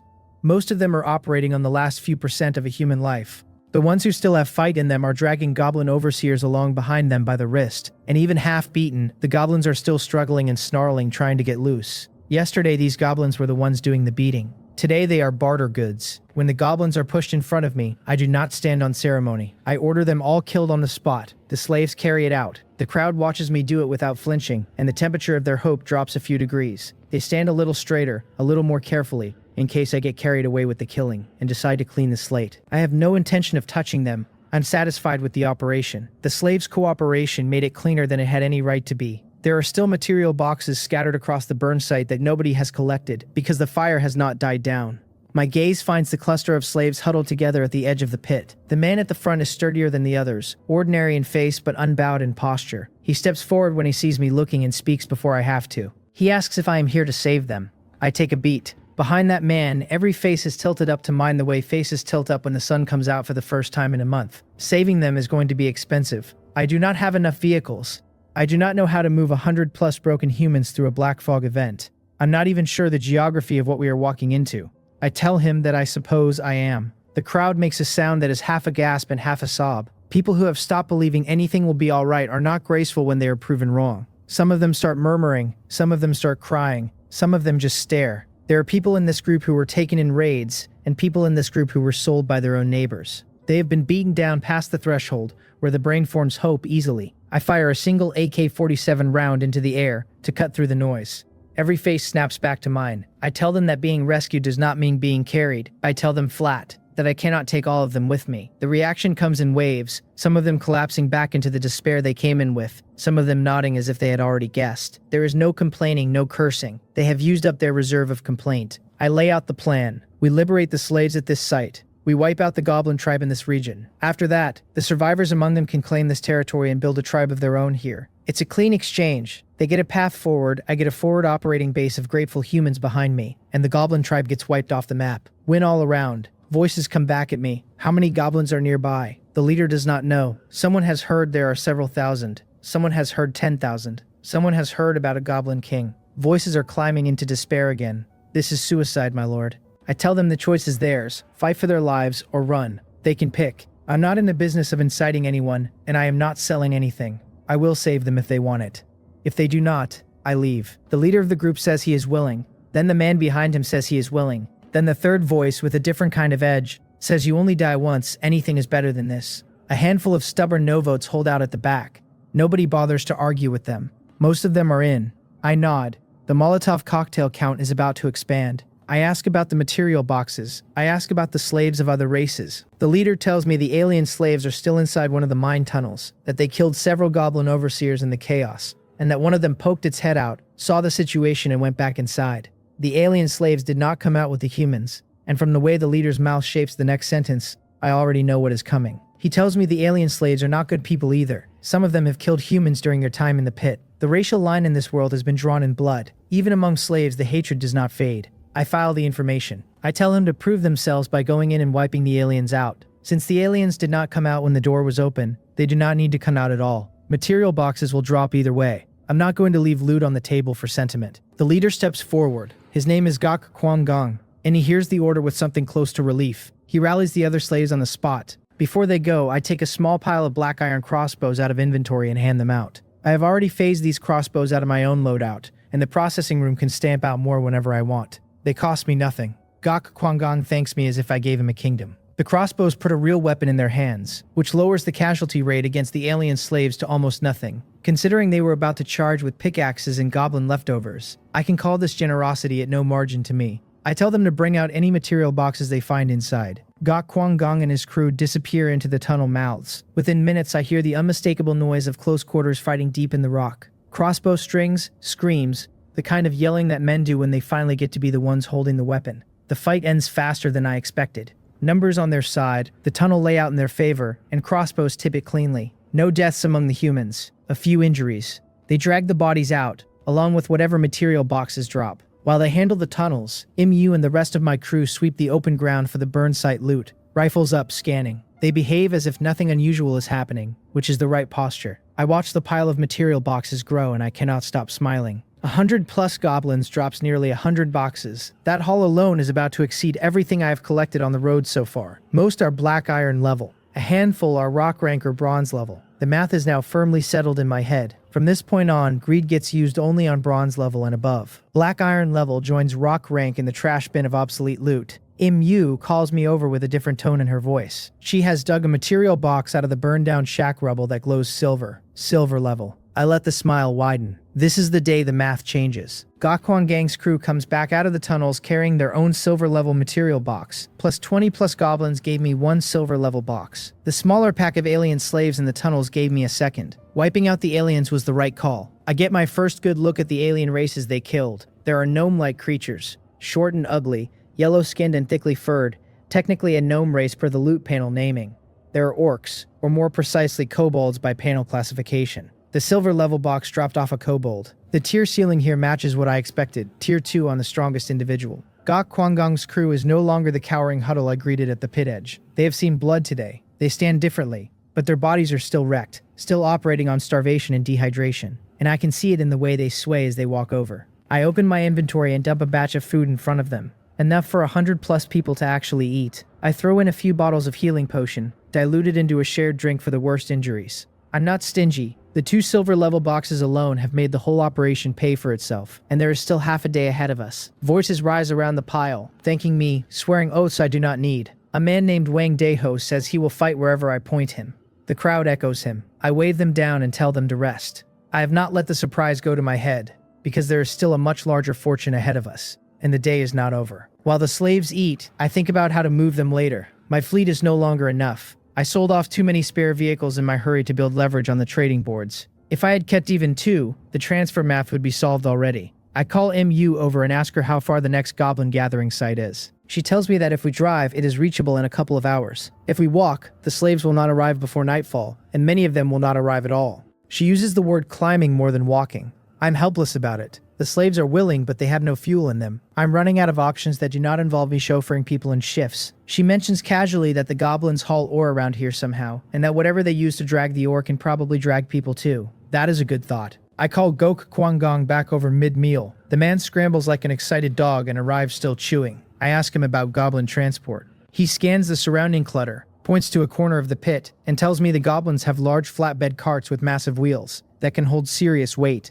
They are normally pulled by livestock, which the goblins do not have here. He offers to lead me to them. I follow. The carts come out of the rear caves and out of half-buried corners across the pit. Big, brutal wooden flatbeds with metal axles. The kind of thing that looks like a dock cart bred with a wagon. I test one. It rolls. It will hold a dozen plus people without strain. There are 20 or 30 of them. Filthy but structurally fine. The slaves are not in better condition themselves. The carts are fine. Gok Kwangong asks me if they are useful. I tell him they are. I have MU drive a vehicle up to a part, rig a tow rope, and run a lap around the pit at low speed, with the cart bouncing behind. People climb on. By the time she has dragged 15 of them around the perimeter 3 or 4 times without incident, the answer is in. The vehicle can pull the cart. We're a freight company now. The math gets a little easier. Not many vehicles, sure, but a couple of trips moves 100 plus people instead of a leg slov that would arrive a corpse. With the transport question handled, I ordered the Molotov cocktail line restarted. The first fight burned through dozens of cocktails, which is a small number but not a trivial one, and I want a reserve. I send a few people out to scout the perimeter, including MU. If the goblin tribe has noticed the smoke and is sending a column over, I want to know first. I ping Captain M. Pajun and ask for 2,000 more glass bottles. He has stock. I let him know I would also borrow or rent 2 vehicles for the next few hours, if he has spares, but he turns me down flat. His own rotten corpse hunts are still running, and his fleet is locked in. I sold mine too early. The trading board has nothing interesting on it.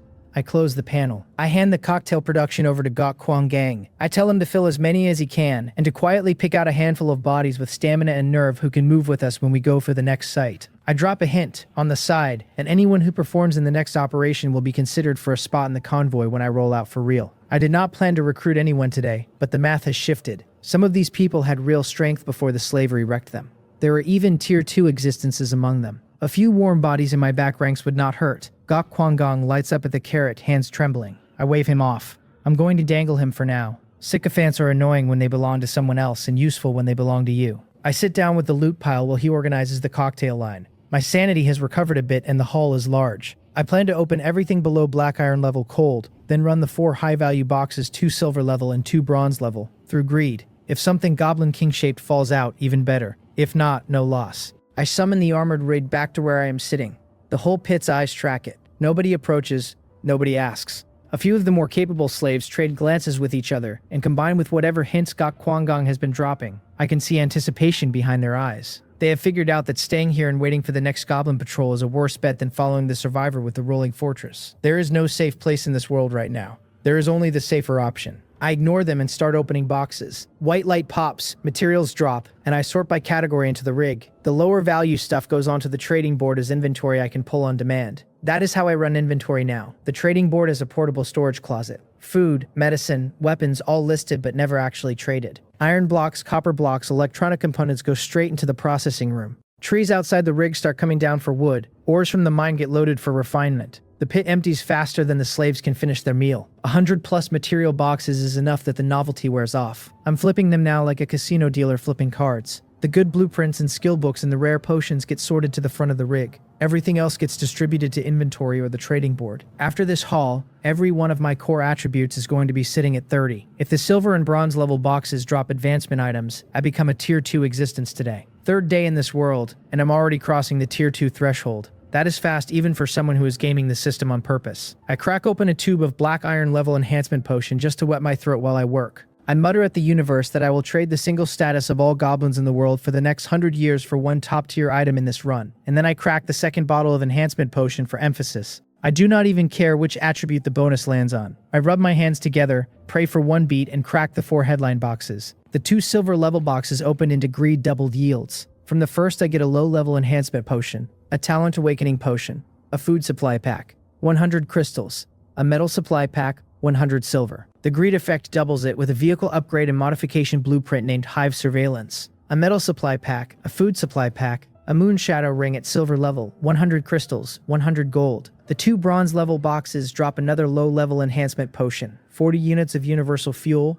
50 iron blocks, 50 crystals, 30 rice, and a pair of light feather gloves. Greed doubles into light feather shoes, another 30 units of universal fuel, 60 copper blocks, 50 crystals, 30 electronic components, and an ice arrow skill book at bronze level. I store the materials and the food on autopilot. I have done this dance enough times that the sorting is muscle memory. My attention locks on the potions. The talent awakening potion is the same one I used to break through to tier 1 and to evolve greed. The panel reads that for an unawakened talent it guarantees awakening, that below the second order it guarantees breaking the class bottleneck, that it randomly increases attribute values by 5 to 10, and that for an already awakened talent it has a probability of raising the talent's level and a probability of generating a dual talent. The bottleneck guarantee alone is the win. I do not have to gamble low-level enhancement potions on a probability anymore. The silver level low-level enhancement potion is a different reading. The panel says it randomly enhances attributes by 8 to 15 points, with a probability of helping me break the class ceiling. Attribute cap 100. Just these 2 potions justify the 2 silver level boxes by themselves. I check the ring. The moon shadow ring at silver level grants agility plus 8, spirit plus 5, a 3x3x3 storage space, and the Shadow Veil spell powered by source energy. Effect halved if my attribute cap exceeds 120, and the Moon Shadow set unlocks additional buffs. I slide the ring on. The Shadow Veil ability filters into my head, and I'm pleased to find it is not just a personal stealth tool. With enough source energy, I can extend the cloak across nearby people and objects too. The storage compartment alone is a gift. I have wanted a real storage slot since day 1. I can hide my private stash in it, plus a spare sidearm or 2 for when something goes sideways. The Hive Surveillance blueprint is the centerpiece. The name tells me 90%. It is an upgrade to the rig's monitoring stack that adds worker bee drones for scouting that can also carry ammunition and engage targets in flight. And the spec sheet calls a second class of drone a guard bee, which is smaller and short-range but designed for self-destruction. This thing is a drone factory. I'm smiling at the spec sheet. With this, I have an answer for almost any tactical problem in the next operation, including the Goblin King. The 2 bronze level boxes have no real curveballs in them, but they finish the light feather leather armor set with the shoes and gloves I have been chasing. I put both on. Strength and agility each tick up a few more points, and the completed set bonus adds another 10 to agility. My panel rewrites itself. I read the new lines off as a list. Strength 30 plus 3 plus 11. Current limit 30. Agility 30 plus 3 plus 37. Constitution 30 plus 3 plus 37. Spirit 30 plus 9 plus 10. The low-level enhancement potion's bottleneck break probability is, in practice, low. I had been holding out hope. I stop holding out hope and put it back on the shelf. The silver-level potions are next. I do not save them. I drink the Talent Awakening potion straight, hoping to see greed level up, or a dual talent appear, but the dice come up cold. No talent shift, just +7 across attributes. I keep going. The silver level, low-level enhancement potion goes down right after. I sit in the rig for half an hour while the medicinal effects digest, and the attribute panel keeps shifting under my eyes. By the time it settles, my numbers read strength 34 plus 3 plus 11, with a new limit of 60, agility 35 plus 3 plus 37, constitution 36 plus 3 plus 0, spirit 33 plus 9 plus 10. I'm a second-order transcendent now. Cap raised to 60, which feels suddenly within reach. I draw the light feather dagger and turn it through the light just to feel the weight. Killing and arson really do bring wealth. Killing the alien slaves really did make me stronger. For half a beat, I think that with these attributes, I do not even need to lean on firearms. The thought lasts exactly 2 seconds before I shoot it down. Without a gun, how am I going to become a grandmaster? I'm not going to get arrogant. The goblin mages and the shadow demon wolf are still out there. Humans should honestly use technology. The dagger goes back into its sheath. The bronze level box also dropped an ice arrow skill book, but I do not read it now. I have it on the shelf for when I need it. The headline of this haul is Hive Surveillance. I head into the rig's carriage with the blueprint in hand. The materials it requires are mundane, just a heap of electronic components, which is no problem at all.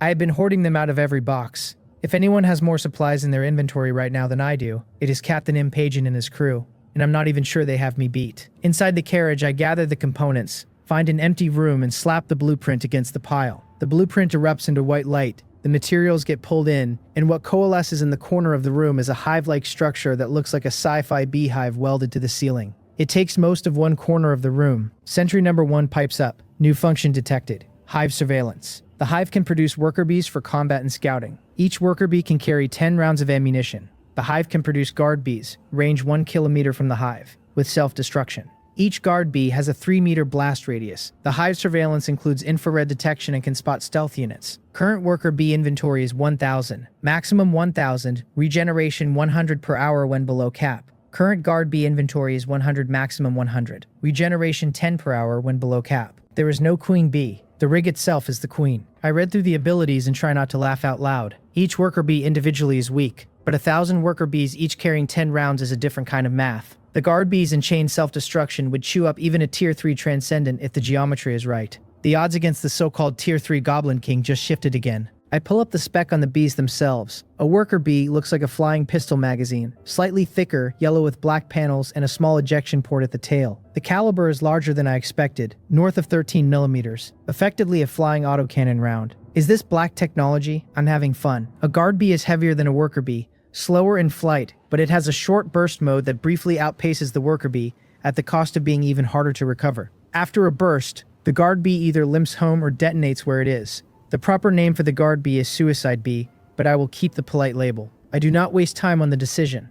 From the end of the mining pit fight to the close of the loot run, about an hour has passed. If I drag my feet any further, the assault rolls into deep night and we lose the protection buff after noon tomorrow. I cannot afford to give up tomorrow morning's window. The cocktail line of the pit has already filled 2,000 bottles, more than enough. I climb down out of the rig. Gok Kwangdong sees me coming and trots over with the same flattering smile he has worn all afternoon. He asks if we are moving out. I tell him yes, but that some of his people are staying behind. I ask if he found the volunteers I asked for. He nods rapidly and tells me 13. All tier 1 or tier 2, all with nerve. He himself is tier 1 but not far from tier 2. He would have made it on his own timeline if he had not been captured. For slaves like him, who never had the survivor system feeding them potions and material boxes, advancement is a slow climb. Most of them progress on cultivation and bought potions, and the potions are monopolized by people in power. That single mechanic is why survivor status sits so high in the social order. A breakthrough in 2 days the way I did it is rare even for survivors. The bulk of my material boxes are because of greed. Captain Im Pijun's side, I would not be surprised if they only have 1 or 2 tier 1s by now. I tell Gok Kwangdong to gather the 13 and prepare to move. The remaining slaves stay here and prepare defenses, and I am leaving them weapons and Molotov cocktails so that other goblin scouts who wander into the area get a warm reception. I do not want anyone here making trouble or running off in the time it takes me to clear the next site, and if things go well I might rescue more people on the next sweep who will land here too. Gok Kwangdong says he will arrange it, and I send him off. I round on MU and the rest of the team next. I tell them the fight was clean, but that this was the start, that the real fights are ahead, and that I'm distributing rewards now as I promised. Each of them gets a black iron level enhancement potion. Hyungwon gets 2, MU gets 3. I have plenty of black iron level potions in stock. The low level enhancement potion is no longer useful to me personally, and the goodwill is cheap at this exchange rate. There are skill books and pieces of equipment I do not use, and I let them each pick one. Their faces do what faces do when reward beats expectation. Some of them eye MU with envy, but nobody speaks. MU has been leading the convoy and reads as a second in command, and her talent is undeniable. Hyungwon does not care about ranking, as long as he gets something. The low-level enhancement potion is wasted on him at his current tier. Yuk Cheon and his sister actually benefit from theirs. After the distribution, I add one line. If they want more in the future, they perform for it. Anyone who wants to stay in the convoy needs to demonstrate the corresponding ability. Otherwise, I'm not the kind of captain who keeps freeloaders.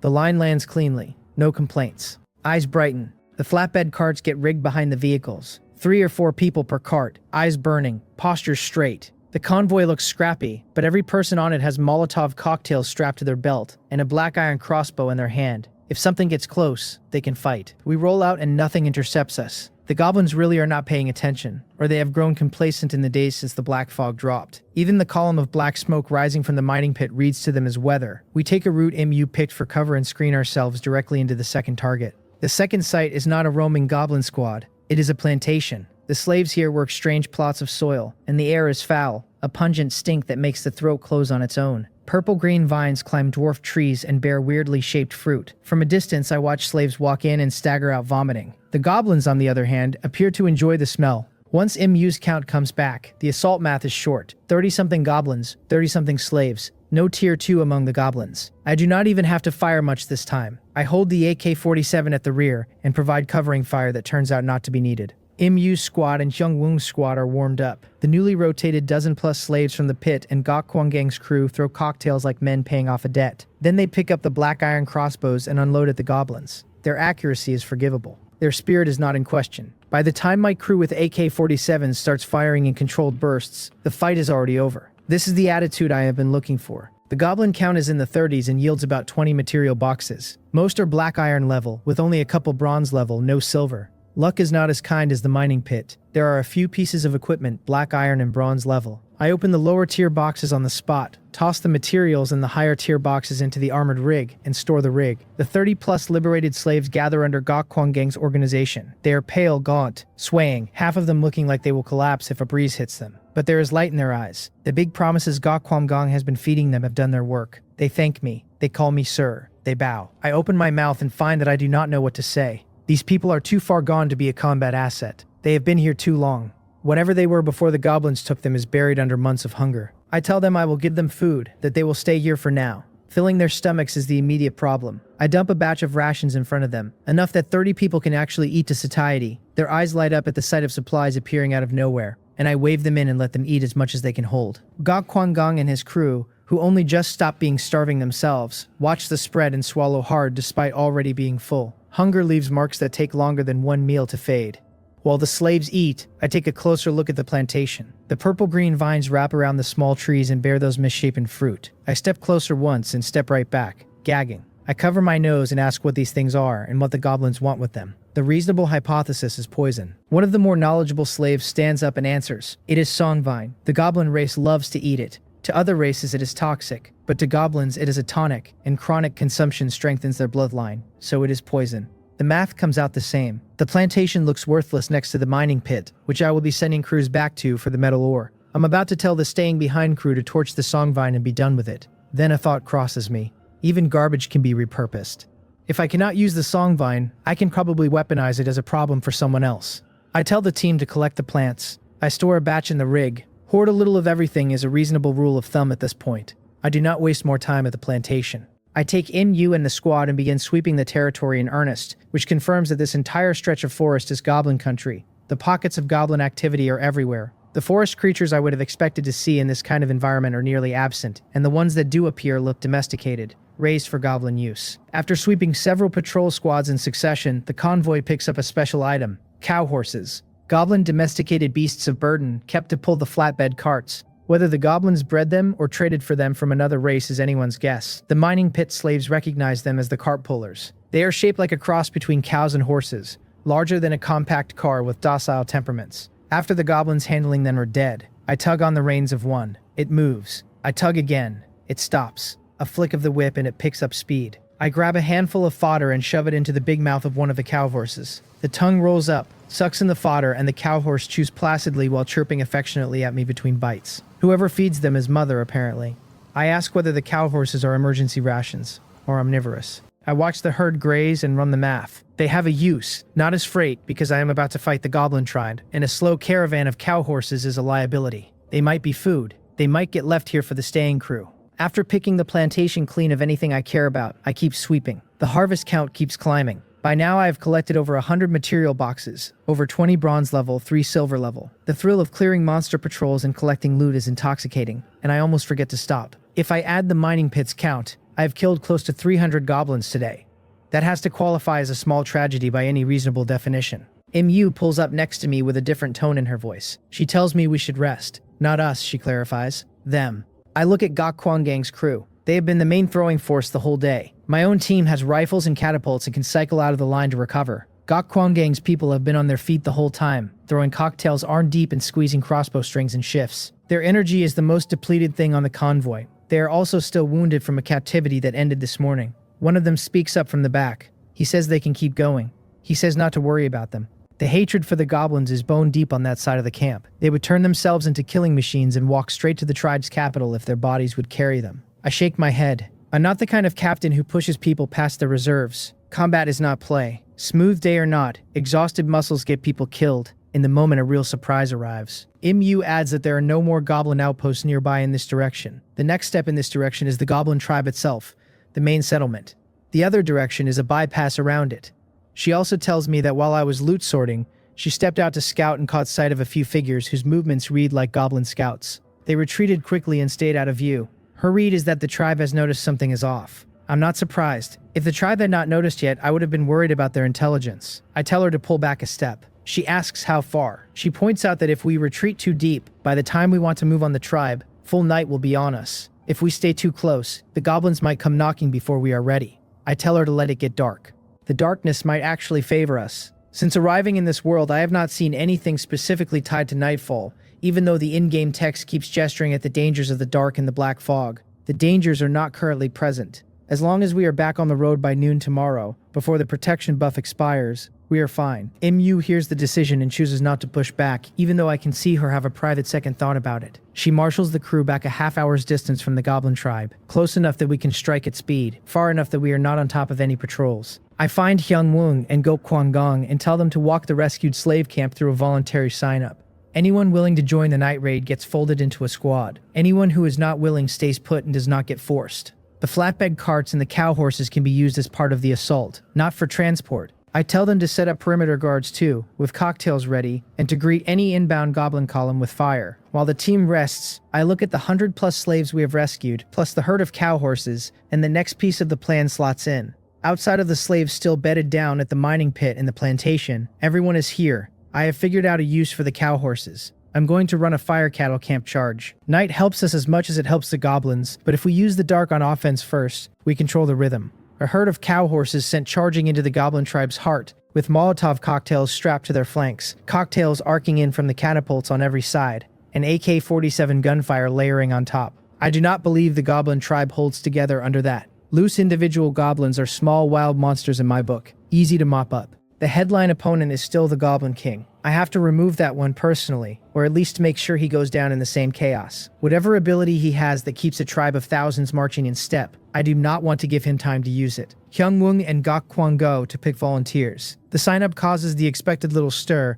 but plenty of bodies sign up. Hatred for the goblins is doing the recruiting for me. While the camp organizes, I find Huang Peng and MU. I tell them I plan to attack the goblin tribe tonight. The objective is to set the whole tribe on fire. MU commands the assault line. Huang Peng and his crew assist MU and fill any gaps the operation throws up. I'm spelling it out so MU is ready and so Huang Peng knows he is a brick to be set wherever needed. MU nods. She was already braced for it. Huang Peng sees it as a safer assignment than the alternatives and has no objection. The plan is locked. Everyone in camp has a job. I get to my own piece of the prep. I summon the armored rig and this time I do not put it away. I release the worker bees, fan them out, and bring the guard bees online and waiting. If the goblins decide to move first, I want eyes out in time to see them coming. A night raid on the goblin tribe is the offensive play. If the Goblin King comes out of the tribe on his own, the rig becomes a defense. With the armored vehicle as the centerpiece weapon, I do not believe I cannot kill this so-called Goblin King. As long as Tier 3 does not undergo some qualitative leap that puts him dozens of times above Tier 2,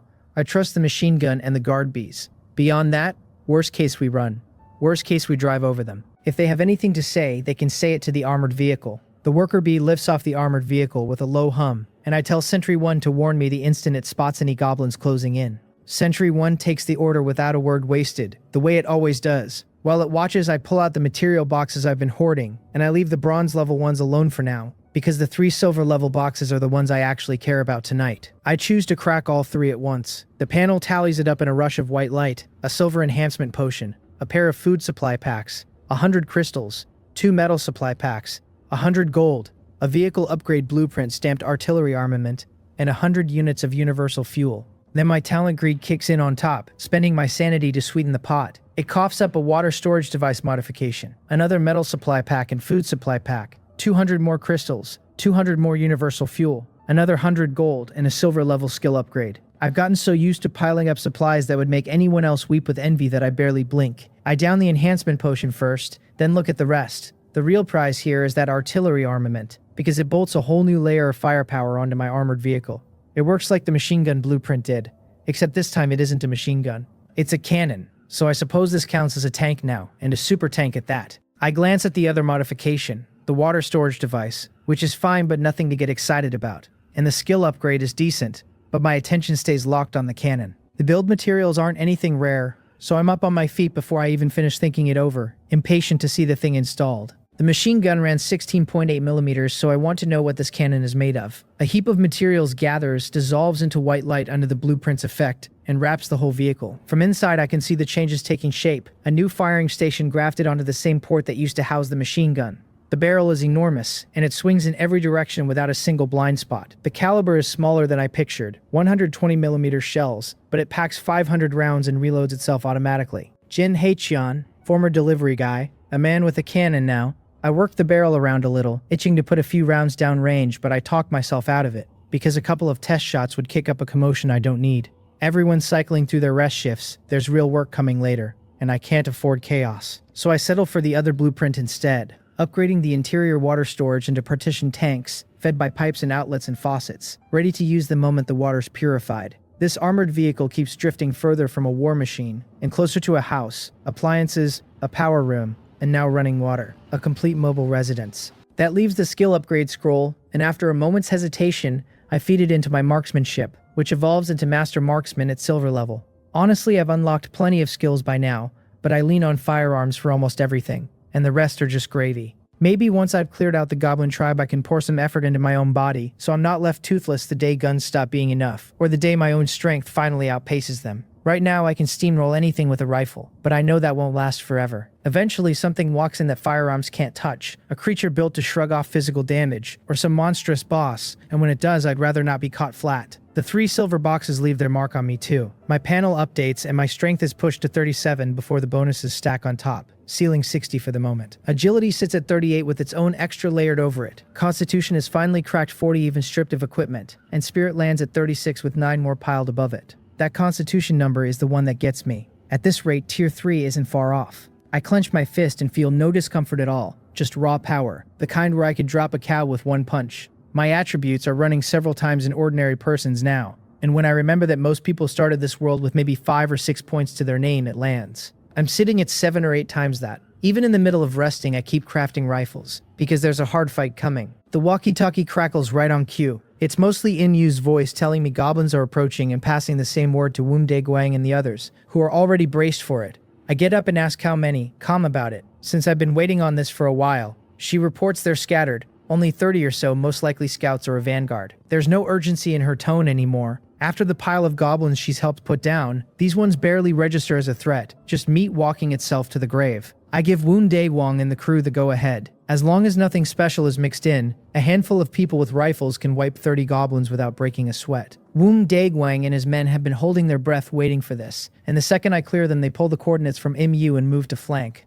About 1 kilometer out from camp, 30-odd goblins are still poking their heads through the brush. When the first of them starts dropping, most of them are too dim to grasp what's happening, and they scatter in a panic, but there's no escape, and all 30 plus are left behind, without a single one slipping away. Woon-dae-gwang confirms each corpse, calls it in, and hauls back the loot, all of it rock level and black iron level, pure cannon fodder. He figures they were sent to map out our position, the logic being that whichever squad never comes home marks the spot where the trouble is. I don't much care either way. If the other side wants to keep feeding me goblins, let them. And if it draws that Goblin King out into the open, all the better. Of course it doesn't play out that neatly. Wave after wave rolls in, and these ones aren't fodder anymore, with archers and goblin shamans folded into the mix. Most still get cut down before they're even in sight, and the few that reach us can't do any real damage. We aren't a scrappy dozen anymore either. Even the freed slaves, terrified of dying, don't dare sit still against goblins pressing in, and next to death, maybe staying a goblin slave feels like the greater shame. By the time the attacks finally break off, there are hundreds of goblin and slave corpses cooling in the woods. The goblins pull back, and given their nature, the fact that they retreated at all, only after losing that many of their own, is already a concession to the thousands of kin waiting behind them. Their dead run around 200, a real casualty toll, and another 300 bodies belong to the other races they threw at us. Humans most of all, spent purely as fodder. The ones who never raised a weapon I fold in for now, and the ones who attacked, I have put down on the spot. A perfectly good stretch of woodland is a corpse field now, thick with gunpowder and blood. The plants here will grow lush next year. These things are even easier to deal with than I figured. That Goblin King really is a coward, hiding behind his ranks instead of leading them in person. Looks like I'll have to carve my way to his front door before this so-called king bothers to show his face.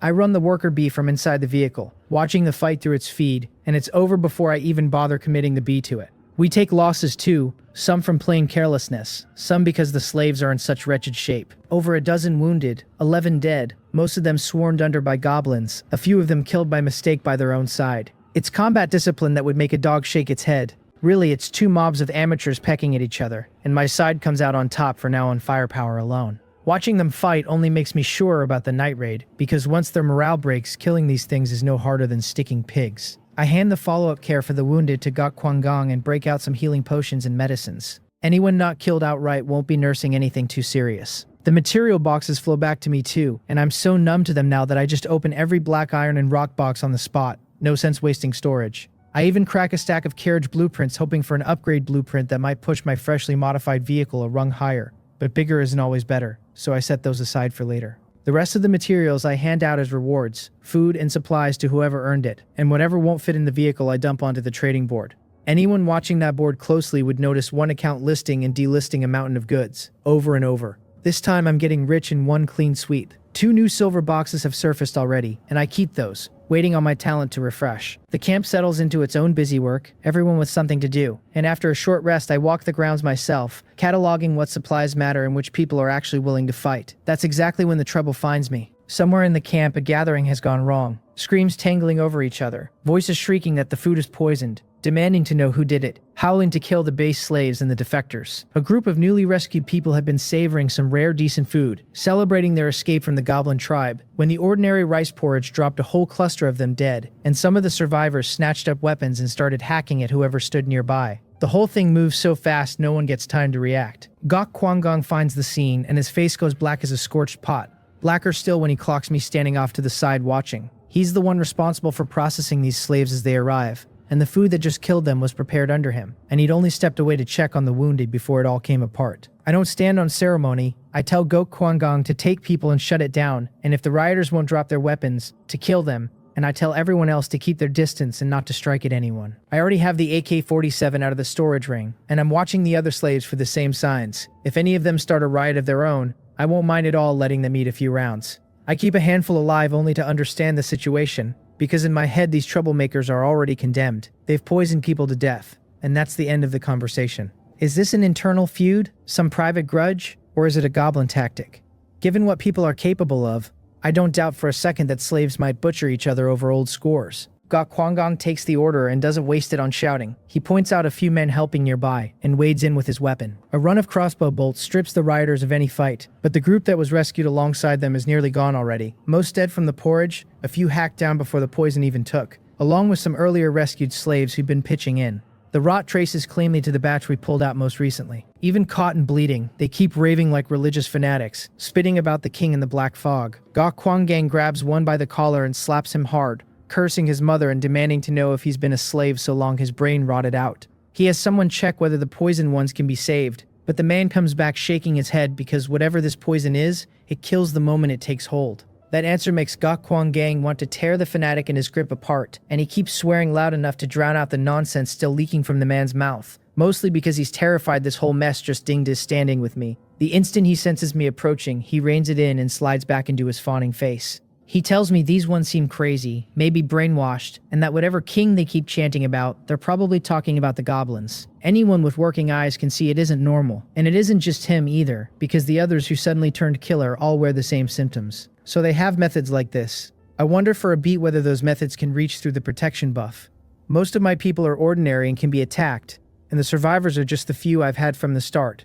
So I'm genuinely curious whether the goblins could turn the slaves against us.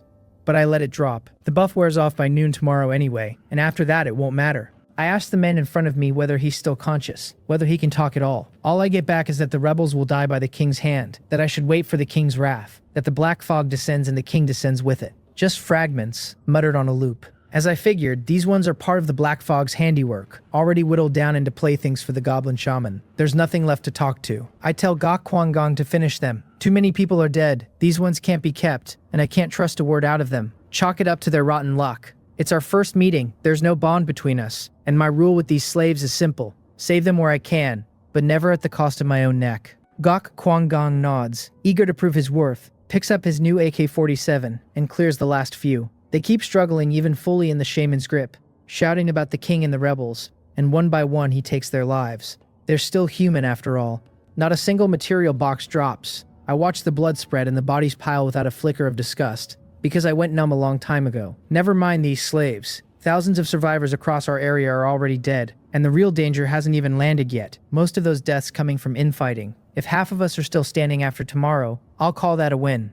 I tell them to clean it up and get ready to make those things pay in blood. Some people stare at the corpses with something like grief on their faces, so I take the moment to make it plain that the goblins caused this. Not me, and not Ga Kwanggang, because I don't want any fool pinning it on us later. Ga Kwanggang is a clever lackey. He picks up my thread almost before I finish, roaring that they'll pay in blood, kill every goblin, and build a base of their own, and it lands with the crowd. It means nothing to me, but for people the goblins enslaved it means everything, and now that there's a real chance many of them can't wait to tear the goblins apart. As natives here they understand the black fog in their bones, and they know that without a new base to shelter them, the day the black fog descends, they'll have nowhere left to run, because the black fog punishes every life the same. Revenge or survival, take your pick. The whole camp is boiling now, thick with murderous intent. Tonight is the only chance, I tell them, and today decides who lives and who dies.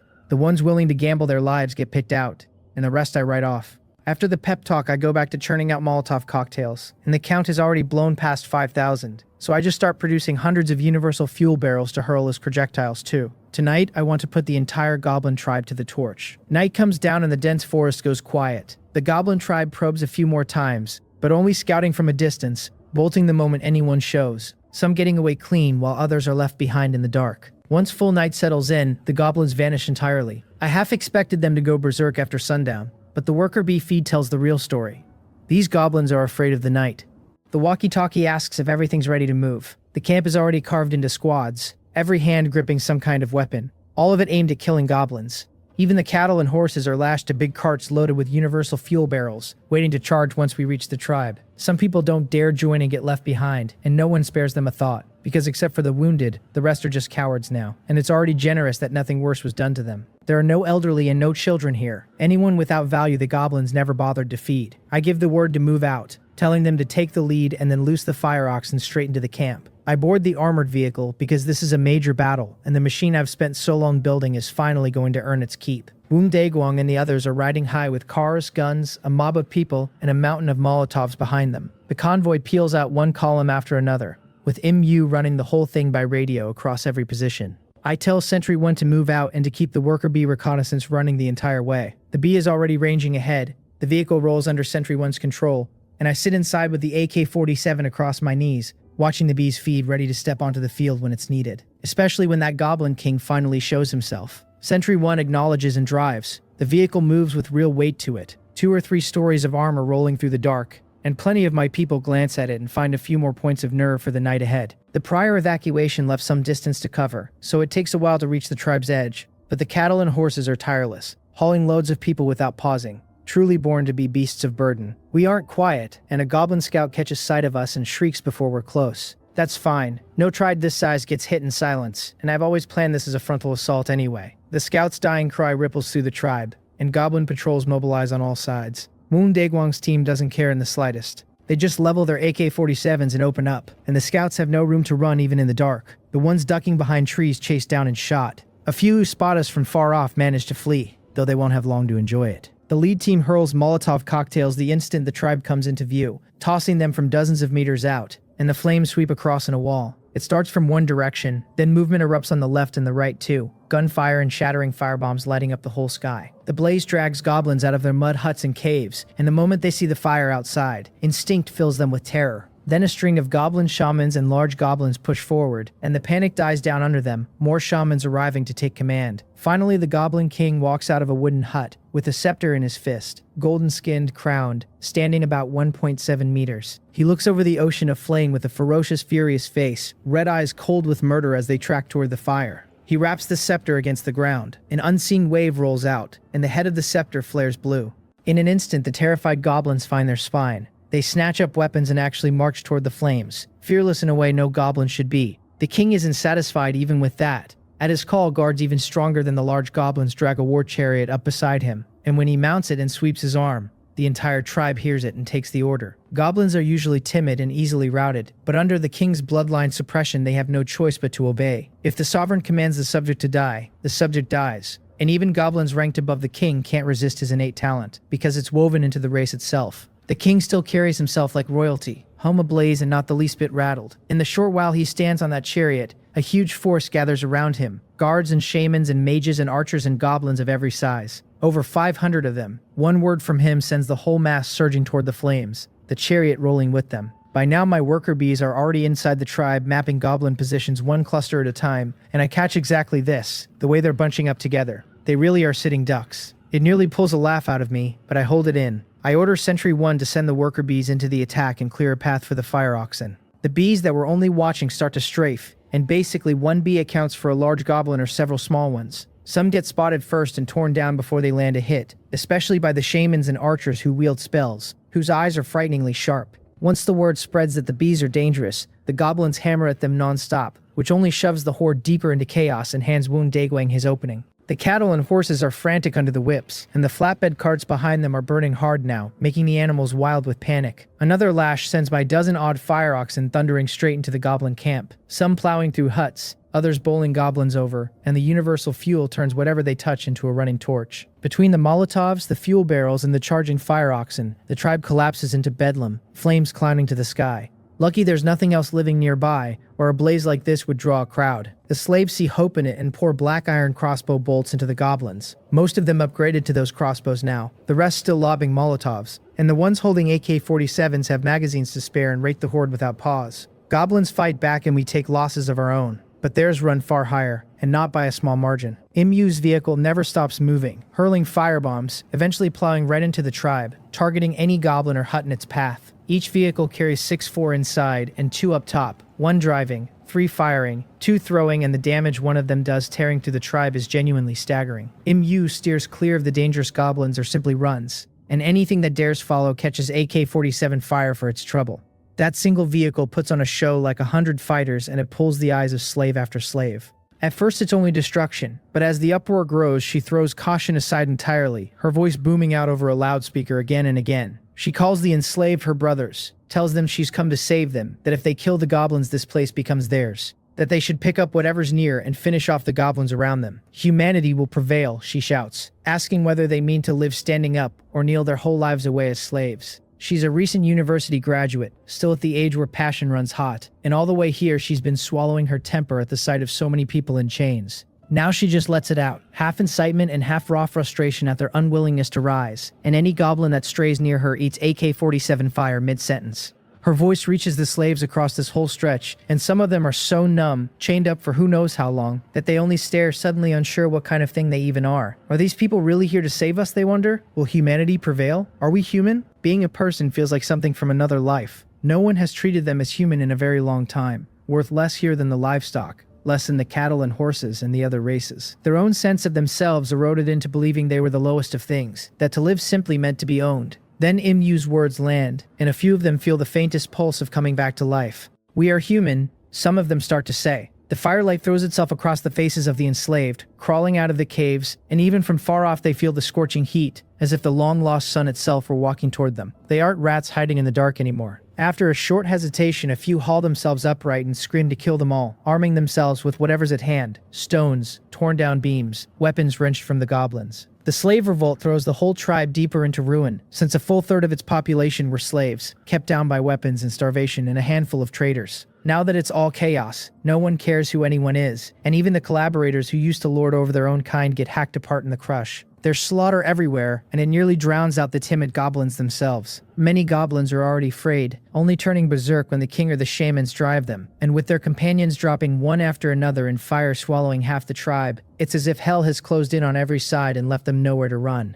Some bolt on their own wherever no high-ranking goblin is watching. Meanwhile, the Goblin King steers his troops toward my group, and along the way a few charging cattle and horses come at him. One aims straight for the war chariot. That drives his fury to its peak. He lifts the scepter for a heartbeat, and a blue lance of light punches clean through the animals, flames swallowing them, and then blue lightning fans out from the scepter to strike down the surrounding cattle and horses, one after another. The whole thing takes seconds, and the chariot never even slows. The king's appearance lifts goblin morale. More guards pile into the fight, and slaves die in the space of a breath. Get caught and it's a dead end, and plenty are killed at range by shamans and archers, though some slaves who know they can't escape yank out Molotovs to drag goblins down with them, trading their lives for as many as they can take. The casualties are past counting, and it's brutal. If the worker bees weren't constantly picking off shamans, the king might already have led his horde out of the tribe to come at us directly, that lightning of his hammering the people around him, and stacking the dead ever higher. Woon Daegwang lobs Molotovs and fuel barrels from tens of meters out, but they can't do much,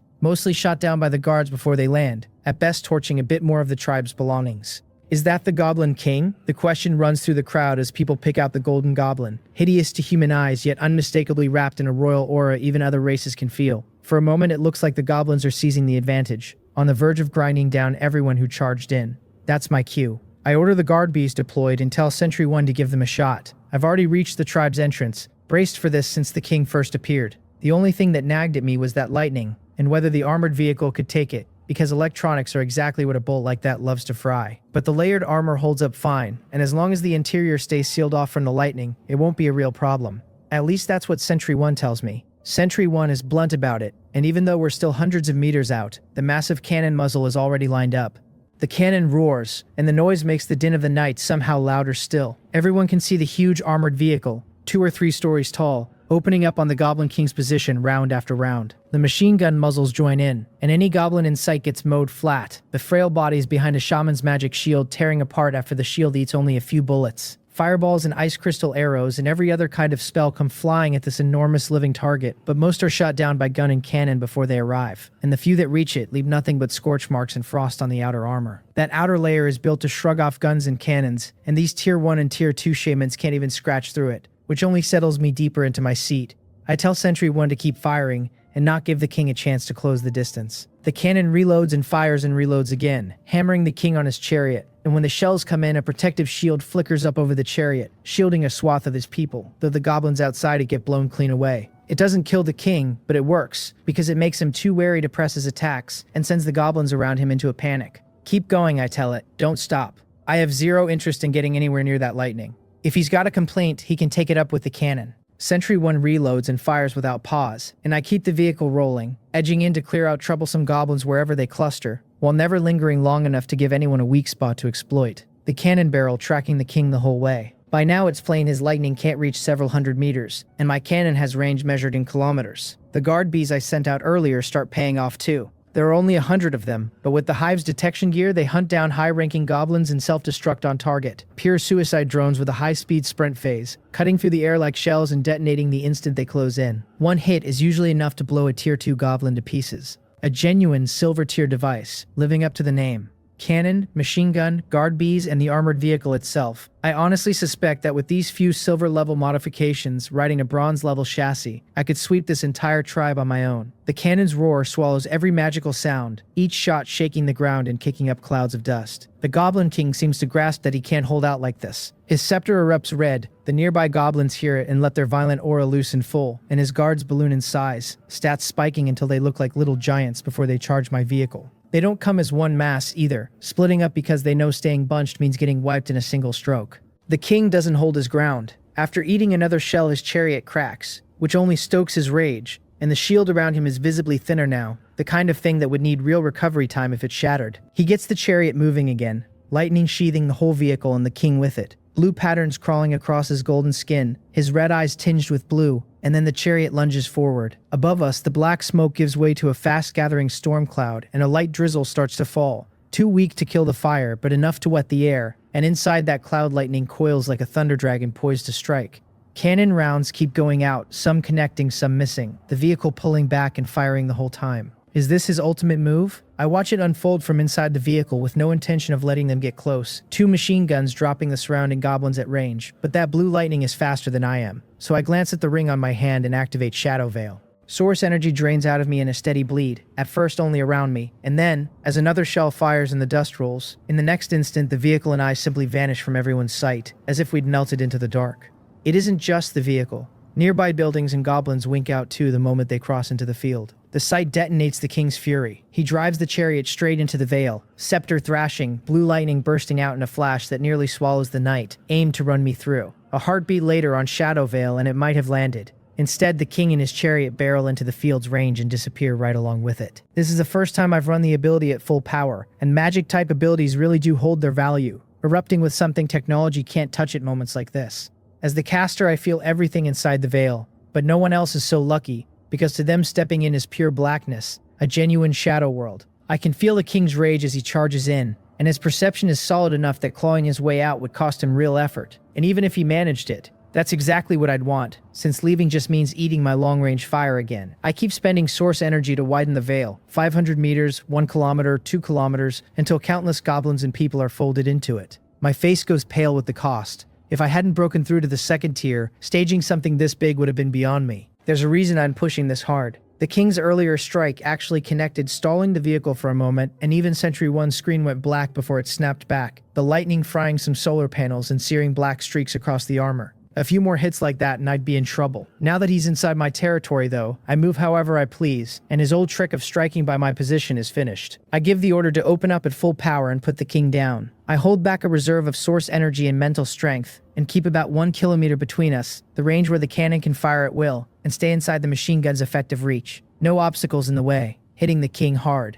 On top of that, there are the guard bees, and though most already flew out, I kept 10 inside the vehicle for exactly this, waiting for the king to falter and his chariot shell to crack. The moment that becomes his death date, Sentry 1, recovered now, keeps the guns tracking and firing, and the distant king slides back into a losing position. He accelerates, but I can move too, and while my speed doesn't match his, it's not easy for him to open distance either, especially with the hits piling on and his senses half sealed. He can't hear, he can't see, and even for a third-tier transcendent that would be a fatal threat, let alone in the middle of a battle. He already regrets rushing into the Shadow Veil, but there's no regret medicine in this world. It's endlessly noisy in here, yet not even the goblins trapped alongside him can read his state. This silver-level item's power isn't a step below several of my vehicle devices, and even once I'm holding gold-level gear down the line, I don't see myself retiring it, at least not until I've learned Shadow Veil myself. The ability feels deeply compatible with my source energy, and maybe I could cultivate it on my own someday, and stop leaning on the item entirely. In the tug of war, I gradually learn the king's limits. My fire shatters his shell, the goblins who wandered into the veil get cleared out, and just as I break him open and the machine gun punches through his body, the chariot beneath him erupts with brilliant blue light. Under his hateful glare, it explodes. He must feel like the most humiliated king ever to die, dragged into a place where he never once saw his enemy's face. Simply shot to death. He forced out nearly every trump card I had without ever knowing it, dying in blind indignation, and out of pure spite he refuses to leave anything behind for me, so he blows the chariot to swallow himself. It leaves me speechless, but all I can do is watch it consume him. He truly drove himself to the edge. There's a consolation prize though, one that has me practically drooling. Right where the king vanished, a brilliant material box glowing gold hangs in my perception. Better looking than any before it and a touch larger, and even a sliver of sense tells me it's a higher grade. It wasn't in vain, all that effort. I curl my lip, face pale and drained of mental and source energy, but genuinely thrilled, partly because the goal is done, the king dead, and the rest of the cleanup easy from here. The second piece of good news is naturally the box itself, because if a silver level box can boost me this much now, I can only imagine what a gold level 1 brings. The world outside knew nothing of the fight inside the Shadow Veil. Either way, once the king fell, everything out here flipped.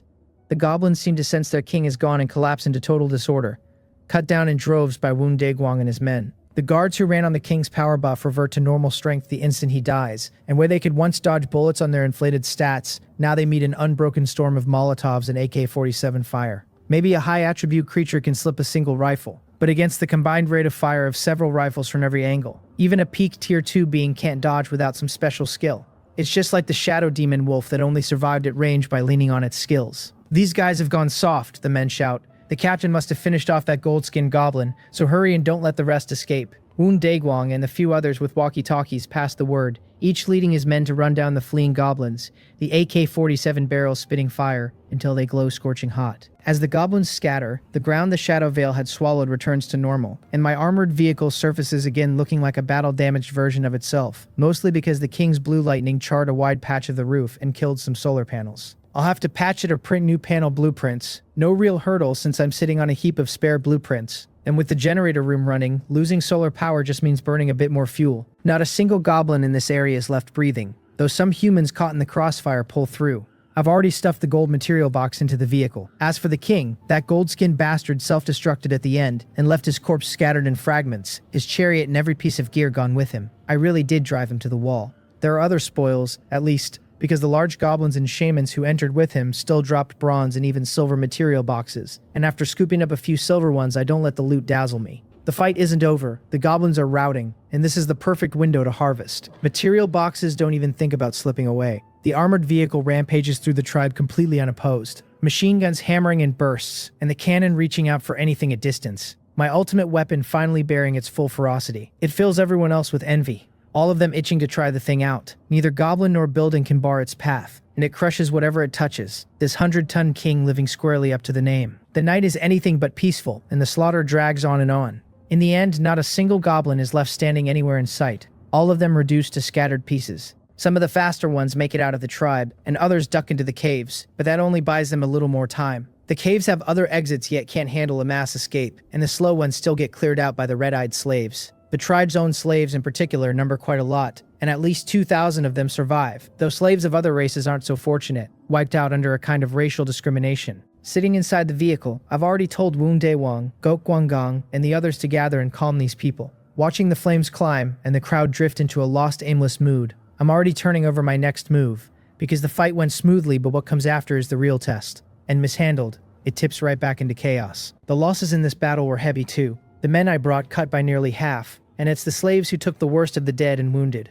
Glancing at the display packed with life sign readings, Sentry 1 puts the count near 3,000. And that's after so many slaves already died, or the number might have topped 4,000. The Fire Seed. I asked Sentry 1 if it can locate the Fire Seed, because with the battle only just ended I almost forgot it. This is the single most important thing here, something I can't let the goblins destroy or anyone else make trouble over, or this tribe won't even come together. Sentry 1 doesn't recognize the term and suggests I check the Goblin King's residence, marking the spot on the display, since as an artificial intelligence its knowledge is limited to this vehicle. Let's head over then. I don't dawdle, setting the vehicle rolling, and the sudden movement draws a few looks, but I say nothing and no one dares act rashly, not after they've all seen what this vehicle can do. In the heart of the tribe stands a 2-story wooden house, crude but plainly the best structure here, the same place the king first walked out of. Since it hasn't collapsed, I let out a small breath of relief as I climbed down, because during our rampage plenty of houses got flattened, and if anything had happened to the Fire Seed that would have been a disaster. AK-47 in hand, I move on the house, worker bees having already slipped inside and found no danger. The interior holds a simple bed ringed by metal utensils, plus decorations of beast heads and bones, most likely the king's collection, and none of it interests me. On the second floor, my gaze locks straight onto a stone altar in the center, carved into some beast's head with its lower body crouched and claws bared, wickedly intimidating, and inside that gaping maw a dark green light flickers. My eyes light up, because I'm all but certain this is what I came for, and sure enough, as I approach, the details reach me. It's a genuine gold-grade item, the very foundation a person needs to establish themselves in this world. The dark green flame lays itself out for me. It calls itself the Green Forest Fire Seed, gold level, a fire seed able to repel the black fog, more potent when kept inside a forest, powerful enough to guard an entire woodland, and holding it might mean never fearing the black fog again. It can split off subfires, and those subfires can briefly scatter the black fog, the current count reading 5 of 10. The information settles it. This is exactly my target. The flame carries no heat, yet it radiates a strange energy I can only feel clearly now that I hold source energy, and it seems to be drinking in the energy around it, growing by the moment. Subfires then. Reading it through, it clicks into place. The fire seed is meant to stay at the base as a shield, while the subfires go out with anyone who has to travel beyond the protection circle, and the goblins ranging far from the tribe must all have carried them, which is why the count isn't full. Does this whole forest count as the goblin tribe's turf, I wonder for a moment, then decide I don't care. They're aliens themselves and they enslaved this many people, so whose land it was doesn't matter. Just send the lot of them to their deaths. How do I split a subfire? I reach out to the fire seed, and the thing isn't so cruel as to make me guess, because the moment I touch it, a prompt arrives. Splitting a subfire needs a bronze level or higher item as a carrier. Bronze level holding a subfire for 24 hours, with a low chance of damage. Silver level holding it for 32 hours, with a very low chance. No difficulty, no binding, and for me right now that's good news. Though it's bad news too, because it means anyone could pry this thing loose at any time. Need equipment as a carrier then. I run through my gear and finally land on the Shadow Veil ring, silver level and nearly impossible to damage. But I think better of it, because even at a 1% risk I won't gamble. If it really broke and the storage space or the Shadow Veil ability went with it, even without losing the whole ring, I'd want to lock myself away. I meant to test the subfire's range, but I hold off, planning to test it after dawn and then leave straight away with the subfire in hand. That way, once the protection buff fades by noon tomorrow, the subfire still guards them through the night. After that it comes down to luck. to whenever I can crack open another fire seed. I slaughtered a whole tribe and still only have the one gold level material box. And gold isn't like bronze or silver, unlikely to fall into my hands so easily again. So luck decides the rest. With the fire seed confirmed, I can finally arrange the plans I've been sitting on. These slaves can count on a place to live, since I have no intention of carrying the fire seed off. No more than I intend to carry the people off. I did toy with leaving a survivor behind so I could trade for a subfire later, but I dropped it. If there's no turning back, it's anyone's guess whether the survivor would still listen once I'm gone. And forcing someone to volunteer to stay is more trouble than it's worth. Walking out of the room, I've already made up my mind to take a portion of the elite contributors with me. At the very least, the slaves who followed us to storm this place, the few dozen who are left, aren't bad, and hauling them all along is a bit of a hassle but not impossible. My own vehicle is already enormous, and expanding it is a pain that would only cut into its defense, but the other vehicles can be stretched a little. Nothing too high, just enough to give people a seat and somewhere to rest. Squeeze in a bit and they'll manage. With the plan set, I get Mu, Woon Daegwang, and the others on the line. Material boxes. So many material boxes. Mu says the instant she sees me, adding that she's been keeping an eye on everyone, and no one has secretly cracked a box. It comes off a little like she's jockeying for favor, and it isn't hard to see why. There's already the matter of Woon Daegwang, and now Go Kwanggang playing the sycophant, and her sense of threat keeps sharpening, terrified that someone with abilities like hers might turn up later and leave her nothing to prove. Good, thank you for the hard work, I tell her, and I can't help clicking my tongue at the haul. Over 1,000 material boxes, and that's without raising the entire tribe, most of them rock or black iron, but more than 100 bronze in there and a dozen or so silver besides. It's enough to make my head spin, enough that I start thinking about handing the boxes out as rewards. As the team's dictator, it wouldn't matter if I kept every last one, but I've taken these people in, so I owe them something, and I can't hoard all the gains, especially when I'm not exactly hurting for supplies now. It's only right, Mu says, standing off to the side beaming like a blossom, and the smile only widens at what comes next. You two, brother and sister, take 2 bronze level boxes and 20 black iron level 1s, I tell her, and for the people who followed you, 5 black iron level each. Her role in this fight was no small thing, both commanding and charging in herself, real merit, and while her brother Imwoo did less, I couldn't be bothered to split hairs, so I rewarded them together, with even the useful ones on her vehicle getting a share. Captain, really thank you, she says, caught off guard, because she'd assumed it would go like before, waiting for me to open every box first and then dole things out, and having them handed over directly delights her. This haul, everyone has a share, I tell her with a flat face, testing how she'll handle the benefits. She looks a touch embarrassed, but she's been dying to open boxes for ages, so she calls her foolish brother over, and the two of them quickly pick out 22 boxes, hungry for something good. She leaves the others' shares untouched, meaning to summon those people herself to collect and to thank me.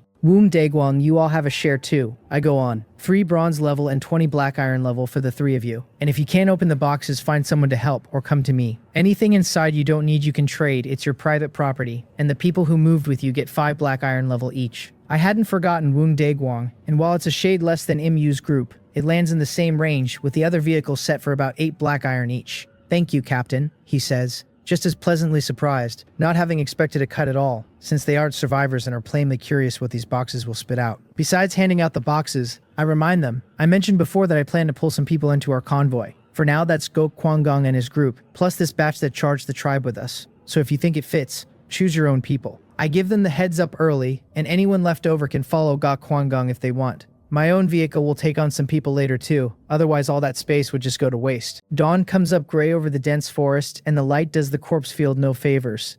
I walk out from the king's old wooden house with the AK-47 slung across my back and take stock of what a single night bought me. Goblin bodies lie in windrows where the fire oxen plowed them under, some still smoking, most already gone stiff, and the mud between them is black with the kind of stain that never really scrubs out. Freed slaves drift among the dead in 1s and 2s, prodding at the ruin, and a few of them are already stripping the huts that didn't burn for anything with a use. 2,000 people, give or take, woke up this morning belonging to no one, and half of them still look like they're waiting for a whip that isn't coming. I raised a tribe of thousands, and I feel about as moved by it as a man reading a delivery manifest. Jin Haechun, who used to carry other people's lunch orders for tips, standing in a field he emptied. Sentry 1 reports the perimeter clean while I stand there. It tells me the worker bees ranged out 2 kilometers on every heading through the night and turned up nothing organized, only scattered goblin remnants that bolted deeper into the trees. None of them are circling back. The count on the display holds steady near 3,000 living, most of them the tribe's own former slaves, the rest my convoy and the raid crew that's still upright.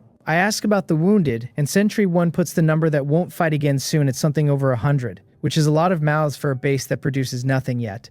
That's tomorrow's arithmetic, though. Right now I have a fire seed to split, and a clock ticking toward noon that I would rather not think about on an empty plan. Ga Kwanggang has the survivors moving before I say a word, which is the one thing I'll credit him for without reservation. He's got them dragging the goblin dead into a single burning heap downwind, sorting the salvage into piles by use, and counting heads so we know who lived. He keeps glancing my way to make sure I clock him doing it.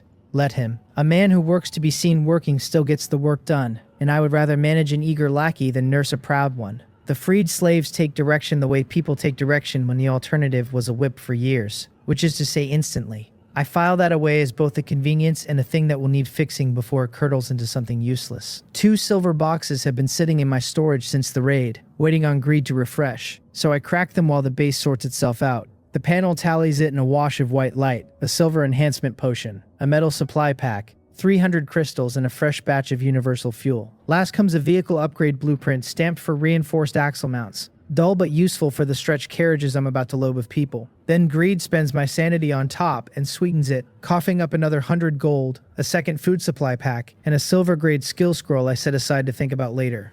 I down the potion without ceremony and let the panel update. Constitution ticks up another point past 40 stripped of gear. Spirit climbs a notch, and the gap to tier 3 shrinks by a hair I can actually feel now. That last one is the only number in the whole readout I bother getting greedy about. I climb the stairs of the king's house again, and the green forest fire seed is where I left it, a dark green flame guttering in the stone maw of that beast head altar. It gives off no heat and drinks the air around it. The thing is gold grade, worth more than everything else this tribe ever hoarded stacked together, and I am about to walk away from it. Anyone watching would call me a fool. The panel already spelled the mechanic out for me last night, so I run it back in my head one more time before I do anything I can't undo. A subfire needs a bronze-grade item or better to carry it, and the carrier's rank decides how long the offshoot burns before it gutters out.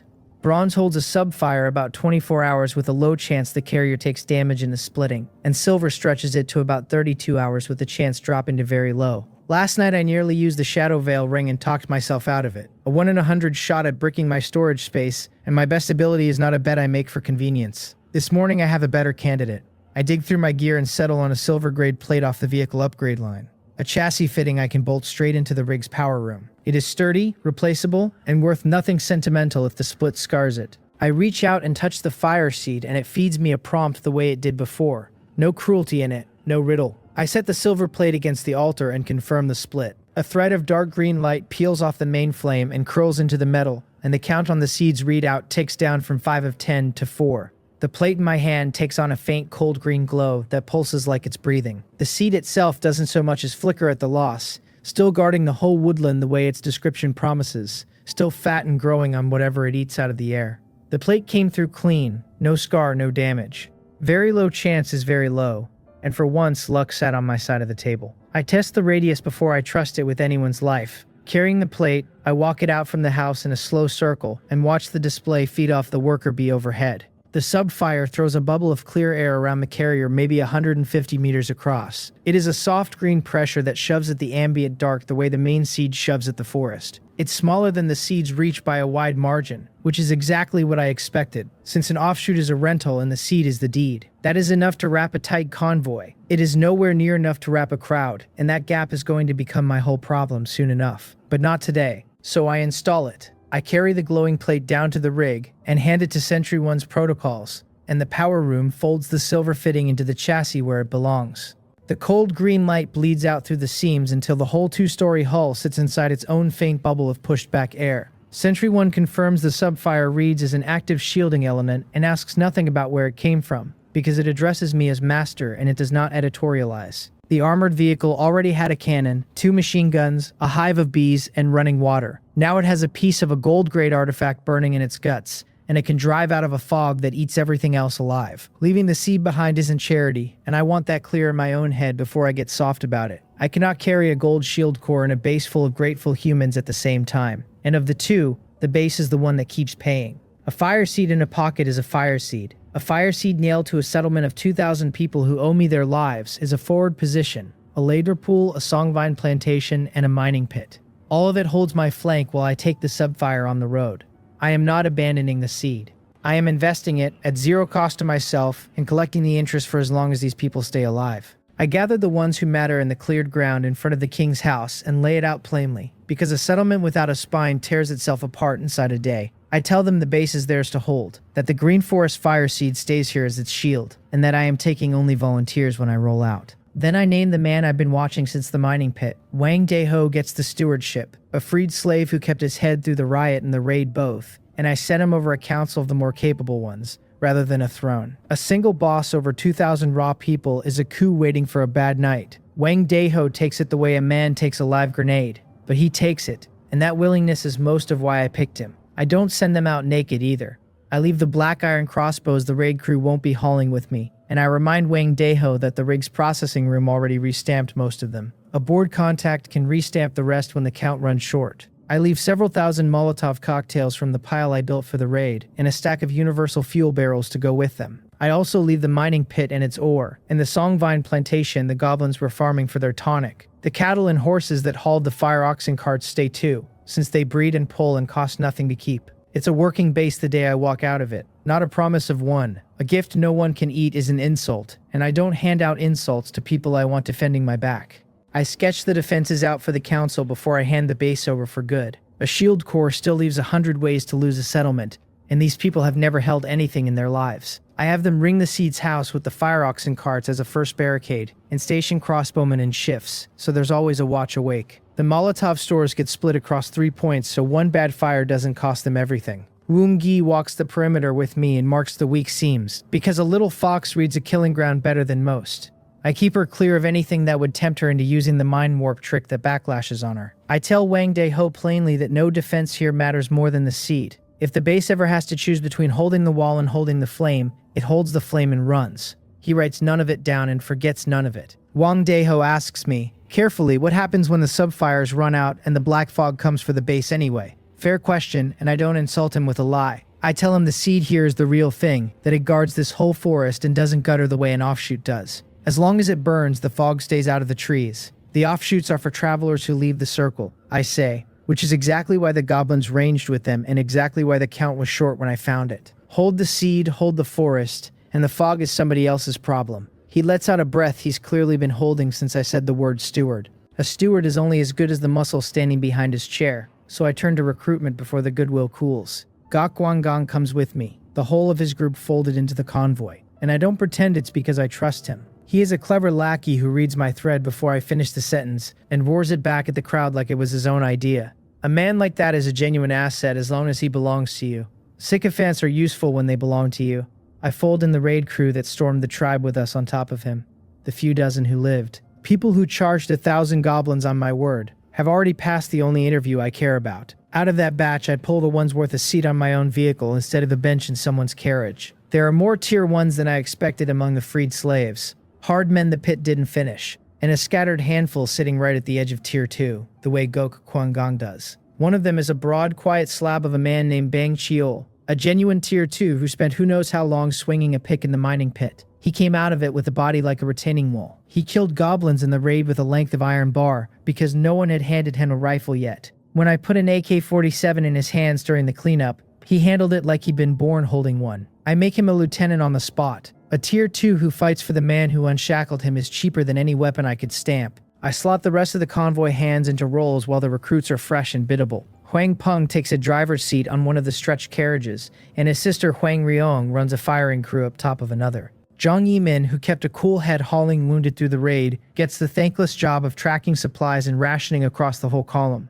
Bang Chail anchors the rearmost vehicle because the tail of a moving column is where the fog and the stragglers both come from. A tier 2 who won't panic is worth 10 nervous rifles back there. None of these people were anything a week ago, and neither was I, so I don't hold their soft hands against them. I hold the ones who freeze against them, and I make sure everyone understands the difference before we roll. One armored flagship and a straggle of stretched carriages does not carry 300 fighters in their gear, so I go to the board while the salvage crews work. I list a mountain of surplus on the trading board, the black iron and rock boxes I'm too numb to bother opening, one at a time. One account floods the market with goods until anyone watching closely would think a warehouse burst. Against that credit, I put Wang Wei's crew to work through the communication board, ordering vehicle frames and hybrid engines built and shipped. He is the same crafter who built my catapults back when a catapult was the height of my ambition. He can turn my ore and my one into rolling stock faster than I can weld it myself. and I would rather buy the fleet than build it while a clock counts down. Wang Wei's answer comes back businesslike, a price and a timeline.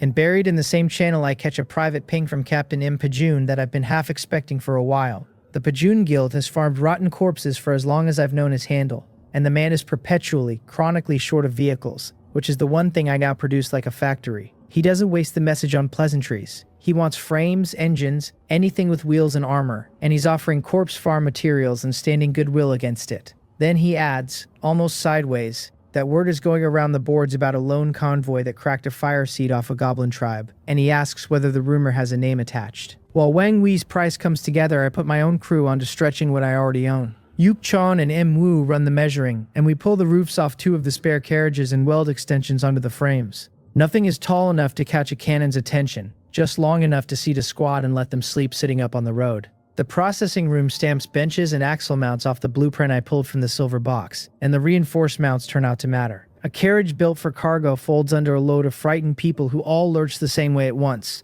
I won't grow the flagship to match. Every meter I bolt onto the armored vehicle is a meter of new wall to defend, and a heavier thing to turn. The rig stays exactly as it is, and everyone else rides in the stretched stock behind it. A fortress you can't maneuver is just a tomb with good armor. The fire seat I neither confirm nor deny, because an unconfirmed rumor that big does more work for me than a fact I would have to defend. I tell him Pajun I can move vehicles his way once my own fleet is stood up, and that I trade in arms as readily as in wheels. If he's as short on transport as his handle has always suggested, we have a great deal to discuss when the road's clear. Let him hear the fire seed news secondhand and chew on it. A man desperate for vehicles who half believes I'm sitting on a gold-grade shield is a man who comes to the table already leaning my way. I like a negotiation where the other side talk themselves into it before I said a word. The first of Wang Wei's frames ship in over the next few hours by board transfer. Raw rolling stock I feed straight into the processing room to armor and arm. The fleet goes from a straggle to something that resembles a column, while the base still smells of smoke.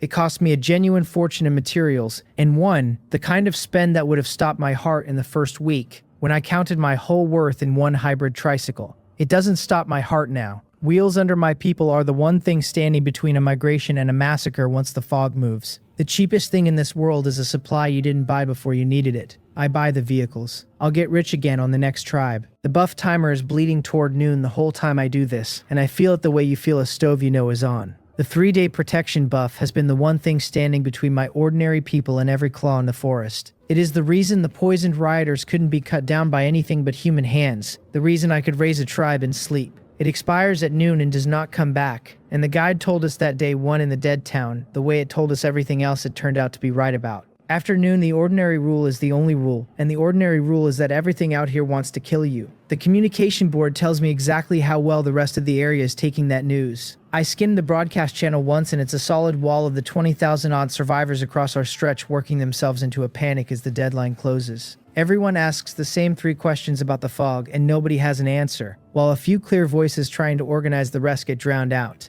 I don't read past the first screen of it. A drowning crowd is noise, and noise is not intelligence. Fear is just a lack of firepower, and there is nothing in that channel I can shoot. There is one thing in the panic worth keeping, and it isn't the panic. 20,000 terrified survivors scattered across the area are 20,000 people who are about to learn, all at once and the hard way, that the old rules are dead. No wall holds and no timer resets, and the only survival is to keep moving ahead of a fog that follows. Most of them will die of that lesson inside a week, some to the fog and more to each other, the way the poisoned rioters died of nothing but old grudges. A few won't. A few will look at the wreck of the old rules and start counting costs the way I've counted them since the first day. Those few are going to need vehicles, arms, and a shield they cannot build for themselves. I close the channel and make a note of the shape of it. A market of desperate people is still a market, and I am the one account on the board sitting on a fire seed. MU finds me at the flagship as the morning burns down and asks, half hoping, whether the subfire can't just be stretched to cover the base and the road both. I tell her no, and I tell her why. Because she's earned a straight answer, and because I'd rather she understand the ceiling than resent it later. One offshoot throws the same narrow bubble I paced out at the altar, and burns about 32 hours off a silver carrier, and no wishing widens it. The seed guards the forest, and the subfire guards the column, and everything in between the 2 circles is open ground the fog will own after noon. She takes it the way she takes most hard news now, jaw set, already thinking about how to run the loading so nobody rides in that open ground longer than they have to. She turned out to be worth every box I ever handed her. I prep the rig instead of doom scrolling other people's terror. I have Sentry 1 bring a whole hive online. The 1,000 worker bees loaded 10 rounds each for reconnaissance and strafing. The 100 guard bees sit armed and idling in their cradles, for the moment something needs to be turned into a crater. I confirm the subfire is lit and steady in the power room, the cold green bubble holding firm around the hull. The processing room tops off the ammunition on both machine guns and the cannon, while it still can do it in peace. The freed volunteers get sorted into the stretched carriages, the fighters up top with rifles, and MU runs the loading by radio across every vehicle the way she ran the raid. Woong Daeguang plants himself in his Tier 2 muscle near the flagship. We are, for the first time, an actual column instead of a mob with a truck. Then I check the timer, and it reads a hair past 11, and I stop finding things to do with my hands. Noon lands, and the panel confirms it before my eyes even find the horizon. The 3-day protection buff expires, the notice sliding across my vision plain and final. No ceremony, and I feel the change in the air the way you feel a pressure drop before weather. Sentry 1 flags it in the same breath, reporting the buff status gone across every reading it tracks, and the ambient threat index climbing on its own. Far off past the tree line, where the black fog has sat as a dead gray wall on the edge of the world since day one, something moves. The wall stirs. For the first time since this whole nightmare started, the black fog begins to travel. Sentry 1 narrates the change in its flat, wordless with words way, reporting the fog's leading edge advancing at a slow walking pace. Across the map, the dormant contacts shift from gray to red one cluster at a time. It tells me the rotten quarries nearest the tree line have stopped drifting at random and began moving with intent, all of them on a shared heading. That heading points at the largest knot of living bodies within its range, which is us. It asks, in the clipped way it asks anything, whether Master wants the cannon brought to bear on the fog wall itself. I tell it no. You don't waste shells on weather, and I want to see what the fog does before I teach it that I'm worth chasing. It doesn't roll like weather. It gropes. The worker bee feed shows me the leading edge of it feeling its way across the dead ground toward the nearest cluster of life it can find.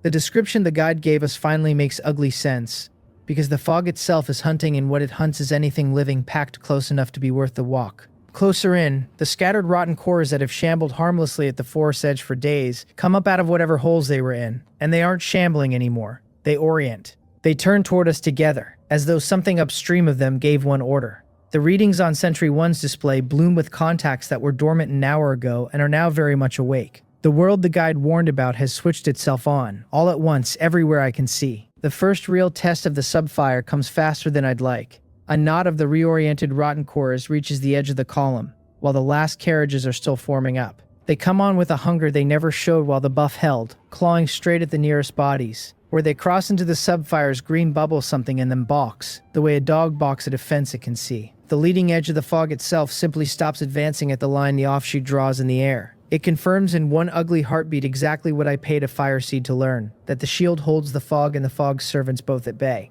The radius is a hard wall with nothing on the far side of it but open dying ground. Bang Chael drops the corpses that press the line without waiting on an order, and the fog eases back, patient, looking for a seam. Woong Daeguang looks at me across the clearing and doesn't ask the question out loud. He doesn't have to. Everyone who lived through last night just watched the safest they will ever feel again slide off the edge of a timer. Now they're waiting to see whether the man who cracked a tribe has a plan for the thing that eats tribes. I have a subfire lit, a hive online, a cannon loaded, and a base at my back holding a gold-grade seed. It is exactly as much of a plan as I could build in one night, and it is going to have to be enough. I give Sentry 1 the order to roll, and I tell the column to close up tight inside the subfire's circle and keep it tight.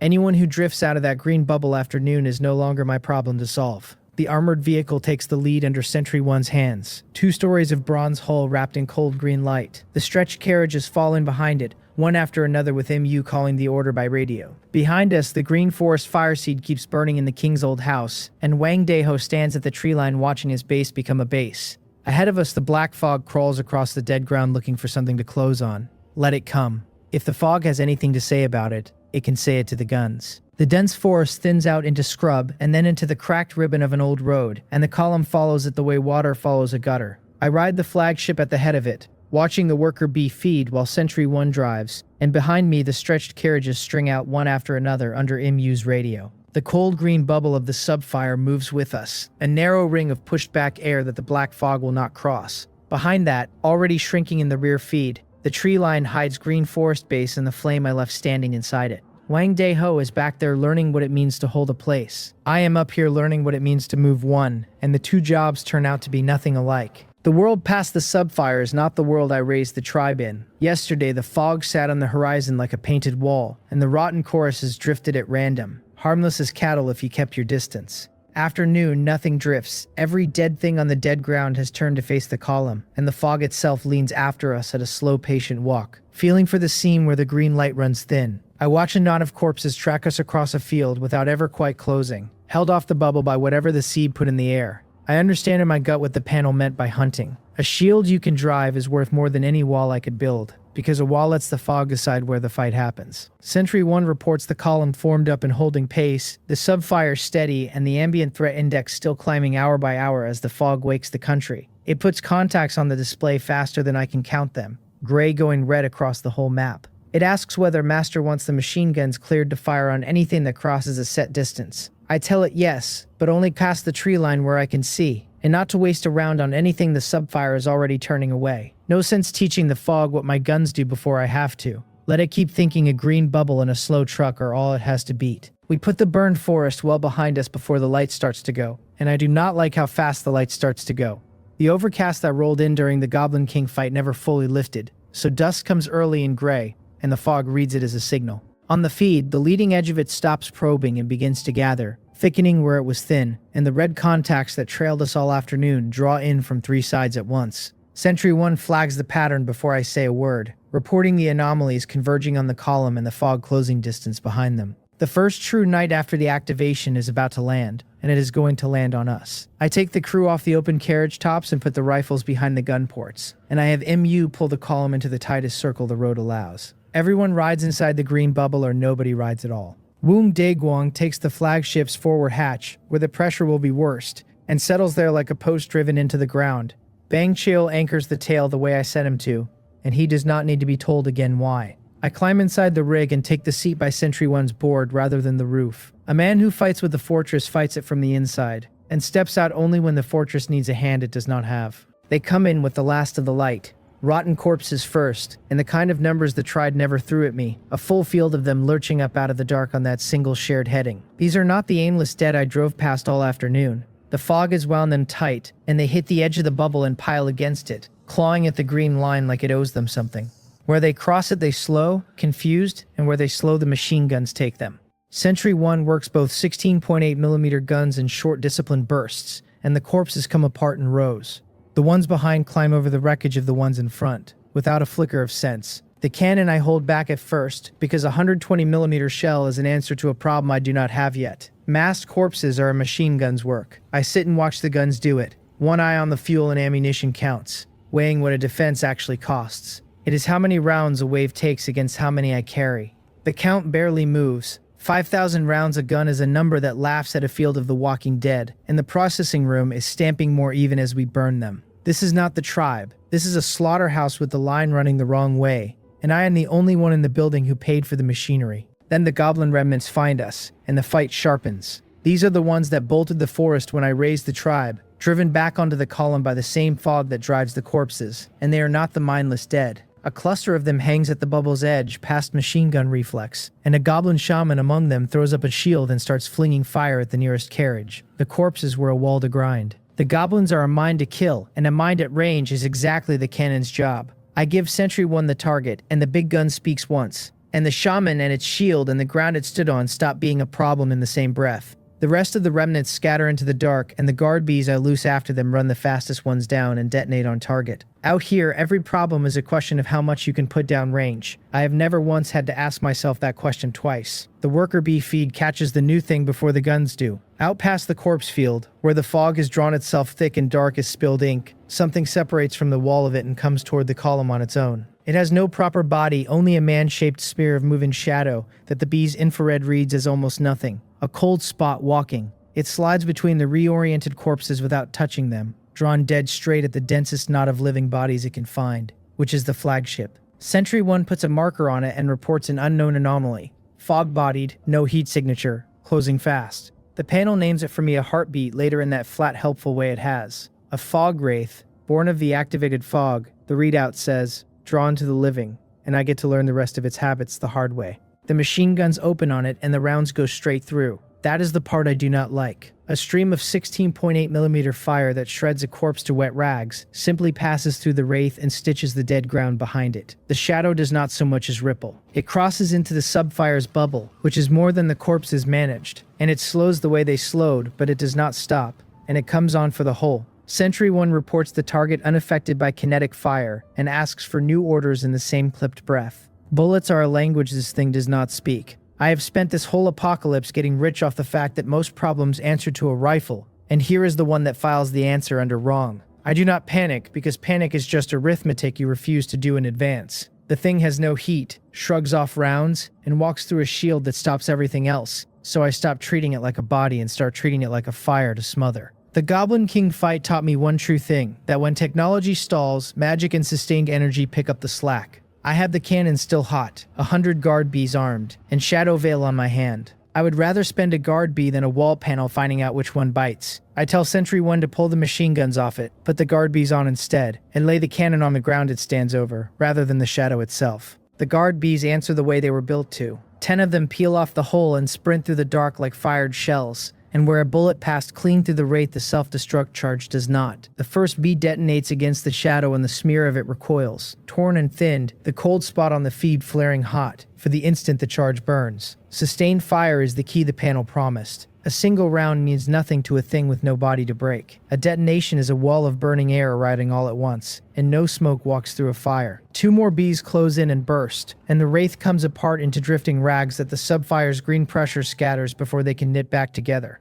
The line writes itself in my head as I watch it dissolve. Everything dies to enough heat applied at once. The trick is only ever owning enough heat. The rest of the night is bookkeeping. The corpses keep coming in waves and the machine guns keep answering. Twice more, a goblin shaman tries to shield a cluster into range, and the cannon ends the argument at distance. 2 more fog wraiths peel off the wall over the small hours, and now that I know the answer, they cost me 6 guard bees between them and nothing else. I step out onto the roof exactly once, when a wraith slips the bees and reaches the hull. I put it down myself with Shadow Veil, folding it in the air around it into the dark and letting the subfire's pressure tear the trapped shadow to nothing. Source energy bleeds out of me doing it, more than I want to spend on one anomaly, so I file the veil under emergencies and let the bees carry the load. The rig is the weapon, I am the safety on it. While the guns run themselves, I keep half an eye on the communication board, and the broadcast channel is a single long scream of the 20,000 meeting their first true night at once. I compress it down to one useful line and close it. The old rules are dead now, everyone learning it in the same hour, and most of the voices on that channel will not be on it by morning. The worker bee feed tells the same story quieter and truer than any panic broadcast could.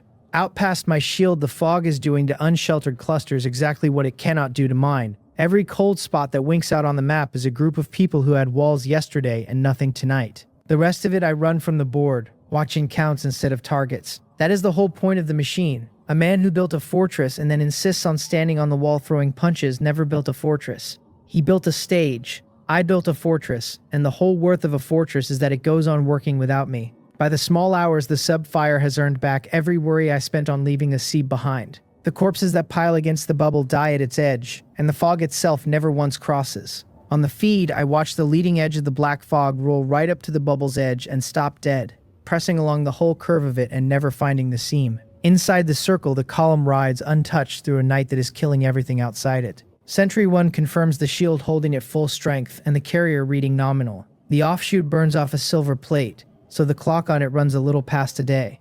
I spend a cold minute doing the math on that clock, even while the guns are still working. The radius is the problem, and the radius is going to stay the problem. It wraps my column in nothing more, and I feel exactly how narrow that is somewhere past the middle of the night. One of the stretched carriages at the tail takes a bad rut and drifts wide as it corrects, and for a stretch of maybe 40 meters, its rear wheels ride outside the light. The fog is on it before the driver even understands he has crossed out. A fog wraith that had been shadowing the tail slides into the seam the instant it opens. It goes straight for the bodies packed in the back of that carriage, and the machine guns cannot help because the thing eats bullets. The people in the back start screaming, which is the first useful thing they do, because it tells Bang Chiol exactly where the hole is. Bang Chiol does not wait on an order and does not have the range to reach it with the guns, so he does the only thing a tier 2 with an iron bar and no better tool can do, which is put his own body in the seam. He goes off the rear vehicle and into the open ground the fog owns, gets a shoulder against the drifting carriage, and shoves it back inside the line by main strength. The wraith claws at the man in the tailgate the whole way. Sentry 1 has the guard bees moving before I finish saying the word.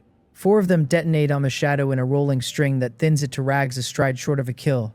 The carriage lurches back inside the shield with Bang Chiol still shoving, and the last of the wraith scatters against the bubble it can no longer cross. One man in the tailgate is torn and cold and will not fight again for a while. Everyone else in that carriage is alive because a freed slave I made a lieutenant on a hunch stood in the one gap firepower could not close. I get on the radio and make the rule plain to the whole column, while the fear is fresh enough to nail it down. Anyone who drifts out of the green line dies out there, and no gun I own can reach past it to save them. The line is the wall, and the wall is not a suggestion. I do not dress it up. MU picks the thread up before I finish and runs it into a loading order, tightening the spacing between vehicles until the column rides nose to tail with no room to wander. Bang Chiol climbs back aboard the tail vehicle without a word, and without being thanked, which is its own kind of answer. I make a private note to hand the man something worth having when the boxes next refresh. No line in my processing room will ever stamp a man who does that. It gnaws at me the rest of the night, because a rule that keeps my column tight does nothing for the country beyond it. One offshoot, one bubble, 32 hours on a silver plate. It shelters the people I can pack against my own hull, and not one soul farther out. Everywhere past the edge of my light, the fog is closing on anything living that gathered for warmth, and there are 20,000 people scattered across this area doing exactly that tonight. I cannot widen the bubble by wanting to. I can only decide who gets to stand inside it, and I am beginning to see that decision is going to be the whole shape of what comes next. Dawn comes up gray again, and the fog pulls back off the bubble the way a tide goes out, thinning to the dead gray wall it wears in daylight. The corpses that survive the night drift apart into aimlessness once the fog stops driving them. The column rolls out of the killing ground onto a proper trunk road, cracked and weed split but wide and straight. Sentry 1 reports the immediate threat index falling for the first time since noon yesterday. We survived the first true night of the activated world. I count the cost while the light comes up, and it is light. 1 man torn at the tail, a handful of scrapes, and a dent in my guard beast stores against a field of dead things behind us and a shield that never failed. I have paid more for less. This time the machine paid for itself. The dead ground behind us paid a little too, and I am never too busy to collect. A scatter of material boxes surfaced through the night wherever a goblin remnant went down, mostly rock and black iron with a lean handful of bronze among them. Sentry 1 tallied them into the hold while the guns worked. I cracked the whole pile at once now that the light is up, too numb to the ritual to savor it. The panel tallies a wash of universal fuel, 2 metal supply packs, a run of crystals, and a bronze crafting blueprint for reinforced hull plate. I earmark it straight for the guard bee cradles the wraiths chewed through. I pay sanity into greed on top of the pile, and it returns another food supply pack and 100 gold for the trouble. It is a thin harvest by tribe standards, but a defense that pays for its own ammunition is a defense you can run forever. And forever is exactly the timeline I am planning on.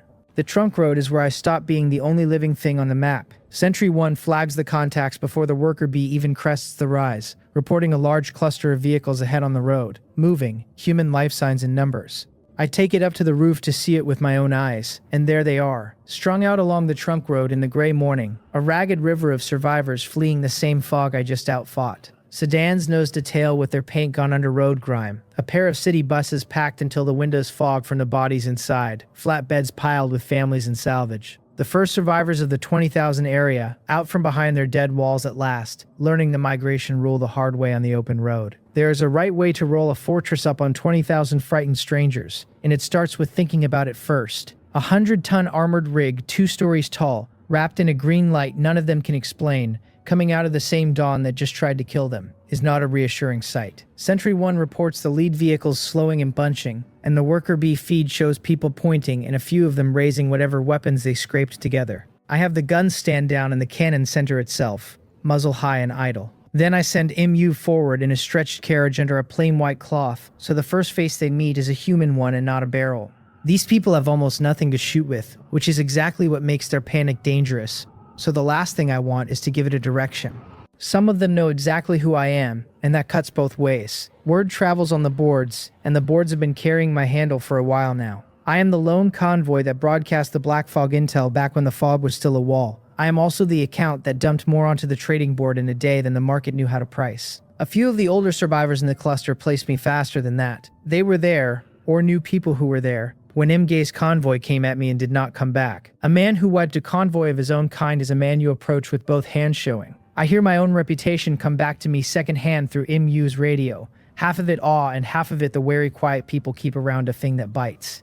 I have never minded being the thing that bites. It saves so much conversation. MU works the first contact the way she works everything now, with more warmth than I could fake and enough steel under it that nobody mistakes the warmth for softness. She tells them plainly what the green light is. It is a shield split off a fire seed, she says, and nothing the fog owns crosses into it, and the column rode out the night under it without a wall to hide behind. She does not oversell it, and she does not give the mechanic away. Some of them have already spent one night learning that a building is only a place the fog finds you standing still. The idea of a shield that moves lands on them like water on a man 3 days dry. I watch the feed and let her talk. A crowd that comes to you asking has already conceded the price, and this one is starting to ask. Out of the ragged river, a knot of vehicles pulls forward with more order than the rest, and I know the handle on the lead truck before the man in it ever gives his name. Sentry 1 reports the group hailing the column on a direct board channel rather than shouting across the road, which already tells me they are organized.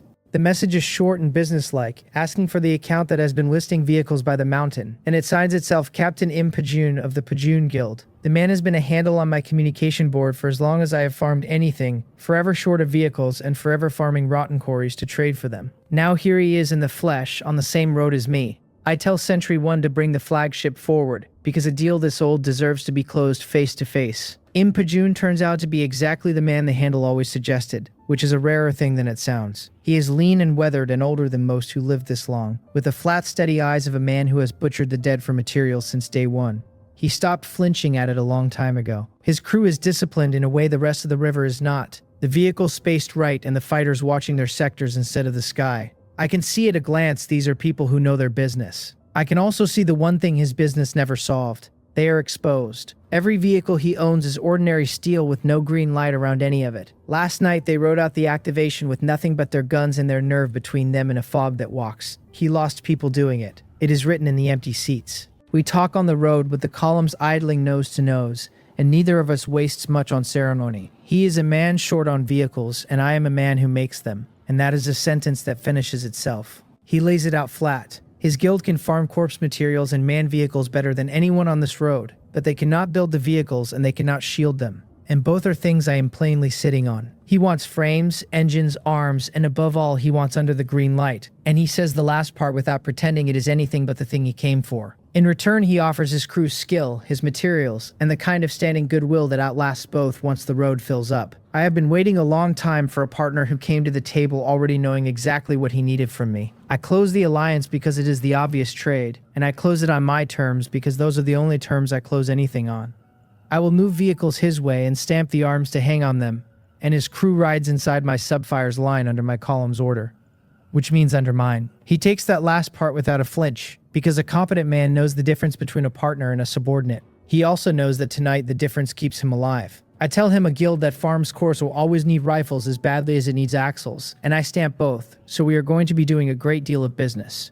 He almost smiles at that, which on a face like his is practically a signed contract. Two crews that both survived the first night, linking up on the trunk road with the fog at their backs. It is a good morning's work, and it is nowhere near enough. I seal the deal the only way I trust, which is with goods on the table while the man is still standing in front of me. The processing room stamps a run of AK-47s and a crate of ammunition off the black iron line while we talk. I hand them to Im Pajun's crew as the first payment against everything to come. His fighters take the rifles the way starving men take bread, checking the actions with hands that plainly know what they are holding. The disciplined watch on their faces tightens a notch as they realize what riding with me means. Nothing binds a man to you like a better weapon than the one he walked in with. I would rather buy a guild's loyalty by the crate than plead for it by the speech, because a crate keeps working after the speech wears off. Im Pajun watches his people arm up and says only that he wishes he had found Jin Haechan's handle a year sooner. I tell him the road is long and there is time to make it up in trade. Watching his crew work the trade, I set the last piece of the idea where it belongs. These are exactly the people a rolling stronghold needs, competent hands with their own materials and their own discipline.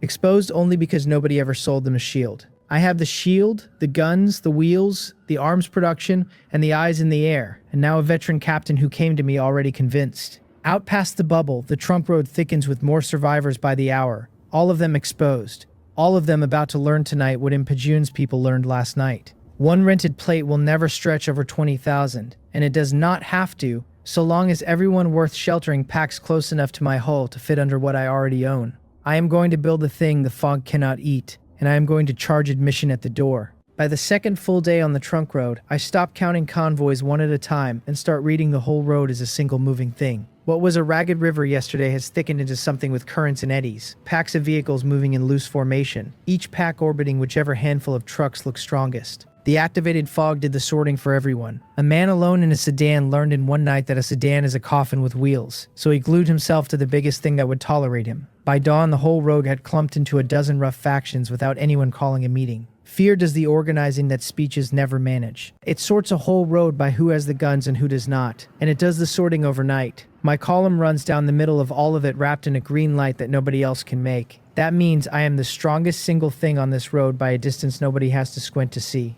That cuts exactly two ways, and I knew both of them before I ever crested the rise. A fortress that survives the night in the open is a magnet for every frightened driver who wants inside the light. It is also a target for every hungry captain who does the same math I do and lands on wanting what I own instead of paying for it. I have worn that reputation long enough to know it draws a crowd. Some of the crowd comes to trade and some comes to test the teeth. The most valuable object on this road is the one nobody else can build, and the most valuable object on any road is the one everyone is quietly planning to take from you. The worker bee feed sketches the factions for me one by one as we roll, and I have Sentry 1 tag them on the display so I can watch who is drifting toward my flanks. There is a bus-heavy pack running on siphon diesel and raw numbers. 300 people and almost no fighters.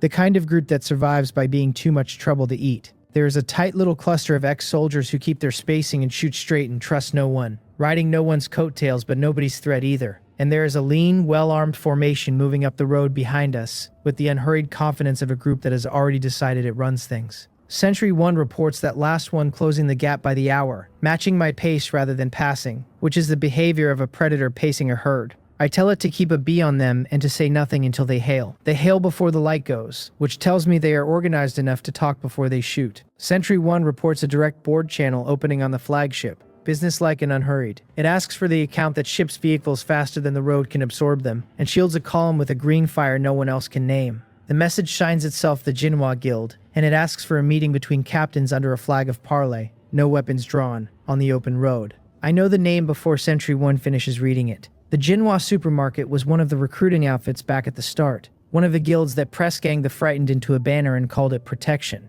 Whoever grew that seed into a road faction did not do it by being soft.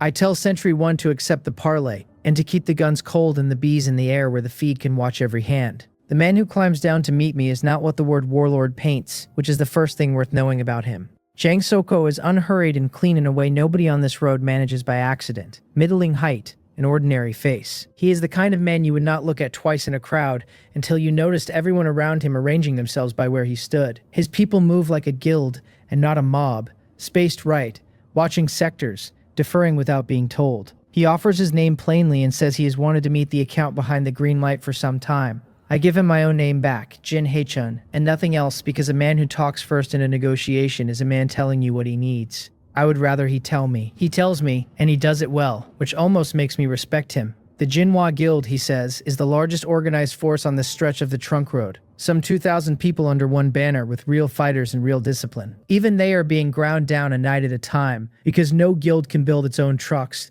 and nothing they own keeps the fog off. He has watched my column ride out 2 activations without losing the formation, and he has run the same numbers I would run in his seat. My rig and my arms and my green light are exactly the 3 things his guild lacks and cannot make, so he has come to propose the sensible thing, which is that I bring my column under the Jinhwa banner and pull my production and my shield with his numbers. He runs the whole as one guild, with me as its armory. He says it like a man offering me a promotion. I let him finish the whole pitch before I answer, because the shape of a man shows in how he sells you a leash. He is smart, he is not greedy in the stupid way, and he has genuinely built something. None of that changes the fact that he has just asked me to hand him the only 3 assets that make me worth talking to. I tell him plainly that I am not joining anyone's banner. I built the rig, I built the shield, I stamped the arms, and a man does not put all of that under someone else's flag in exchange for the privilege of being called an armory. I say it without heat, because heat is what you spend when you are not sure of your position, and I am very sure of mine. He wanted a subordinate with a factory attached. He is going to leave with a supplier and like it, or he is going to leave with nothing and like that a great deal less. Everything a man is willing to threaten me over tells me exactly how badly he needs it. He does not flinch, which raises my estimate of him another notch. Instead, he shifts ground the way a competent man does when the first line fails, and asks what it would take then to have my arms and my shield without the banner. Now we are talking, because now he has stopped pretending he holds the strong hand. I lay it out the way I lay out any trade. I will sell the Jinhua Guild rifles and ammunition off my processing room by the crate, frames, and engines to make their trucks worth the road. I will do it at a price his corpse materials and his fighters can meet. What I will not sell at any price is a seat under my green light on his terms, because the shield is the one thing on this road that cannot be copied, farmed, or stamped. A man does not rent out his only unique asset at a discount to the person who just tried to swallow him whole. I price the arms out for him on the spot, because a trade a man can picture is a trade a man closes, and a vague promise is worth nothing on a road this hungry. Rifles off the black iron line at so many corpse cores a crate, ammunition by the case at a rate his farmers can actually meet. Engines and stretched frames run at a premium, because those are the things nobody else on the road can stamp at all. I even quote him a running discount for volume, the way I used to quote a regular customer. A guild that buys steadily beats a guild that buys once and resents the price. He listens to the numbers with the flat attention of a man who has run a ledger before, and I can see him revising his whole picture of me as I talk. He walked in expecting a warlord to fight and found a shopkeeper who happens to own a tank. He asks about the shield directly then, and this is the hinge of the whole conversation.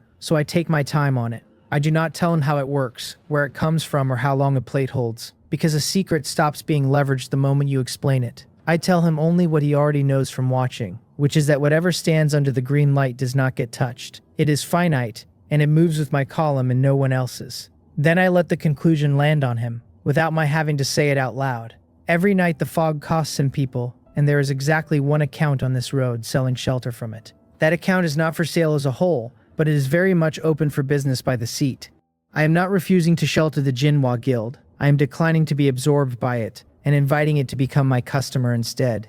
Jang Soko is quiet for a moment, and in that quiet I watch him give up the guild he walked in wanting, and start pricing the deal he can actually get. He says at last that he came to make me part of the Jinhua Guild, and finds instead that the Jinhua Guild is going to end up part of whatever I am building. I tell him that is the most accurate thing either of us has said all afternoon. We do not sign anything, because nothing on this road is signed, but we close it the way things close out here. A first crate of rifles off my black iron line goes to his fighters while the meeting is still warm. He watches them strip the weapons and put them back together without being shown twice. And he understands what I understood a long time ago. A proud man takes orders from whoever handed him the better rifle, and he does not notice he is taking them. I keep the subfire out of his sight the whole meeting, which is its own small lesson. A man cannot steal a thing he cannot find. The parley breaks up with the Jinhua Guild pacing my flank as a wary customer instead of a rival banner. And I go back inside the flagship and sit with what just happened. The truth of it settles while I watch the road fill. One rig and one rented plate held off a 2,000-person guild's takeover, not because I could fight 2,000 people. I own the one thing all 2,000 of them need and cannot make. That is the whole game on this road now, and I can either play it one desperate captain at a time until someone finally decides that killing me is cheaper than paying me, or I can stop being a truck they negotiate with and become a thing too large and too organized to negotiate with at all.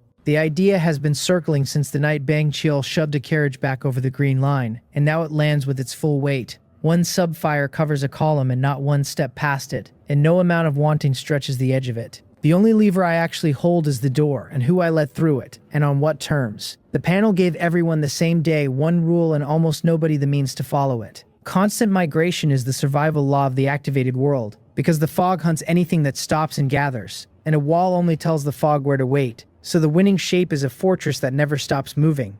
A whole disciplined column packed tight around a shielded flagship, migrating forever inside a bubble of pushed-back fog. A city that happens to have wheels. I stop calling it my column in my own head somewhere in that hour, and start calling it the Wandering City. A thing with a name is a thing people will die to belong to, and a thing without one is just traffic. I bring Im Pajun and Im Yu onto the flagship and lay it out, because a plan this size needs the two people who can make a crowd obey. Im Pajun grasps the whole shape of it before I finish the second sentence. He has spent this whole apocalypse farming the dead for scraps and losing crew every night to a fog he cannot shield against. I am offering him the one thing his skill could never buy, a roof over his people that moves with them. He formalizes it on the spot, folding the Pajun Guild into the column under my order, his crews taking the body of the formation while my rig holds the head. He does not haggle over the word order, because a competent man knows that riding inside the only shield on the road under someone else's command beats commanding a graveyard. He gets wheels and rifles and a roof out of me, and there is nowhere else on this road to buy any of the three, so the deal writes itself.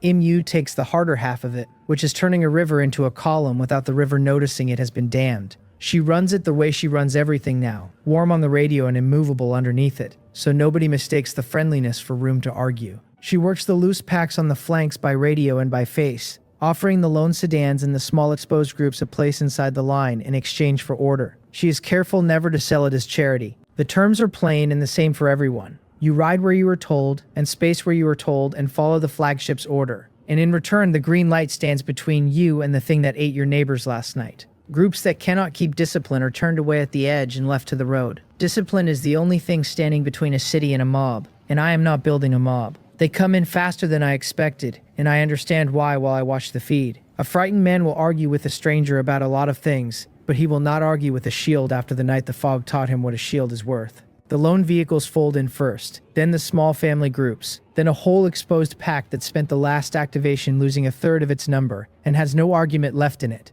By the middle of the day, the column has doubled, then doubled again.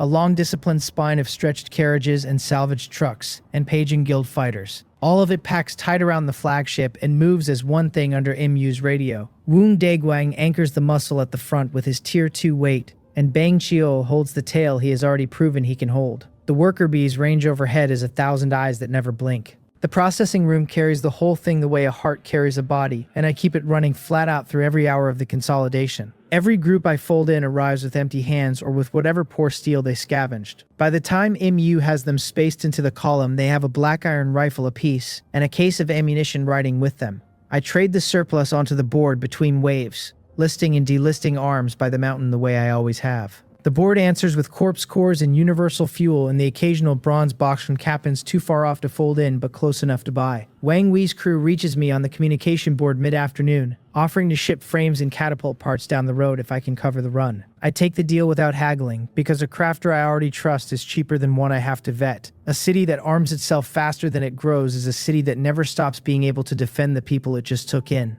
Selling is easy when the buyer arrives already convinced. The whole road arrived convinced this morning. A name and a green light do not make a city safe, and the fog is not the only thing on this road that watches a column double in a day. The wandering city is now plainly the heaviest thing moving on this road, which is exactly the kind of prize that draws the second sort of captain. That is the sort who watched me turn away Jang Seoko's takeover and drew the wrong lesson from it. Sentry 1 flags the group before they hail, because this time there is no hail. A heavy formation has been shadowing the tail since midday, keeping just outside the worker bees' close reach. It moves with the ugly confidence of people who have been eating weaker convoys for days and have started to believe that nothing on the road can stop them. The worker bee feed reads them plainly, and what it reads is not a guild but a pack. Sentry 1 reports a raider convoy. 40-odd vehicles, better armed than their organization deserves because the arms are all stolen off the people they ran down. At the head of it rides a big man the feed keeps struggling to size, because his frame swells and settles as he moves. The readout tags a Tier 2 berserk transformation,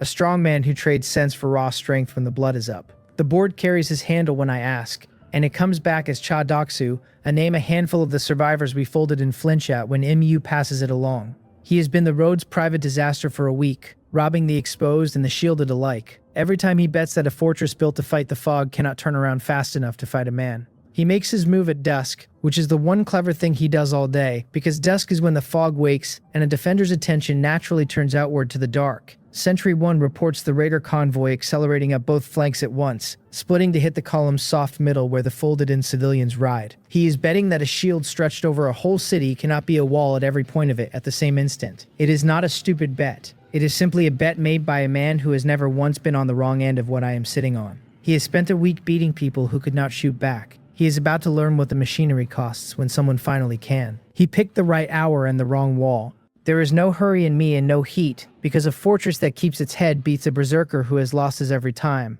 I have in you tighten the civilian carriages into the dead center of the column and pull the fighters to the flanks. Whatever the raiders reach first is a wall of Pajun Guild rifles, and not a wall of families. I keep the flagship where it is, at the head, because the head is where the guns are. A berserker will always come for the biggest thing on the field once the small things stop being easy. Then I clear Sentry 1 to fire, and the wandering city turns from a thing that runs into a thing that answers. The two 16.8mm machine guns open on the flanking vehicles first, and stolen trucks are not armored rigs. The guns walk down both raider prongs without wasting a round, and the prongs come apart into wreckage and running men. Cha Doksu does what a berserker does when the plan dies, which is stop thinking and start charging. His transformation takes him fully at the head of what is left of his pack, frames swelling until the feed tags him half again a man's size. He comes straight up the road at the flagship on the theory that if he reaches the head and breaks it, the body will scatter. On stolen convoys, that theory has worked all week. Against a 100-ton armored rig, with a cannon, it is a way of arriving at your death at speed.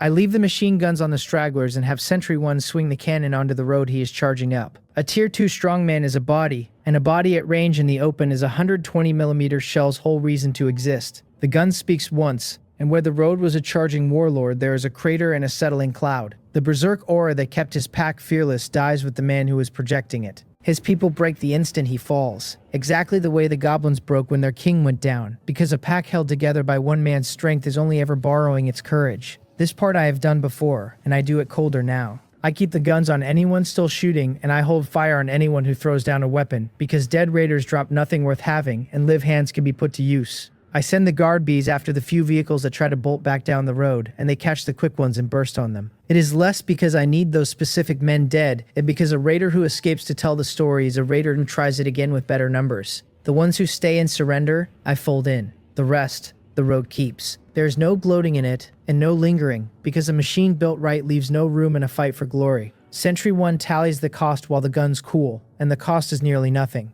A dozen guard bees spent and a scatter of rounds against a raider convoy that spent a week terrifying this road. The material boxes surfaced where the fighting was thickest, mostly the stolen mid-tier goods Chadoksu had robbed off better people. I crack the pile without ceremony and fold the fuel and the arms and the crates straight back into the column's stores. The survivors of the pack I put under Bang Chiol at the tail, disarmed and watched, because a raider is often only a competent fighter who never had a captain worth following. Give a hungry man a shield, a wage in materials, and a rule he can live under, and yesterday's predator becomes tomorrow's rifle in a gun port. I have never had a use for revenge that a good recruitment could not put to better work. Cruelty is expensive, and rarely pays a dividend. Absorption pays every single day. By the time the last of the raiders is disarmed, and the column has closed back into its tight migrating spine, the thing I named this afternoon has become a thing that is plainly real. The worker bee feed shows it whole from above, a long-ordered column running down the trunk road inside a bubble of green light. The flagship rides at its head, with the cannon still warm, the Pajun Guild fighters holding the flanks. The folded-in convoys and the day's fresh survivors ride packed tight in the shielded middle, with Bang Chiel's tail watching the dark behind. The processing room never stops stamping through the whole of it, rifles and ammunition and hull plate flowing out to arm the column even as the column grew. Every group I fold in is a group I can put a weapon in the hands of by nightfall. Hive surveillance ranges overhead as the city's eyes, worker bees mapping the road, and guard bees waiting on their cradles. The other captains on the road watch it roll past now and price the idea of fighting it, and the price keeps coming out past anything they can pay. What rolls down the trunk road behind me has teeth on every side. Jang Seoko reopens his board channel that evening, and this time he does not talk about banners. He asks, plainly and without the earlier pretense of doing me a favor, what it would cost the Jinhua Guild to fold in under the Wandering City the way the Pajun crews already have. I quote him the same terms I quote everyone. Order and discipline and obedience to the flagship in exchange for a seat inside the light, and he takes them without a fight. A man who watched a berserk warlord turn to a crater on the open road has stopped believing there is a cheaper option than paying me. 2,000 disciplined people fold into the column over the following hour. The Wandering City is suddenly the largest single thing on this stretch of road by a margin that makes the question of who runs it academic. I run it. Nobody left on the road has the arithmetic to argue. I sit at Sentry 1's board that night as the fog wakes and closes on the bubble and finds the seam nowhere. For the length of one cold minute, I let myself take the measure of what I have built in the span of a single day. An electric scooter is where I started this apocalypse, and now a mobile city rolls under my order across a country the fog is eating. It shelters thousands, arms itself, and feeds itself. Im Pajun runs the body, Im Yu the crowd, Woong Daegwang and Bong Cheol the muscle, Sentry 1 the guns and the eyes, and I the men who run all of it. It is by any accounting I can make a very good week's work for a former delivery guy. And then I look at the counter on Sentry 1's board that I've been trying not to look at all evening, the one ticking down the hours left on a silver plate. The good mood cools into the plain hard truth under it. The whole of this city, every soul packed inside the green line, rides tonight on the strength of a single sub-fire burning off a rented carrier.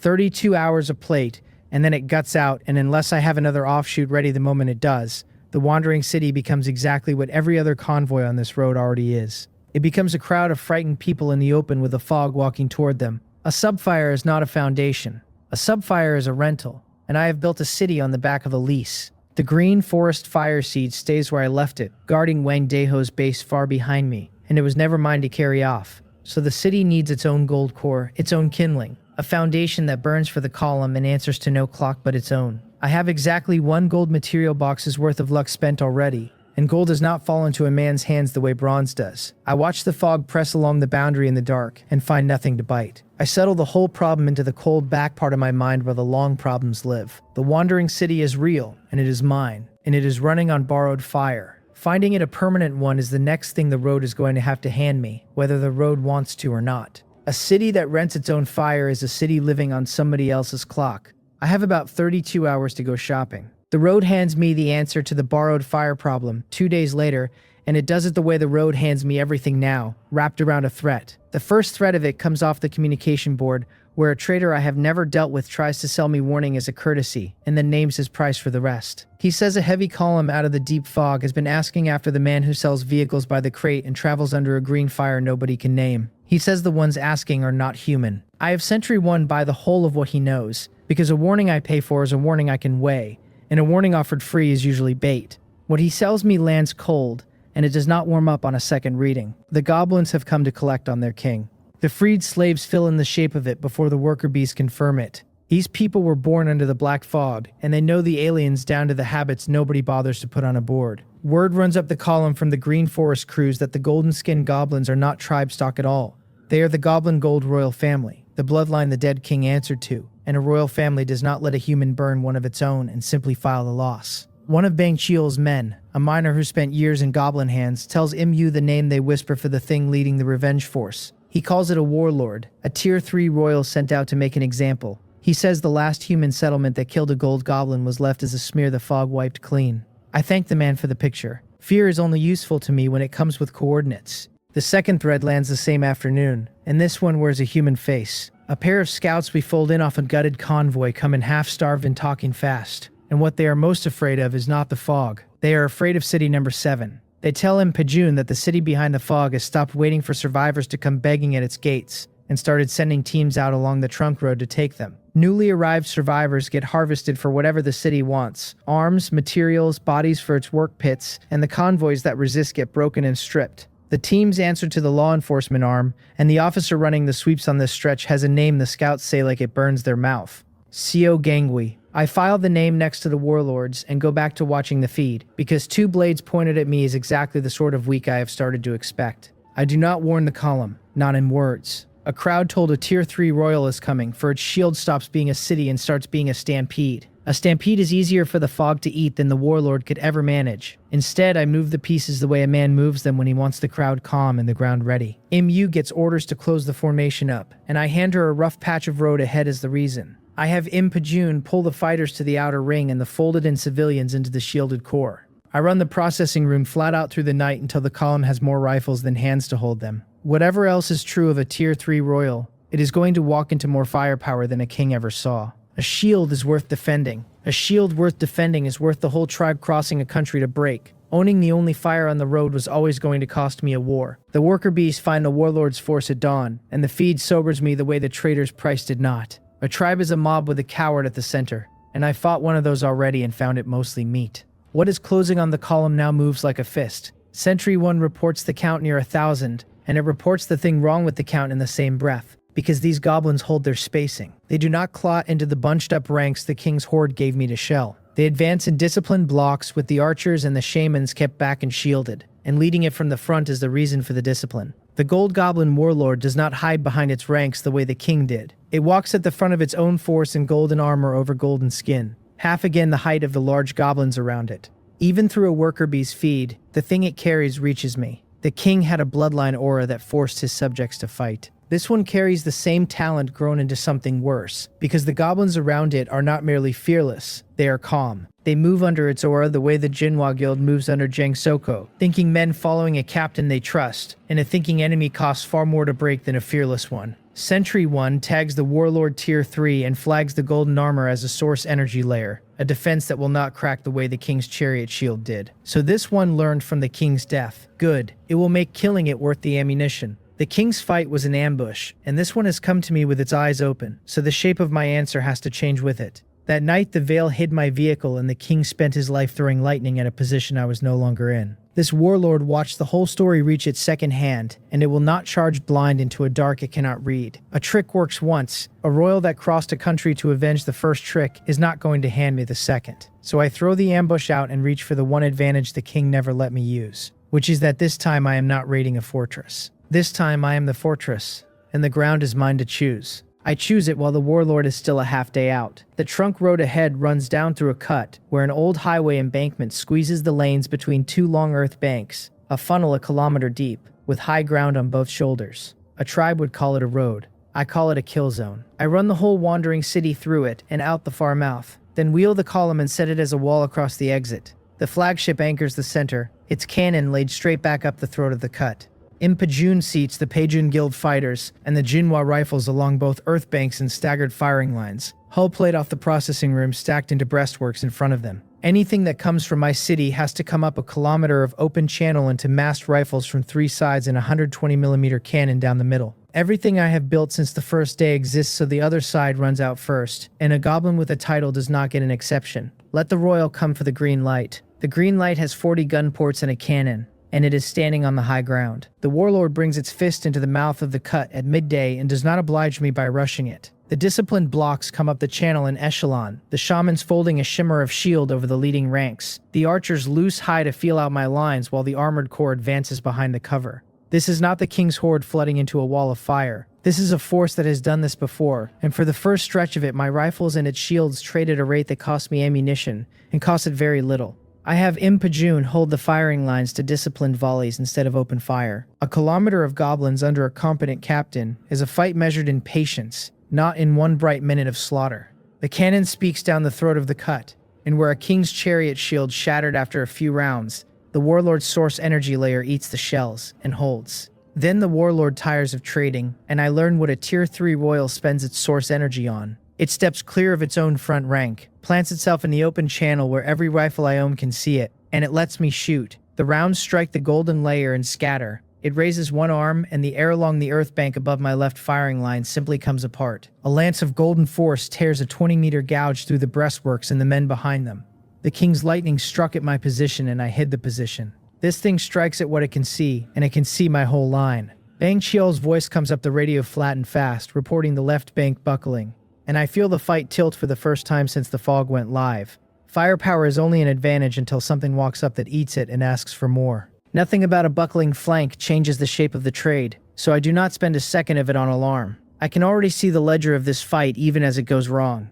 Every one of those golden lances costs the warlord source energy it cannot buy back in the middle of a battle, and a tier 3 well is deep but it is not a sea. I pull the left firing line back off the crest and into defilade behind the reverse slope, trading the ground for the men. Dead riflemen stamp nothing, and living ones will shoot again from the next lip. I have Impajun feed the volleys from cover at a measured rate that keeps the warlord holding its shield over its own ranks. A shield held is source energy spent, and I want it spending. The cannon never stops working the golden layer, not to break it in one shot, which it cannot, but to make the thing choose every second between covering its army and covering itself. I steer the whole fight toward the one exchange no royal can win, which is a war of attrition against a machine that does not tire and a factory that does not stop. The warlord understands what I am doing faster than the king ever did, and it changes the shape of the fight to deny me the slow bleed. It stops feeding its blocks up the channel and gathers them instead, the armored core closing tight around it under a hardened shield. The whole fist condenses into a single armored wedge aimed at the flagship. It has come to the raiders' answer along the same path I came to it.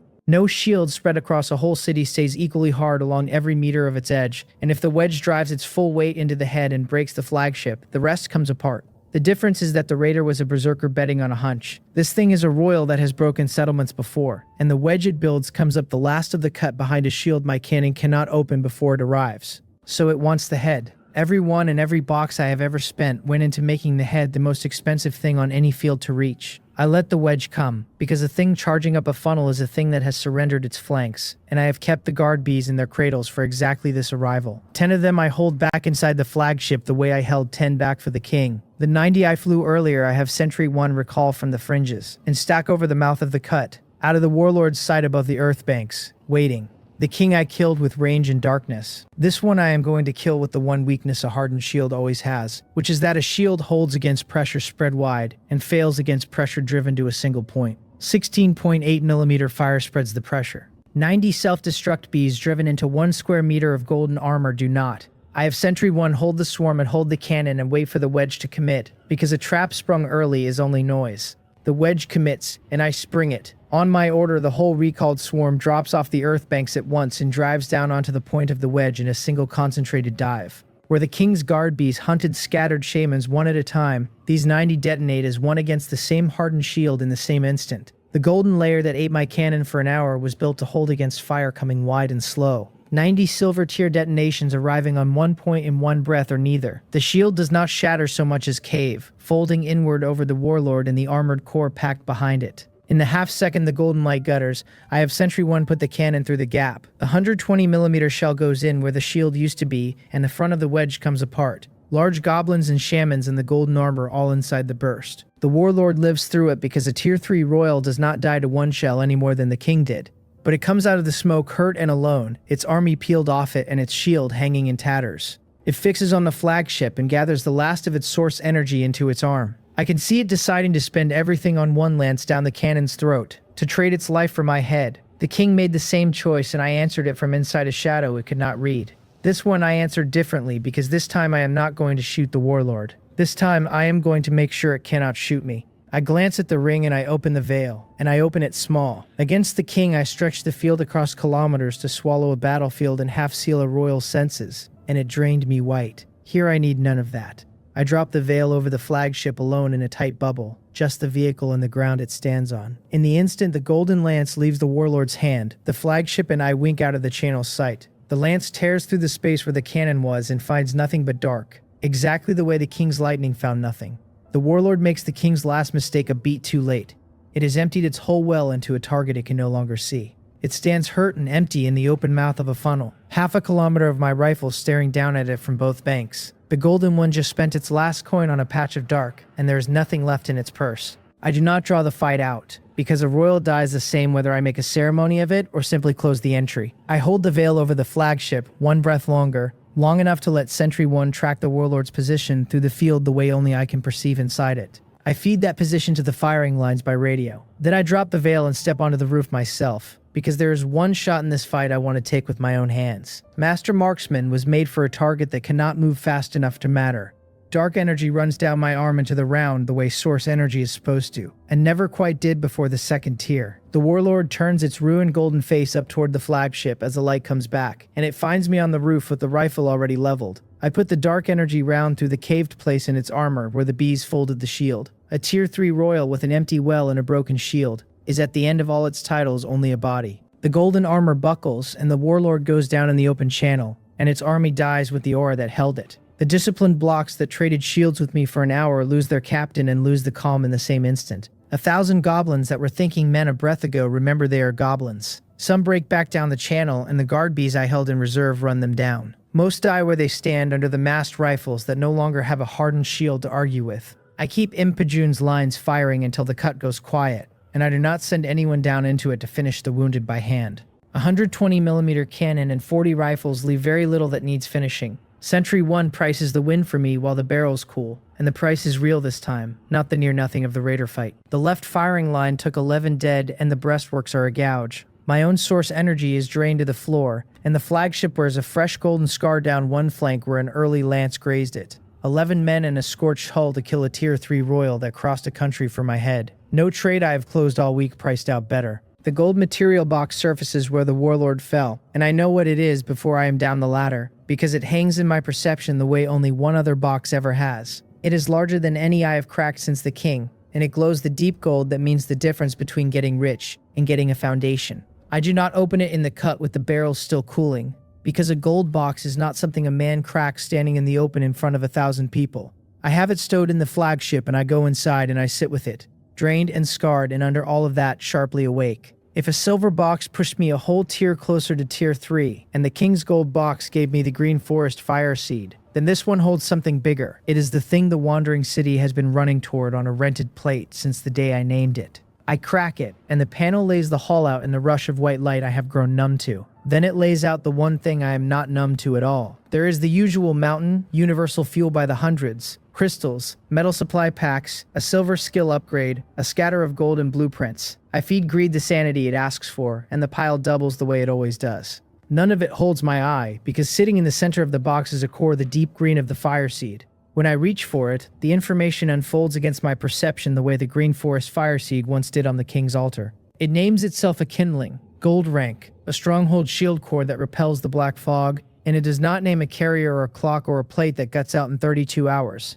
It burns for the stronghold it is set in, and it answers to no timer but its own. The city has its own fire now. The lease is over. The cut is the wrong ground to install it on, because a gold core is not a thing I set down with 1,000 cooling goblin corpses in the road. The other blade pointed at me this week has not yet made its move. It makes it that night, and it makes it human. I have the column rolled clear of the kill zone and back into its migrating spine. The subfire still lit off its silver plate. I hold the kindling for a moment I can give it my whole attention. The worker bees flag the newcomers before they hail, and this time the read is neither guild nor pack. Sentry 1 reports a tight, well-equipped party running in matched vehicles with real armor and real discipline, keeping to the road's shoulder and pacing the tail of the column at a careful distance.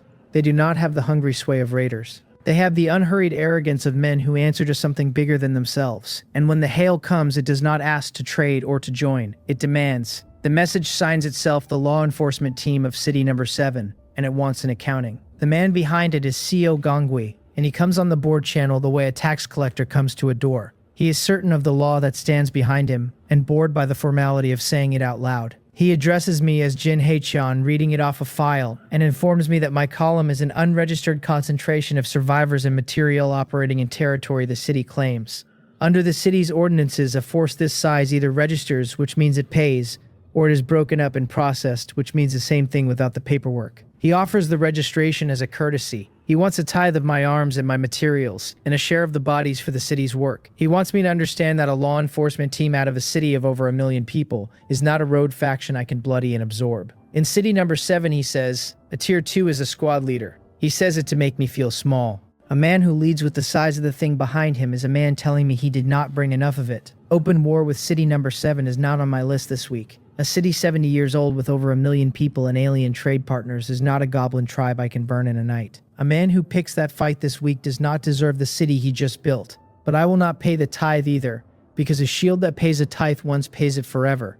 And CEO Gangui has not brought the city here. He has brought a scouting party, 40 vehicles at most, sent up the road to weigh whether a new mobile stronghold is worth robbing or worth reporting up the chain. He is here to take my measure, and I intend to choose what he measures. I have Sentry 1 decline the registration in as few words as the demand deserves. MU closes the spacing on my word, and the fighters take their seats at the gun ports. Then I wait to see whether an officer of City Number 7 is fool enough to test a wall he was sent only to survey. He is not a fool, which is almost a disappointment, but he is proud, and pride will do. He probes the way a competent officer probes a line he means to report on, sending a wedge of his matched vehicles up along the column's flank to draw a reaction and read the response. He is testing rather than charging, and I answer it as a test. A wall that overreacts tells a scout everything, and a wall that answers precisely tells him only that he cannot afford the price. I do not open with the cannon, and I do not fly the whole swarm. I let his probing wedge close to the edge of the worker bee's reach. Then I have Sentry 1 walk a single machine gun across the lead vehicles in one disciplined burst,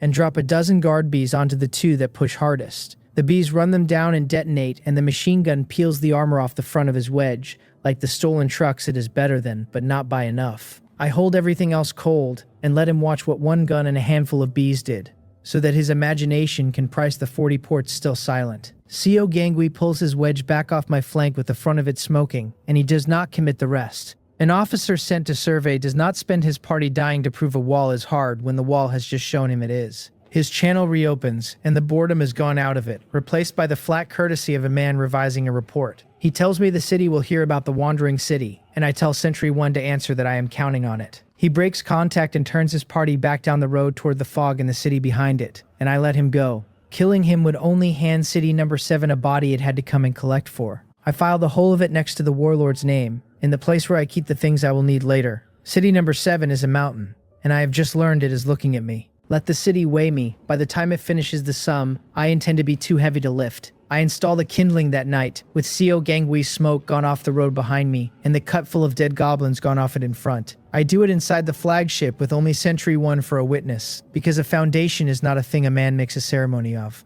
I set the gold core into the heart of the rig, where the Subfire's carrier has ridden on its borrowed clock, and I feel the difference the instant it takes hold. The rented plate held the fog off at a fixed narrow radius, and charged me an hour for every one of them. The kindling reaches out from the flagship and settles a green light over the whole migrating spine of the column. It covers the Pajun crews and the Jinhwa Guild, and every stray vehicle packed into the middle of the spine, and it does not count anything down. There is no carrier to burn through now and no plate to gut out at 32 hours. Only the core and the light it throws. Sentry 1 reports the perimeter green and holding, and for the first time since I split a Subfire off the King's altar, the report does not come with a number bleeding towards 0. The countdown has gone off the board. I did not realize how much of my attention it had been eating until it stopped eating it. The fog wakes that night and works its way along the column and finds the light unbroken on every side, and I sit at the board and let it work. Nothing on Sentry 1's display needs my hands. This morning the whole city rode on a lease, and tonight it owns the ground under its own fire. It arms itself out of the processing room and feeds itself off the planting room and reads the road through 1,000 small eyes. It killed a Tier 3 royal in a funnel of its own choosing and priced a City No. 7 officer out of a second attempt. It did both between one fog night and the next. Nobody left on this road can put a number on it large enough to make the taking worth a try. Nobody holds a lease on this city now, and nobody collects on it either. The fog can keep its clock and City No. 7 can keep its ordinances, because neither of them is holding a bill I am obliged to pay. Morning comes up over the wandering city, and I walk its length once before we roll, the way a man walks a warehouse he owns outright. The flagship sits at the center of the spine, 50 meters of bronze chassis and 2 stories of armor. The kindling shield stands over it and reaches out to every vehicle in the column. Behind and ahead of me, the body of the city stretches down the trunk road in a disciplined line, and none of it belonged to me a week ago. I built the whole of it out of a dead king's altar and a dead royal's box. This morning it belongs to me outright, mapped and counted, and running on time. I count what I have while I walk, because a lord who cannot count his own city is only a man standing in a crowd. Impajun's convoys make up the muscle of the body, rotten corpse veterans who know the fog in their hands, seated now behind hull plate instead of exposed. On open flatbeds, the Jinhwa vehicles run the flank under their own captains, folded in under Jang Soko's banner but answering my radio. A guild that needs my fire more than I need its rifles takes the orders that come with the light. Scattered convoys and lone vehicles fill the gaps between them. Families and small crews that drifted in off the road and found a wall to stand behind. Thousands of people move under one green line now, and the line does not count down. The processing room is the part of the city no faction on the road can match, and I know it the way I know the cannon. It stamps arms and plate through the night, up to Tier 2 items when I feed it the materials. What it makes over what the column needs I list on the trading board through Sentry 1. A slow trickle that keeps the account fat without flooding the price. The arms feed the gun ports and fund the whole city in the same breath. I sell fire to the road, and the road pays me in the materials to make more fire. An arms dealer who owns the only factory does not haggle. He sets the number and waits for the buyer to remember he has nowhere else to shop. A delivery route with a cannon bolted to it.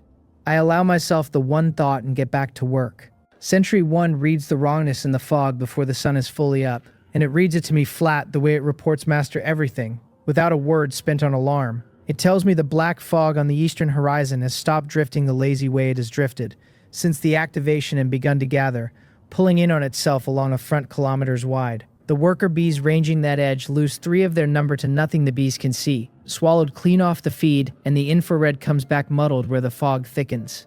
I have Sentry 1 recall the ranging bees to the column's skin and hold them there. A fog that stops wandering and starts massing is a fog that has decided the city grouped this many lives in one place is worth the trouble of coming to eat them. Mu confirms it from the road before I have to send her. She takes Wu and runs the eastern shoulder on the Wind Whisper, her brother lifting on the Wind Spirit to read the front from the air where the bees go blind. She comes back on the radio with her voice tight and fast. She reports the fog out there has stopped behaving like weather. It is rising, a wall of it climbing off the plain and folding forward like a tide coming in over a flat beach, and the things moving inside it are past counting. Rotten corpses in real numbers, goblin remnants that fled the cut and washed up in the murk, and the shadow-bodied shapes we have learned to hate on the night road. The fog wraiths, more of them than we have ever seen in one place. She asks whether we run ahead of it or turn and hold. I tell her we will not run, because a city cannot outrun a tide, and a city that tries dies strung out on the road with its back turned. We hold and we hold here, on ground I would have chosen if the fog had asked. The trunk road at this stretch runs up onto a long low rise with the shoulders falling away on both sides.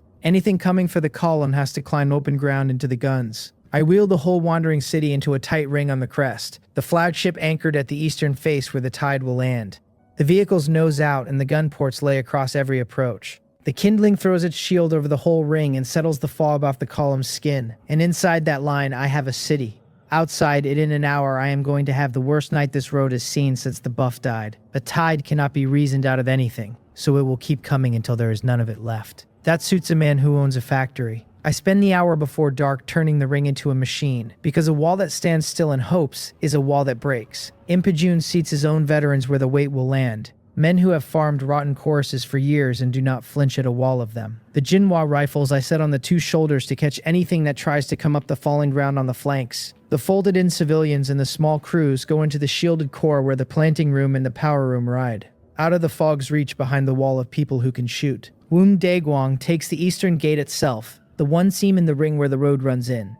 And I put him there on purpose. A Tier 2 black bear standing in the one place a breach can happen does the work of a whole firing line. I crack the last of my held boxes before the light goes, because a tide is no time to sit on silver. I open the 3 I have been saving and pay greed its sanity toll, and the panel stacks the haul up without my needing to read a single line of it. Universal fuel by the hundreds, metal supply packs, crystals, a silver skill upgrade I set to one side.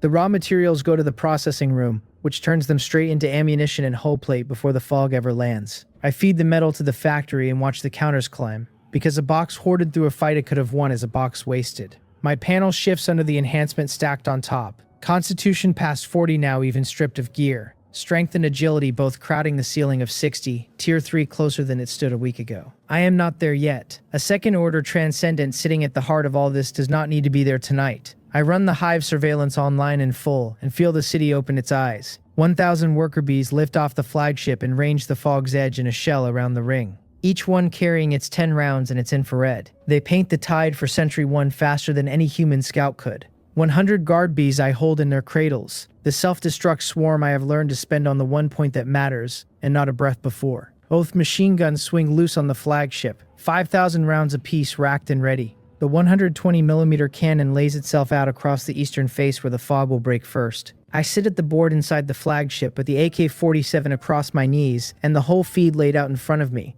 and I tell Sentry 1 we are ready. It tells me the perimeter is green and holding, and there is no clock beside the words anymore. I let the quiet of that settle me before the noise starts. A city that sees everything and shoots in every direction is just a very large person with too many friends.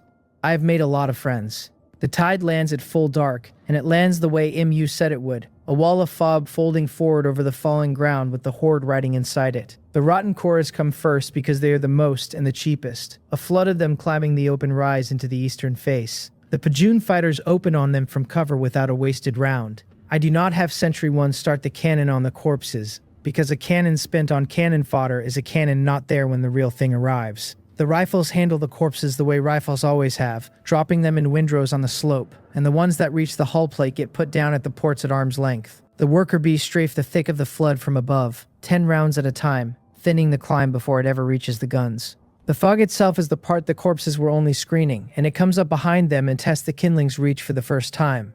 I watch it on the feed, a wall of black rolling up the rise until it meets the kindling's light, and where the two touch the fog piles against the green and cannot cross it. No offshoot I ever ran would have covered a ring this wide for a single hour. The kindling holds the whole of it against a tide without flinching, and without a counter running anywhere. The fog banks up against the line the way water banks against a hole, seething and trying every meter of it, and every meter of it holds. That is the moment I know the night is winnable. A tide that cannot cross the wall has to send the Hoard over it instead, and the Hoard is what my guns were built for. The fog wraiths are what the Hoard is built around, and they are the reason the corpses were cheap. They come up through the murk after the flood has soaked the slope, shadow-bodied and low, drawn to the mass of living warmth behind the shield the way the fog is drawn to it. Ordinary rounds pass through them and cost them little, which the Pajun fighters learn again on the first rank and radio back fast. I already know the answer, because I learned it on the night road, and I give it to Sentry 1 in 2 words. Sustained fire and the bees. The machine guns walk across the leading wraiths in long unbroken bursts instead of aimed shots. They pour rounds through the shadow bodies until the sustained fire finds whatever core holds them together, and the shape comes apart. Where a wraith presses too hard on one port, a handful of guard bees drop onto it and detonate, and a silver tear blast does to a fog wraith what a rifle round will not. Every enemy I have buried died of the same thing, which is showing up with less than I brought. The eastern face holds through the first surge, and then the fog does the one thing a thinking enemy does, which is stop spinning itself against the strong point and go looking for the seam. The tide shifts along the ring toward the northern shoulder where the Jinhwa rifles sit, and it throws the weight of the wraiths at that quarter all at once. It bets the guild line is greener than the Pajun veterans. It is not a bad bet. The Jinhwa fighters are organized, but they have never stood in a wraith surge this heavy. The shadow shapes climb that shoulder faster than the sustained fire can find their cores. Jang Soko's voice comes up the radio steady but stretched, reporting the northern line pressed, and the wraiths reaching the plate. I feel the ring start to bend on that shoulder the way the left bank bent under the warlord's lance, and I move before it can break. The flagship stays exactly where it is, because a fortress that chases the fight around its own wall has already lost the middle. I send the parts of the city that were built to plug a seam. Woong Gi I have carried in the shielded core all night, the little fox held in reserve for exactly this, and I put her mind warp onto the northern surge in one push. The Black Fox talent reaches into the leading wraiths and turns them against the murk behind them, a knot of shadow shapes tearing at their own tide, and it buys the Jinhwa line the seconds it needs. She pays for it the way she always does, the backlash folding her over, gasping the moment the push ends. I have Zhang Yimin pull her back off the wall before she spends more than the seconds are worth. A talent that costs the caster is a talent you spend like ammunition, in short bursts on the one target that matters, and never a breath longer than the seam is open. Yukcheon closes the seam behind her push. I have the bright light held on the northern shoulder for the moment the wraiths break formation. When Woong Gi's warp scatters them, he lets the flash go, a white burst that throws the whole flank into hard daylight for one instant. The fog wraiths are shadowborn, and the flash does to them what darkness does to a man's eyes. It unmakes the shapes for the beat it takes the Jinhwa rifles to reset and pour sustained fire back into the gap. The northern line firms up under the light, and the machine guns swing off the eastern face now that the first surge there has thinned. The two guns walk across the pressed shoulder in long bursts until the wraiths at the plate come apart. I keep the guard bees flowing onto that flank in tens until the weight lifts off it. A wall that never breaks. A wall that never breaks is a city that keeps every life behind it. The city bends where it is pressed and it does not tear. I have built a great many things in this apocalypse, and a thing that does not tear is the only one I am proud of. The tide answers the way the warlord answered, by giving up on the seam and driving its whole weight at the head. The fog gathers off the eastern face and comes up the rise in one mass, every wraith and every remnant goblin it has left folded into it. It drives straight for the flagship, by the same reasoning a king and a royal both arrived at before it. Every fortress is thinnest exactly where its heart sits, or so the theory has always run. I let it come, because a horde condensing into one charge up open ground into the cannon is a horde doing my arithmetic for me. Woong Daeguang stands in the eastern gate where the charge will land, and I do not pull him. He knows what I am about to do with the cannon, and he sets his feet. I break the charge the way I broke the wedge in the cut, on the one point instead of across the wide. Sentry 1 holds the cannon and the guard bees while the mass condenses, and I let the range close until the front rank stands inside the crater I mean to make. When the charge commits to the last of the open ground and cannot turn, I spring it. The 120mm cannon puts a shell into the packed head of it, and the front of the charge comes apart. Wraiths and corpses and goblin remnants all inside the burst. On the same breath, I drop the last of the held guard bees onto the point behind the shell. The silver detonations fold the charge inward the way 90 of them folded the warlord's shield. The mass that was going to break my gate breaks against it instead, piled on the slope in front of the plate, where the rifles finish what the cannon opened. Some of it reaches Woong Daeguang anyway, because a tide that big always spills a little past the guns. The black bear takes the seam himself where a handful of wraiths and one big goblin remnant push through the smoke. He holds it with his own weight while the machine guns swing back onto the eastern face behind him. I watch him on the feed, a broad shape planted in the smoke, swinging until the two wraiths come apart and the remnant stops moving. By the time the machine guns walk back across the gate, the spill is dead in front of it and the charge behind it is broken on the slope. I have Sentry 1 keep the cannon and the guns working the thinning mass until the eastern face goes from a wall of black to a slope of scattered dead. The tide that came up the hill to eat the city has left most of itself on the hill. The fog spends the last of the night learning what the kindling already told it, that the green line does not tire, and the guns behind it do not run dry. It throws smaller surges at the ring until the sky begins to gray, each one weaker than the last. Each one breaks on rifles that have found their rhythm now, and a wall that never came down. Sometime before dawn, the tide loses its shape entirely, the fog falling back off the crest and thinning along the front the way it gathered. The worker bees range out again into open air and find nothing left to paint. I keep the guns quiet and the bees ranging until Sentry 1 reports the front dissolved and the perimeter green and clear. Then I let the city breathe.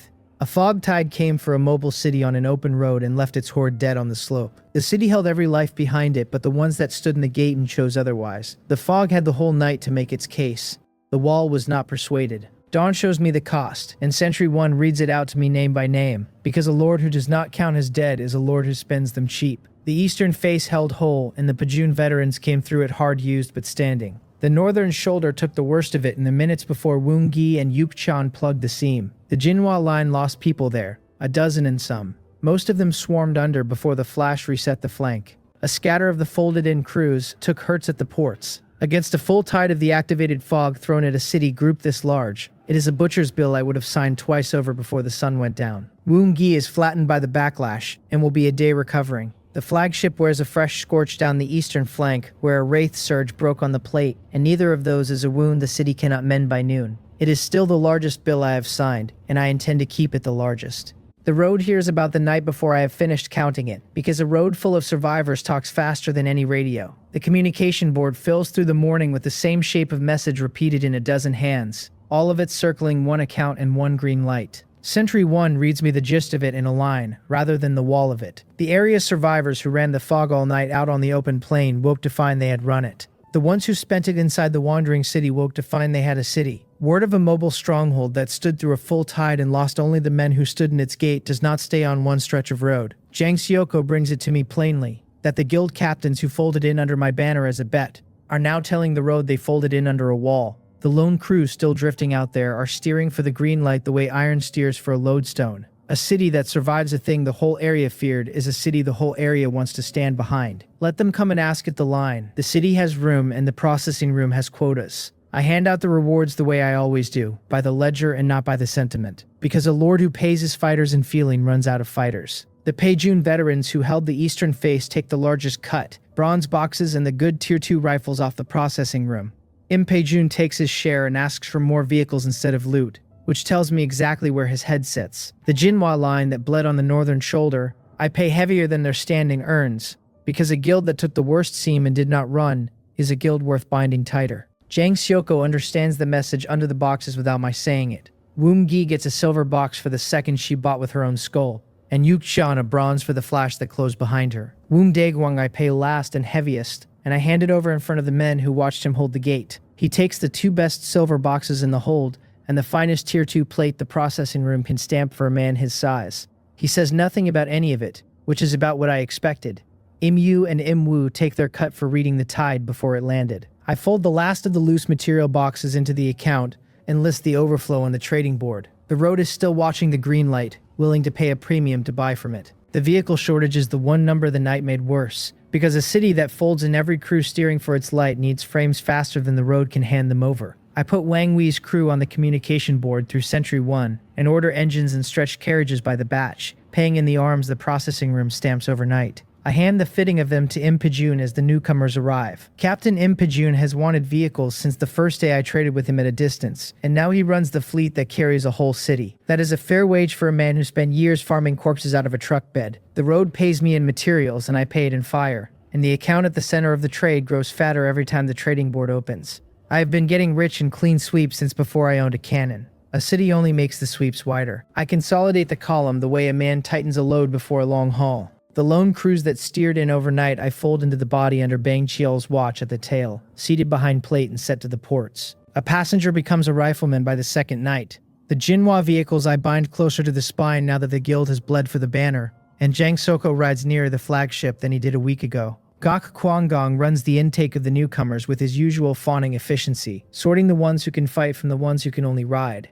I let him because a competent sycophant who wants my approval is a man who does my sorting for free. The wandering city that rolls off the crest at midday is heavier than the one that rolled onto it. More vehicles and more rifles and more people under one light. That is the only direction I mean for the number to go. A city that grows every time something tries to kill it is a city that has made dying the wrong strategy. I stand at the board while the column forms up, and I look east at the horizon the way I have not let myself look, until the night was won. The black fog drifts out there past the slope of dead, thinner now where the tide broke against the ring, but whole again already along the deep front. It goes on drifting the way it will drift for as long as this world stands, hunting the grouped and the still. Somewhere behind it, city number 7 waits, a mountain of over 1 million people that sent one officer up the road, and has not yet decided what to do about him. CO Gangwei's report is somewhere inside that fog by now, and the city will weigh the green light in its own time. Past all of it lies the wider thing the guide named on the first day. The survivor multiverse the fog is only the doorway to. Races and cities and powers I have not met, and will meet. I do not look at the horizon the way a man looks at a threat. I look at it as work that pays, and there is a great deal of it out there. The wandering city rolls onto the open road at midday and turns its nose into the drifting fog. I ride it out at the flagship the way I once rode an electric bike down Hwaryong Street with a single order strapped to the back. The kindling burns green at the heart of the column and answers no clock. Hive surveillance reads the road a kilometer before the column reaches it. The processing room stamps the fire that funds the whole city, and the guns lie ready across every approach. Behind me, a mobile city that did not exist a week ago follows my radio down a road only the fog used to own. Thousands of lives under one light. A delivery guy named Jin Haeshan sits at the head of it, holding the attribute cap of a second-order transcendent, the only foundation on the trunk road that pays no rent and answers no tithe. From an electric bike to this, I check the sum out of habit, and it comes out the same every time.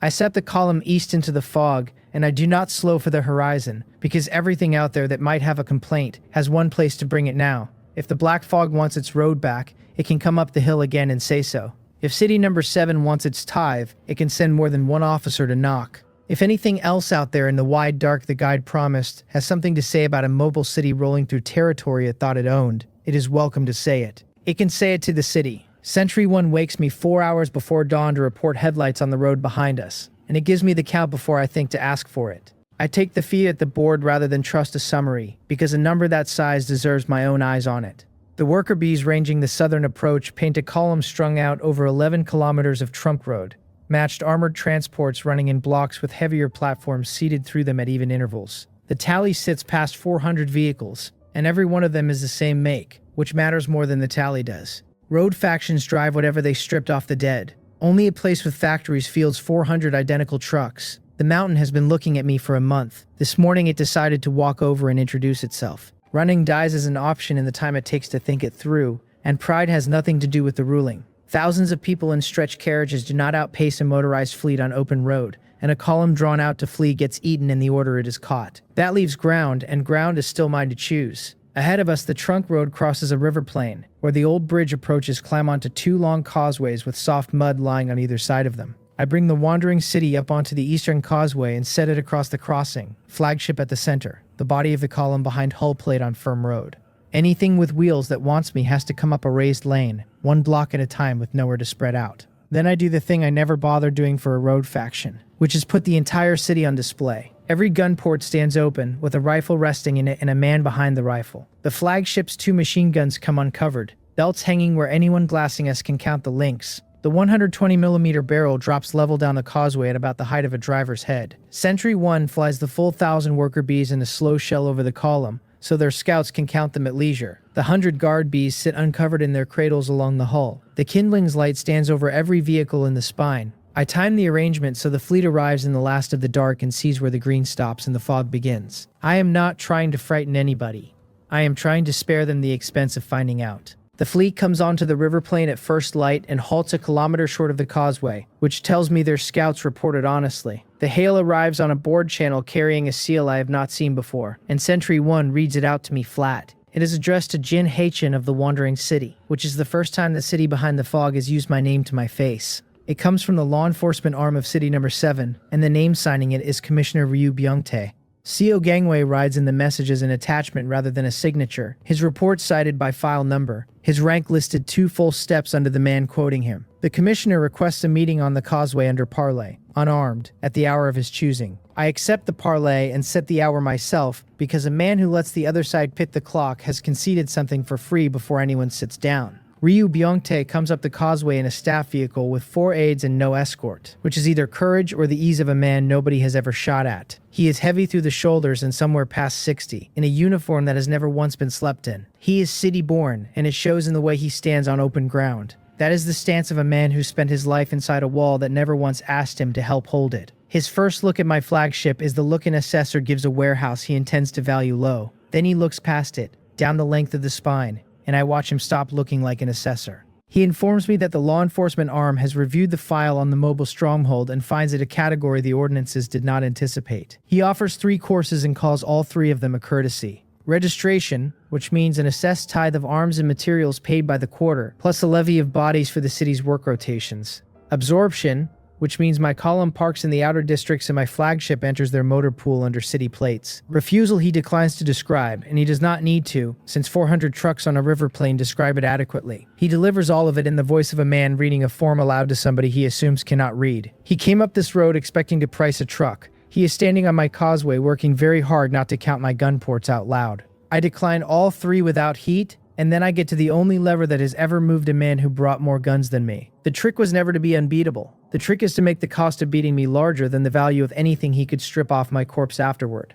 He can have this column if he spends enough of that fleet to buy it, and I tell him so plainly. A lie his own spotters could disprove would cost me the rest of the meeting. What I want him doing for the next hour is pricing the purchase. Everything I say from here is a line item. The first thing I put on the table is a crate, carried out by 2 of Bang Chial's men, and opened on the road between us. Inside it sit 20 rifles off the processing room's black iron line, stamped in the night, identical down to the marks on the receivers. I tell him what the room produces in a night when I feed it ordinary materials, and what it produces when I feed it well, which runs up into Tier 2 goods. City number 7 buys its better arms off gnomes and kobolds at whatever exchange the aliens feel like setting that season. I am human, I am parked on his road, and I take payment in ore and fuel in 1. He lifts a rifle out of the crate and works the action once, and his face does the thing a buyer's face does when the price he walked in expecting stops applying. The second thing I put on the table cannot be carried out in a crate. His city has stood 70 years behind a shield that has never moved a meter, and it never needed to, and that is precisely the hole in it. Everything City number 7 eats arrives on caravans, and every caravan that leaves the wall crosses the fog with nothing whatsoever over it. He has been losing runs. He does not confirm it, and he does not have to, because Sentry 1 priced his losses off 6 weeks of board chatter before his fleet ever crested the horizon. My fire travels. His does not, and no alien race on his trade list sells shelter that walks, or he would have bought it a decade ago. I am the only supplier on the continent for the one thing his commerce cannot run without. The third thing I hand him is a demonstration, because a claim about intelligence is worth nothing beside a claim he can check on the spot. I tell him the count and heading of the detachment he peeled off before dawn, the 11 vehicles working north around the soft ground to sit on my flank. I tell him one of them threw a track about 40 minutes ago, and the other 10 have stopped to argue about whose fault it was. Ryu Byung-tae listens to that with no expression at all, then says a single word into his own radio and waits for the answer he already knows he is going to get. 1,000 bees over a river plain see more of his fleet than his own scouts do. I do not tell him how far the bees range, and I let him assume the worst number, since the worst number is the one that keeps a man courteous. Anything else I own he could eventually build. The eyes he cannot, and the eyes are how I know what he is doing before he has finished deciding to do it. The fourth thing on the table is the one he keeps undercounting, and it is standing all around him. Thousands of people ride this column, and better than 1/3 of them are armed, drilled, and spaced by a radio order they follow without argument. Half of that third are Pagan Guild veterans who have butchered the dead for a living since the first week of the world ending. The rest came off the road as frightened passengers and were handed a rifle, a seat, and a rule they could live under. He has more bodies than me by a factor I would rather not write down. He does not have more bodies that chose to be where they are, and I say none of this out loud, because the causeway behind me is already saying it at volume. He asks for a recess to consult, and I grant it, since a man who needs to consult is a man whose instructions did not cover the situation. The staff vehicle rolls back down the causeway and the fleet sits out on the plain through the middle of the day doing nothing anybody can see. MU reads the stillness better than I do. She comes up to the board and reports that the blocks nearest the water have been adjusting their spacing all afternoon in a pattern that has nothing to do with parking. Not everyone in a fleet that size answers to the man holding the parlay flag. Somebody down there has stood on a wall for 20 years and has never once had to negotiate with anything outside it. They come at dusk, and they come without the commissioner's seal anywhere on the channel. Sentry 1 flags the movement before the lead vehicle clears the fleet's own line. 60-odd transports and 4-gun platforms rolling for the causeway mouth in a wedge. That means business. The board carries the officer's name inside a minute, because a strike commander who wants a reputation broadcasts under his own handle. No Gite, Tier 2, with 3 squad leaders under him at the same tier. He has decided that a senior commissioner negotiating with a road column is a humiliation the uniform cannot survive. He is about to demonstrate why City number 7 keeps men like him one rung below men like Ryu Byung-tae. I take the causeway mouth first, because a raised road is a corridor, and a corridor handed to me is a gift I do not refuse. The cannon puts its opening shell into the lead pair at the narrowest point, and the burning wrecks plug the lane exactly where I wanted a plug. The blocks behind them do what a disciplined unit does when the road closes, which is fan out onto the soft shoulders on both sides. Everything that leaves the causeway sinks to the axles inside 30 meters, and everything sitting still in mud is a target my massed rifles can work at leisure. Impajun's veterans hold the northern shoulder, and the Jinhua lines take the southern, both firing measured volleys rather than opening up. The machine guns go for the gun platforms first, since a platform shoots back and a transport only carries men who wish they could.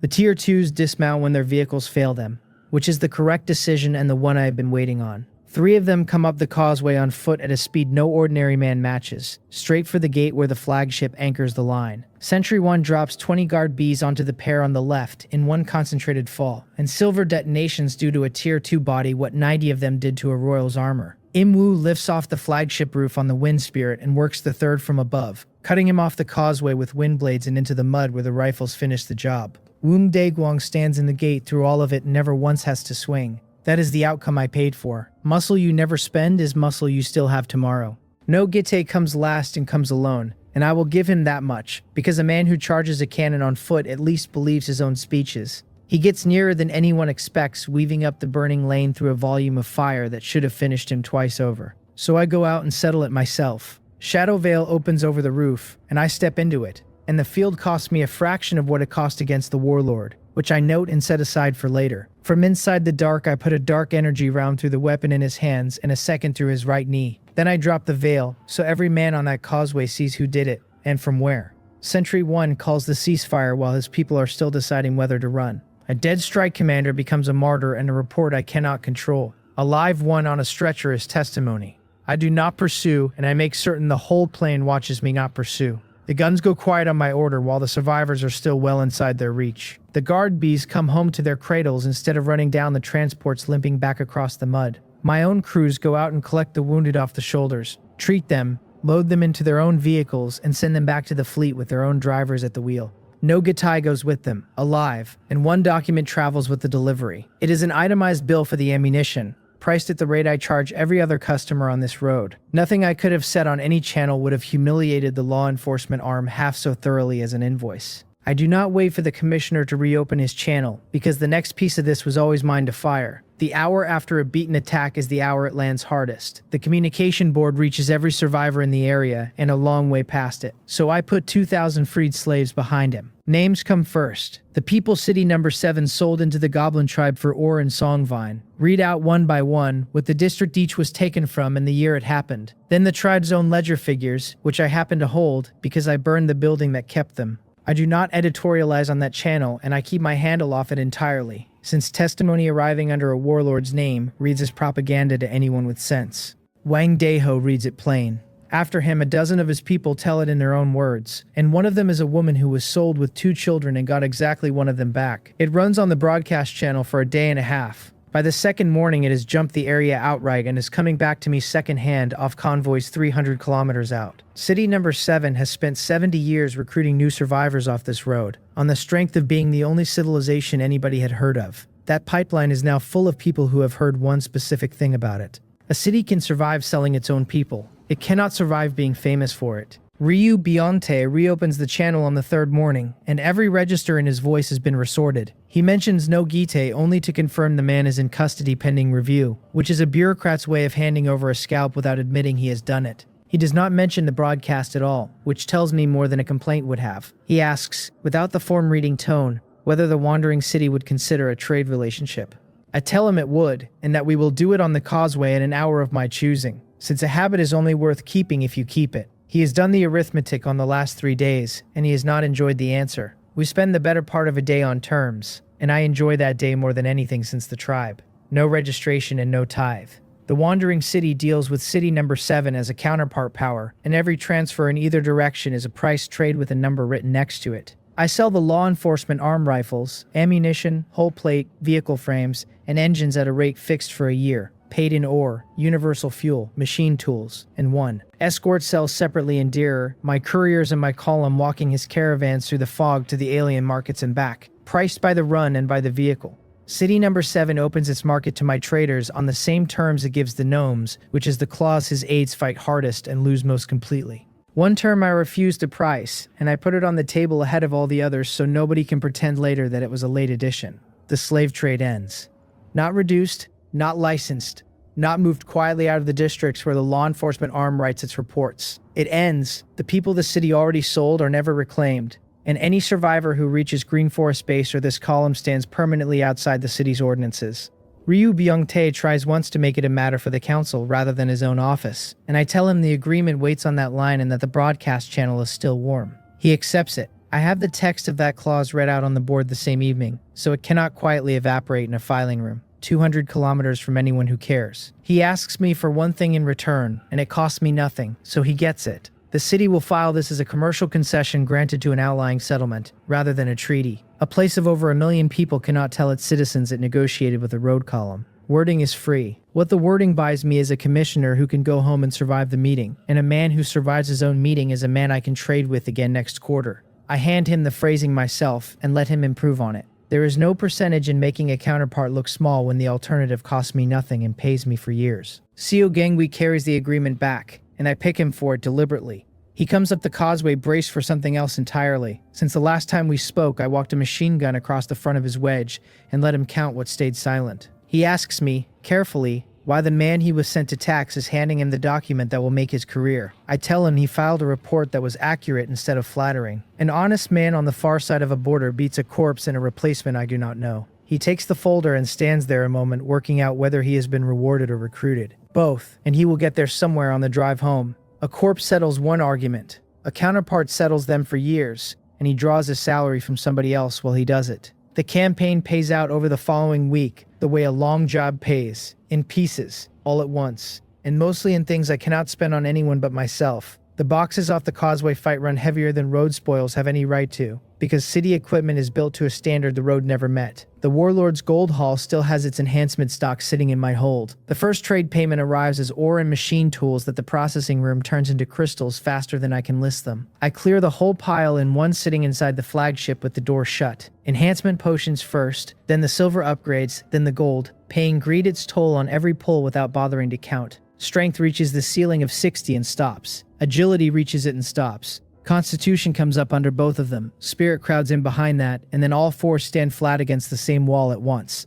The wall goes. The panel tells me the second order is complete, and the third order is open. And in the same breath it lifts the ceiling from 60 to 90 across every attribute I have. Dark energy comes with it, deeper in the well and cheaper to draw, so that veiling a whole vehicle now costs me roughly what veiling one man used to. Master Marksman reads up a grade, which in practice means the round goes where I looked rather than where I aimed. There is no ceremony attached and no congratulation offered, and I have never wanted either from a system that has been honest with me since the first day. I sit with the readout until the light outside the port has moved across the far wall, a number that has been a ceiling since the Goblin King is a floor now. I close the panel and go back to the loading order, because a taller ceiling is only worth whatever you build underneath it. I turn the wandering city west the next morning, and the column works out where we are going before I announce it. Nobody here has forgotten the base. Half the people riding this spine came out of that mining pit, and the other half have been hearing about the place from them since the day they came aboard. The road back runs 12 days at column pace through country the fog is finished emptying. I spend the days on the board standing up the courier runs and the first caravan contract, with Jang Seoko doing the talking on both, since he closes a price faster than I ever have. Behind us, the causeway has stopped being a battlefield and started being a market. Green Forest Base comes over the ridge on the 12th morning, and I sit at the board a moment longer than I need to. What I left there was a burned tribe site with 2,000 frightened people standing in the ash of it. What I am looking at now has an earth wall with a proper ditch cut in front of it. There is a scaffold tower at each corner, and a gate that opens on a signal instead of on a shout. Plowed strips run down the valley in even rows, and past them the songvine stands in staked lines rather than the goblin sprawl. The mining pit has a timber hoist over it and a spoil road worn through with cart ruts. Smoke rises off a forge, and there are children in the lane between the fields, which is the detail I did not plan for and cannot immediately price. The green forest fire seed sits where I left it in the king's old house, and it is not what I left. The dark green flame has grown out past the stone maw of the altar, until it stands taller than a man. Its reach covers the ridges on both sides of the valley now instead of stopping at the tree line. When I put my hand near it, the information unfolds against my perception exactly as it did that first morning. The split count reads 14 out of 14 where it once read 5 out of 10. The description told me a seed set in a forest and left alone grows, and it was not exaggerating for effect. Wang Daeho says they have been splitting subfires off it for a month to walk stranded convoys in off the road. It refills faster than his couriers can spend it. Wang Daeho meets me at the gate with a ledger under his arm and hands it over before he says anything else. The morning I left this valley, this man accepted the stewardship the way a man accepts a live grenade. Now he stands there while I read his columns, and he argues with me about 2 of them, and he turns out to be right about 1. The base holds 5,000 and some, the original 2,000 plus everything the road has walked in since. He has 400 militia drilled on re-stamped crossbows and the rifles I left behind. There is a hospital hut run by a woman who nursed before all this, a mill, and a school that has 1 old woman and 40 children under an awning. I sign the ledger off and hand it back, because the ledger is his, and I am not going to pretend otherwise in front of his own people. He offers me the base back before I can head him off, formally, standing in front of his council, the way an honest man offers up a thing he has been holding in trust. I refuse it in front of the same council, so that nobody has to wonder about it later. He built the wall and cut the ditch and kept the flame lit through 2 fog tides, and the stewardship is his outright with a title under it. What I want out of Green Forest Base is a trading partner with a permanent address. What he wants from the wandering city is a market and a garrison that shows up when the fog does. That arrangement beats ownership, and it costs me nothing to say so aloud. A man defends a place he owns a great deal harder than a place he is mining for somebody else. The 2 lights become one system over the following days, and building it is the most satisfying work I have done since I first bolted a cannon onto a truck. Green Forest Base is the anchor, with fields and ore and a forge and a hospital, and beds that stay where you put them. The wandering city is the artery, running the trunk road between the base, the city markets, and whatever the road has stranded that week. Between the 2 run the couriers, small fast crews carrying a subfire split off the grown seed on a silver carrier. They are not built to fight anything. They drive out, put their circle over a stalled convoy, and walk it home at whatever pace the slowest engine on it can manage. The Hwaryong street people come in on the 4th day, and I go down to the gate for that one myself. They are what is left of the street I used to run orders down, 300 and some out of a neighborhood that once held thousands. A courier crew found them stalled 2 days east with a dead engine and a week of arguing behind them. I know faces in that crowd. The man who ran the phone shop on the corner, 2 of the riders who used to wait out the rain under the same awning I did, and the woman who ran the fried chicken place at the top of the hill. Thinner and grayer and still built like she could throw a grown man out of her own dining room. She places me before I place her, which is fair. I was one of 40 riders coming through her back door, and hers was the only kitchen on that street I bothered to be polite to. She looks at the flagship, and at the wall, and at the green flame standing over the whole valley, and then she looks back at me. Then she asks whether I am still the boy who used to complain about her ice machine. I tell her the ice machine was genuinely bad and that I stand by every word of it. Wang Daeho gives her a plot on the lane inside the gate, because a kitchen at the gate feeds every crew coming off the road, and she has it running inside a week. I have taken a gold core off a royal and turned a city's fleet around on a causeway. Getting that woman's kitchen open again ranks higher on the day than I would have guessed going in. The fog comes for the joined settlement 11 nights later, and it comes as a tide, the way it came at the crest. Im-yu and Im-woo read the front 2 days out, and the couriers spend both of those days bringing in everything still on the road within reach of them. The last convoy rolls through the gate an hour before dark, with a courier's subfire over it and a dead truck under tow. Then we shut the valley and wait for it. The wandering city rings the landward approach with the kindling standing over the column. The base sits under the grown seed behind its ditch and its wall, and every soul in the valley is inside one of the 2 lights. I take the board and lay the cannon and both machine guns down the open ground, out of a habit I have not yet had reason to break. Nothing happens, and it takes me most of the night to understand that nothing happening is the answer to the question. The fog comes up the valley and meets the seed's reach a kilometer out from the wall, and there it stops. It works east along the boundary until it meets the kindling over the column, and it stops there too, and the 2 lights meet with no gap between them anywhere for it to work at. The Hoard riding inside it mills around on the open ground beyond, and never attacks, because there is nothing on that side of the boundary to attack. Around 2 in the morning, I take my hand off the firing board and simply watch. The tide spends 5 hours walking the perimeter hunting a seam that does not exist, and then it goes.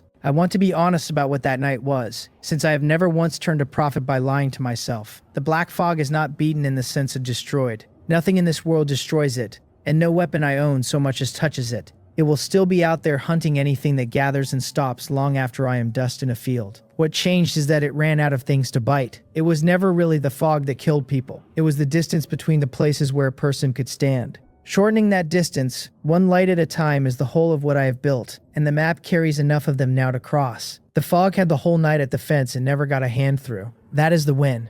It was never going to look like a corpse. The proof of it is the morning, and the morning is unremarkable in a way I have not seen since the world ended.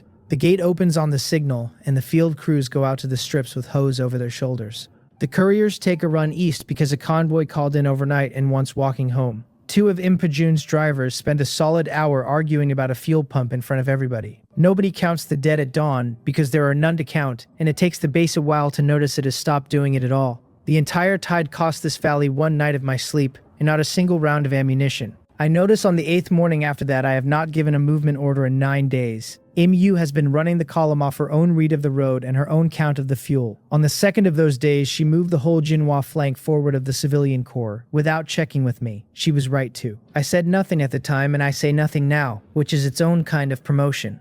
The woman who came into this as leverage her brother could be threatened with, runs a city of thousands by radio, and nobody on the road remembers that she was ever anybody's hostage. She is not my second in command anymore in any sense that matters. She simply runs the city, and I sign what she has already decided. Im Wu has invented himself a job nobody assigned him. He flies the packets between the base and the column on the Wind Spirit, with ledgers and courier taskings strapped across his chest. He does the run in a third of the time a vehicle needs. What gives him away is the route. There is a straight line over the low saddle, and there is a long swing around the northern ridge where the thermals come off the rock. He takes the ridge every single time, and he has never once offered a reason for it. I have watched the feed. He rolls out there where nobody is looking. Let the man take the long way around. He earned the sky the hard way, and the packets still arrive early. Woong Daeguang is building a house. It sits inside the base wall near the northern tower, timber and stone, and the doorway is a hand too low for him. He ducks under his own lintel every time he goes in, and has not once considered rebuilding it.